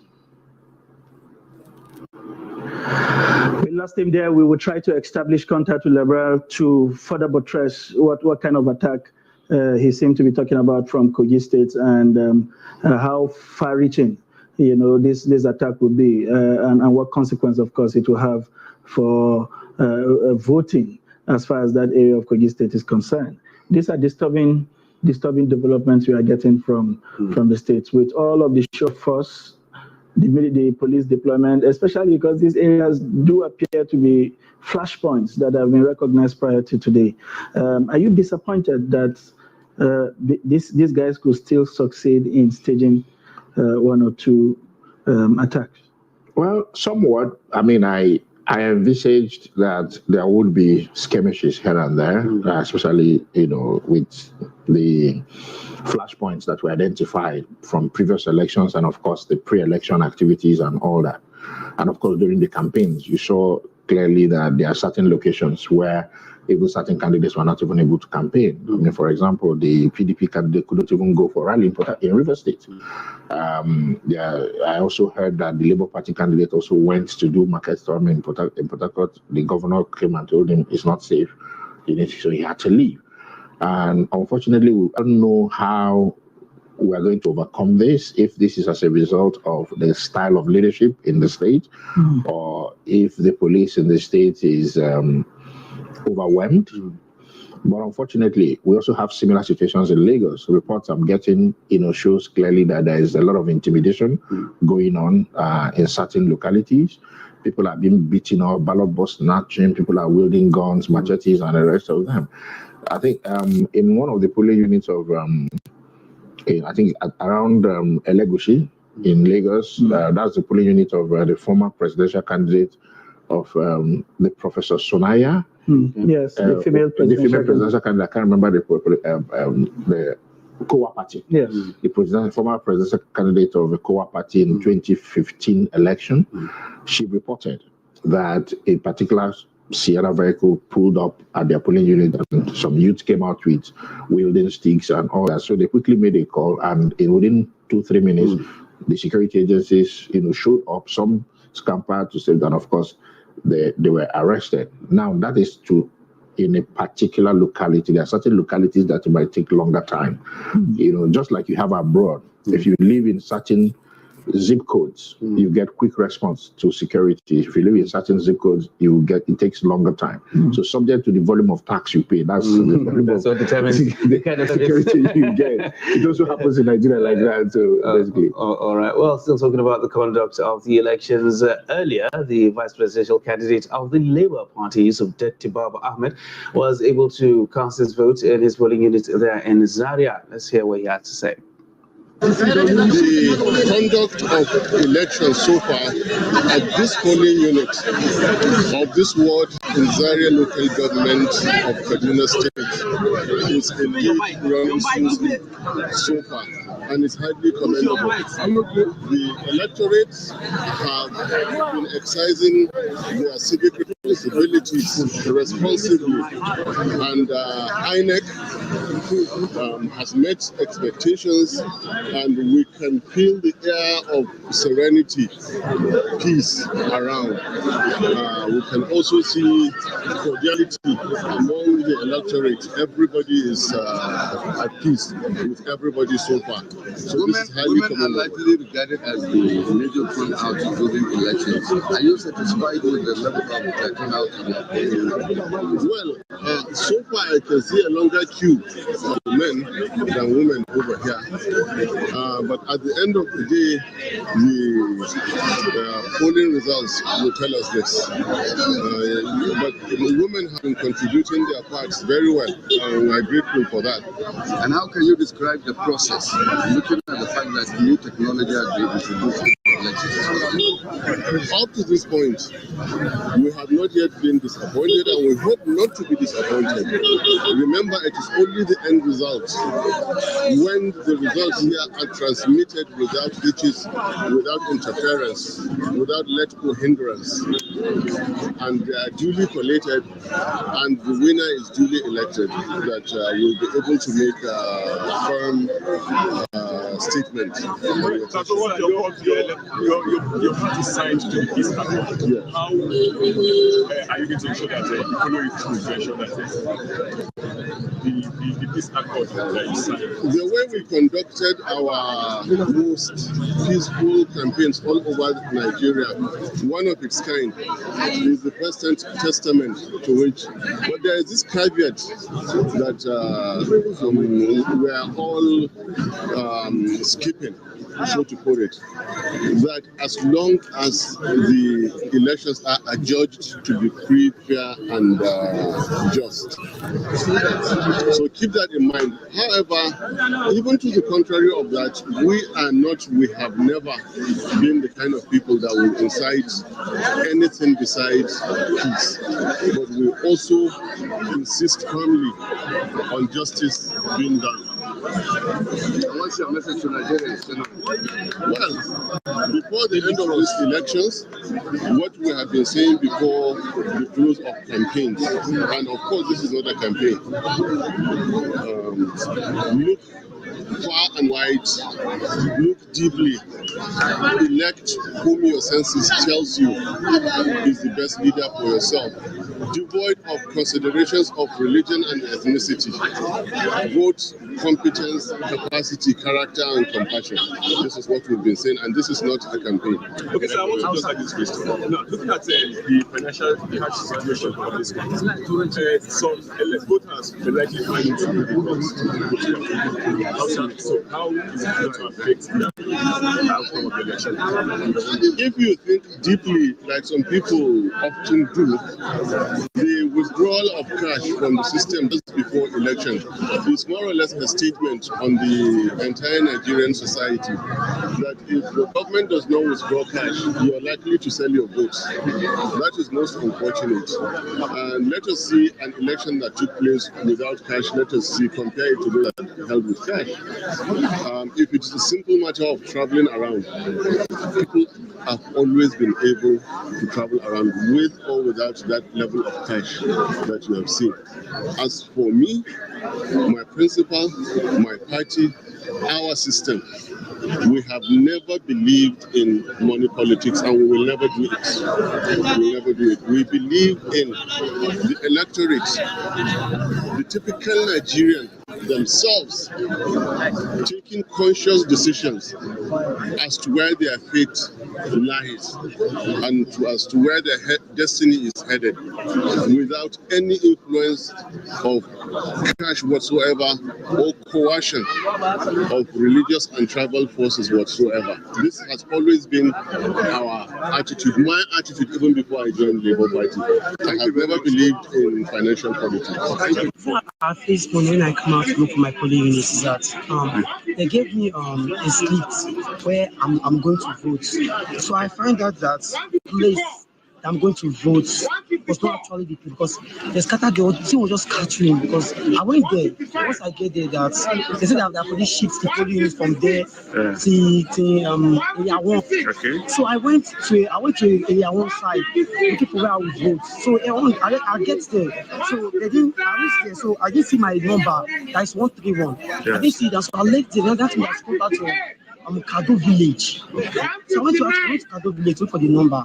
I get there. So I've already moved about 6 polling units this morning. 6 polling units. 6 polling units this morning. Looking for where I would vote. I didn't see where I would vote. I didn't see it. So I was just like, this was not frustrated. I was like tired. So let me just be going home. So I don't see where to vote. I just came to this place FF City here. So I get here, and this actually is not the place I want to vote. For my place is at FF City. I was a Kado village. That is my. So what you're saying that is the information is not really clear. It's not really giving you the direct location. The direction is not really clear. The information is not really clear. Everything just scattered. What I'm trying to say is that anytime they are doing something like this, because this digital type of stuff, right? It's not really the thing we needed. It's not what we needed. We need something that can just in system and know where you need to vote and let the place be sure. If you have let the place be sure, let the place be okay to vote. That's just my focus. Thank you very much. And that's a voter there from the Gwarinpa district expressing frustrations that they had to endure following the late reassignment to another polling unit. We also listened to the vice presidential candidate of the Labour Party, Yusuf Baba Datti. They are saying what had happened at his own polling unit. We'll move straight to Labaran in Kogi State to finish his thoughts on the developments from Kogi. Welcome back, Labaran. Yes, sir. Okay, so you were telling us about a certain attack in Kogi. Can you tell us exactly where this attack had come in And what seemed to be the latest information from that? Actually, a young man was killed. The woman killed in Amba at the early hours of the around 11 a.m. during the voting period. Okay. So came to the polling unit, attacked the electorate of the voters, disrupted the proceeding, ballot papers, ballot boxes, mismatched and carried away from the polling unit. So the confusion that followed led to the killing of the young man at the polling unit at EG in Anambra town. Okay. In Anambra town. The young man that was killed, was he an electoral official or a Nigerian that had come out to vote?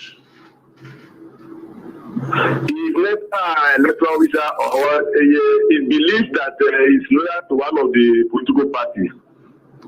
Thank you very much. So has it been established who's responsible for it? Is it the thugs that attacked, or is it the security agents? Has it been established who's responsible?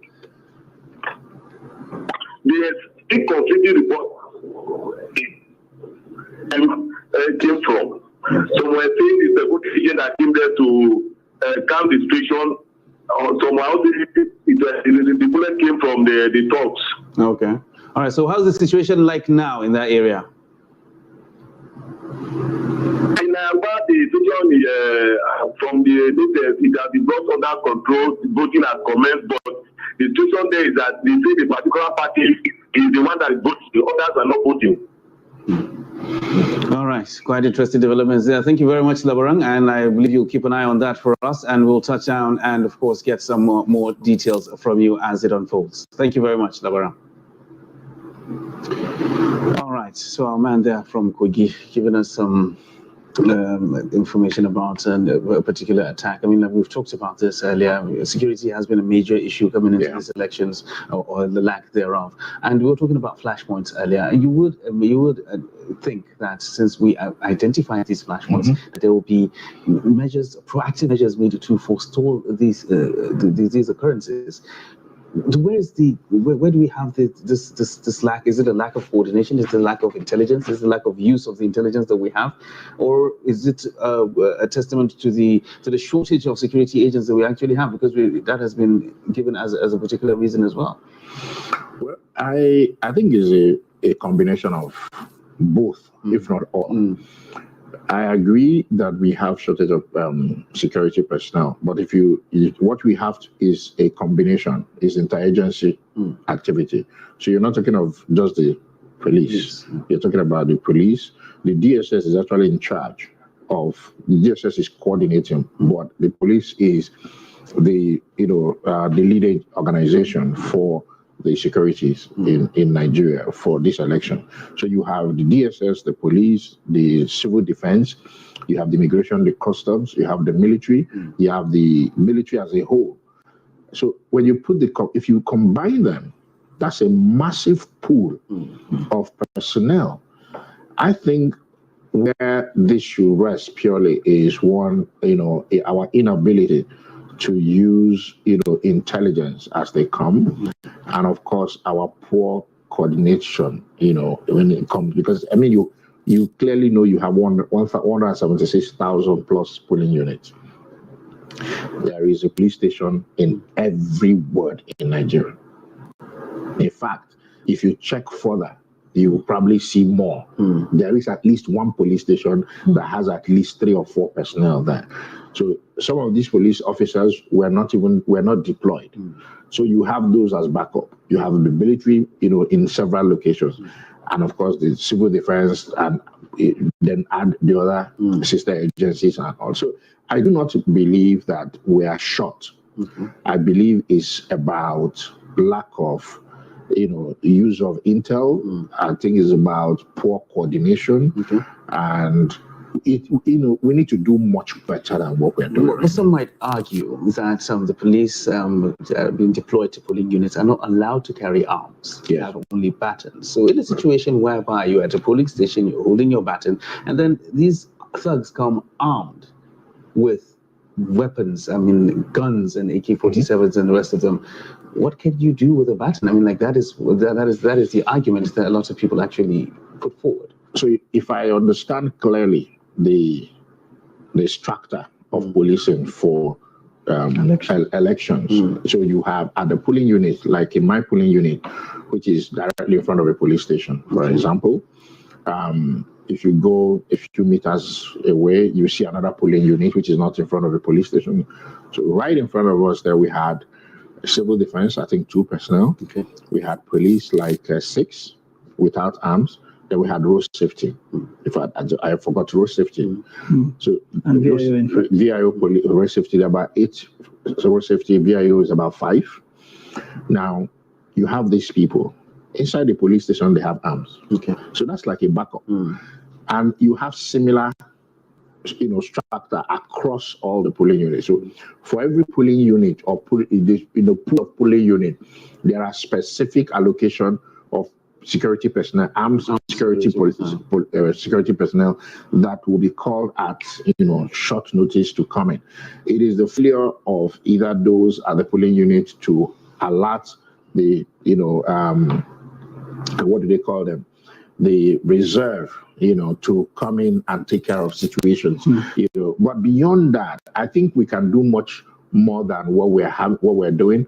In the past, we used to have a situation where you have, for every polling unit, you have a deployment of at least 2 or 3 or 4 personnel armed, but not at the polling unit. A few meters away from, you can see them, and you know it serves as a deterrent. But of course, a lot of us in the civil society, argued and quarreled that is militarizing, the election is not supposed to be so. But we are peculiar in this path. I believe that democracy should not be borrowed verbatim, the way it's done, outside. For example, in America, they have, early voting. The military personnel, the security personnel, all vote at intervals. Like those of you at on essential duty, like in your studio, there are so many people who cannot vote. But Nigerian democracy is borrowed from America. We don't do early voting. We do not have considerations for those who are on essential duties. We do not have elections hold 2-3 days. Elections is just 1 day, and that's why it appears so militant. So people are anxious that if it's not today, it will not happen. But if you have it's a weekend, today and Sunday, right? Then it will probably calm things down a little. So you know that if you don't vote today, you still have opportunity to vote tomorrow, and that tension will reduce. All right. Well, speaking about tension, one area coming into this election, I mean, like one political one zone that has been in the forefront of this discussion has been the southeast. And I understand right now that we have our man Titus on the ground there from Anambra to give us an update on the situation there. Titus, are you there? Yeah. All right. So what is the situation there in Anambra?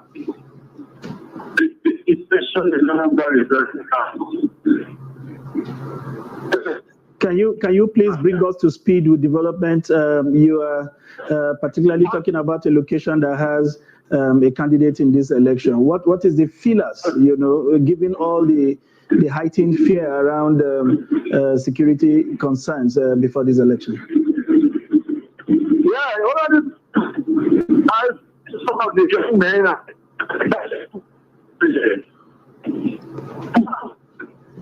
we seem to be having the election, and the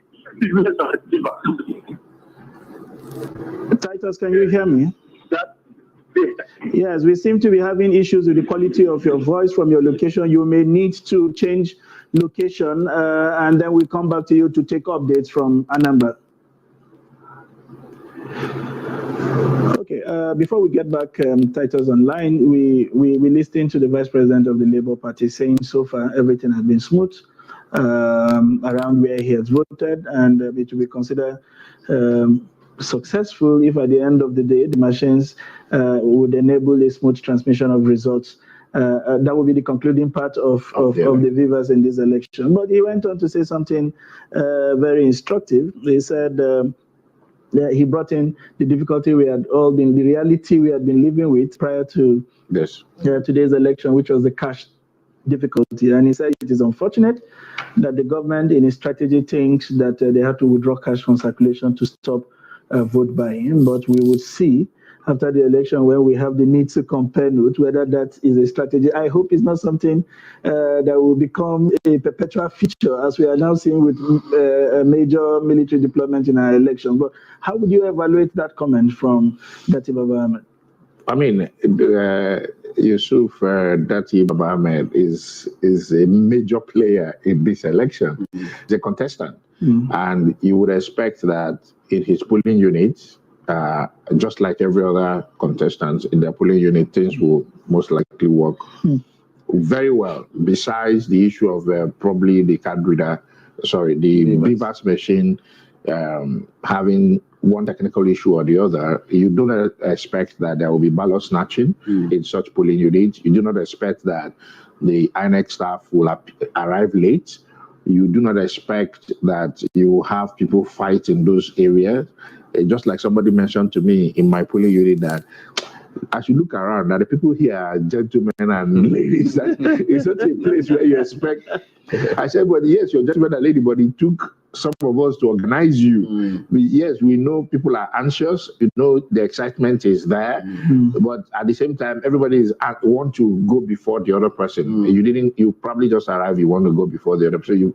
You may not have such in places where people like that would vote. And I believe honestly, and I hope that when post-mortem is taken, and we discover that election without money appears better, appears freer, I hope, I pray we don't make it a recurring decision. That was what I was going to ask. I was going to ask, in a situation whereby this has proven to be successful. So are we expecting a currency change every 4 years? I don't know. This morning I got a video from a very senior friend of mine who is in the security service, and he showed stacks of old 1,000 notes in bundles. And this is something you probably see in CBN, but this was somebody's house. And I don't have hair, but my hair all stood up. I became scared. Stack of bundles, not wraps, bundles taller than myself, about 5. And that scared me. And I showed my wife, and she said, so this is the reason why the president took that decision. And this is the reason why some people were fighting. So who owns this? I said, I don't know. This came from so people probably who work with such people did that video privately and shared it. Okay.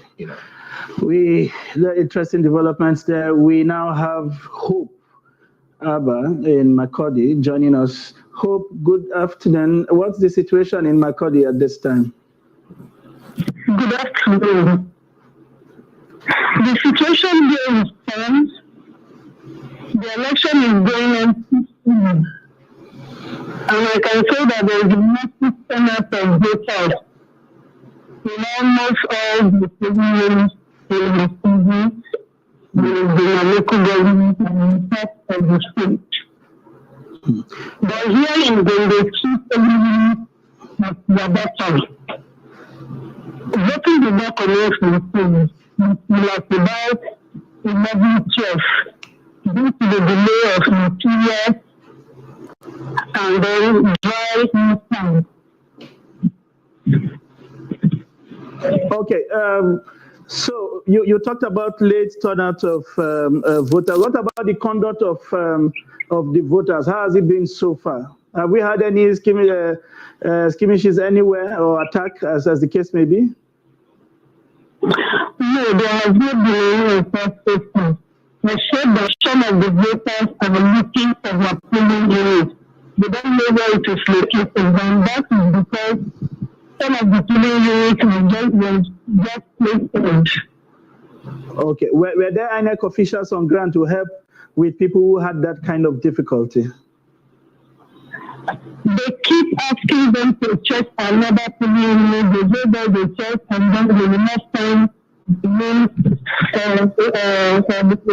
the names available to them in the first unit, and then the people doing so far, some of them that I spoke with complain that they've not been able to locate their polling units. Thank you very much, Hope. We will come back to you in the course of the program to get more update from the situation in Makurdi. Coming back to you, the question of people finding it difficult to locate their polling units is beginning to appear rampant. Yes. I hope somehow this number, does not get disenfranchised at the end of the day, because what I noticed in my case, which we were talking about during the break, was that you could be taken somewhere that will require you going beyond or between military checkpoints or police checkpoints, and that becomes a problem, because what they do is basically barricades the route, and there are no commercial transport or personal vehicle allowed to move around freely. What can we do to ensure, because the INEC chairman was repeating emphatically that everybody who wants to vote will have the opportunity to vote. How do we take care of these people who have shown enthusiasm, have shown faith in the system, went through all the rigors to register or even transfer, as the case may be, obtain their PVCs, and now are finding it difficult to locate their polling units? Election management is project management. And when you look at the repeated, complaints from people, which we've seen, and the number is beginning to balloon. And it's like I mentioned earlier, it's not enough for you to explain, because you really can't explain everything away. The reality is that, look at the young man in Varimpa Ward who was told to go to Area 1. From Area 1, he was told to go to Kado. There are about 3-4 Kado in Abuja. So which of the Kado should he go to? Some people only know one Kado, but they don't know that there is Kado Kuchi, and there's another Kado, where you have the fish market and all that. So which of the Kado do you want him to go to? And Abuja is not yet labeled properly like that. And just like you have, if you go to Borno State, the Maiduguri Metropolitan Council is surrounded by Jere. If you do not understand it, you think Jere is some far-flung location. They are interfused. So you have something like that in Abuja. So if you do not understand, you might find it very difficult to locate your location. I have a sister who lives around Jahi. Her polling unit is around Life Camp. How will she move? How do you expect her to move from Jahi to Life Camp? She must, and she will definitely meet those checkpoints. And she may be disenfranchised. So there you have these pockets of issues. Well, I want to call it pockets of issues because we are yet to, get the number of people who who fall into this category. And I see quite a number of people like that who are falling. And my fear is, if you get older people within this category, it will be very difficult for them to locate those. In fairness, though, the INEC chairman said there were measures to really get people acquainted with this development. They had made website addresses available where people can just punch in these numbers and get clarity around those. They sent text messages, as he said, and he talked about sensitization that happened at state and all of that. What they did not plan for was the numbers that all of these measures would not have impacted. Correct. Clearly, as we saw with those young persons who are not bothered about what INEC had done prior to that day. They are just interested in where they want to go and vote. Because they vote. Should they have made some arrangements of some kind of persons who basically just sit and provide clarity? Absolutely. Other than just being involved with electoral activity, you just more like a crisis resolution desk. I have this problem, I was here, I've now been transferred. And you punch in these numbers and give clarity around where they should go to and all that. Shouldn't we have had that kind of ad hoc arrangement, if you like? So it takes a whole lot, from what I've gathered and what I've experienced in the Nigerian system, is the fact that a lot of government agencies or government establishments are not really, really keen on feedback mechanisms. Because what you're talking about suggests a feedback system. And you're dealing with people, and your people come out to register. It's a Herculean task to register to vote. It's another Herculean task to also collect your PVC. In other climes, you don't need the PVCs to vote. Yes. You need Social Security, which is our own NIN. So if you have NIN, you're qualified to vote because that's data. If you have any government ID, you're qualified to vote because that is government issued ID. What you should do is that all government agencies should sync those IDs to a particular, maybe tare da imam kasa da damar yin zanga-zanga kamar yadda sashi na 40 because people live in a particular amma wannan sashi ya kuma buƙaci a kiyaye doka. Masana tattalin arziki a Najeriya sun ce za a ɗau lokaci mai tsawo tattalin arzikin jihar Lagos to give people their polling units, given their address, because the address system works in largely a lot of places in Nigeria, even in Borno State. If you put Google Map to locate certain places, you will find it. But what has failed for us as a country is the fact that we have this craze for proliferation of identities. So the police have their own ID, which they've jettisoned over time. The digital economy people came up with NIN. You have the immigration identity, which is the international passport. You have the driver's license, which is another identity. Then, of course, you have the voter's card. Maybe more will come, or probably, since many people are crying for change in the country, which the current party said they were going to give us. Other people are calling it another change. Maybe we may get people who will sit down and think these things through. Because if they do, the amount of money we spend on our election cannot be explained. I don't think there's any America that has probably larger number of voters, much more. The American election is over 20 million people voting. I do not think they've spent this amount of money.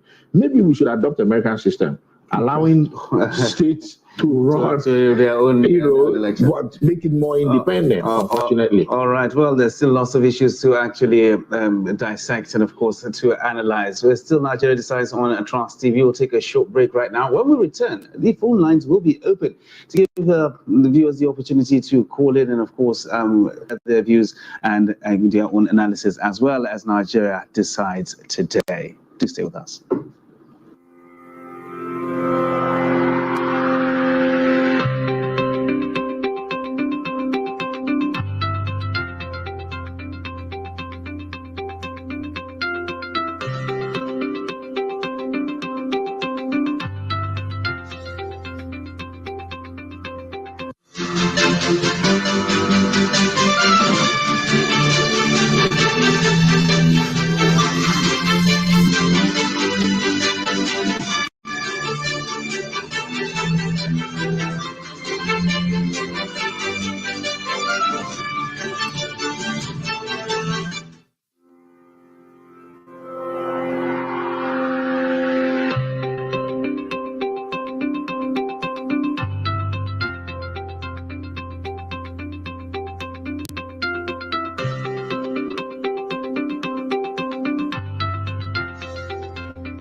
daga Najeriya sun hana zaɓe a wasu lambunan jihohi.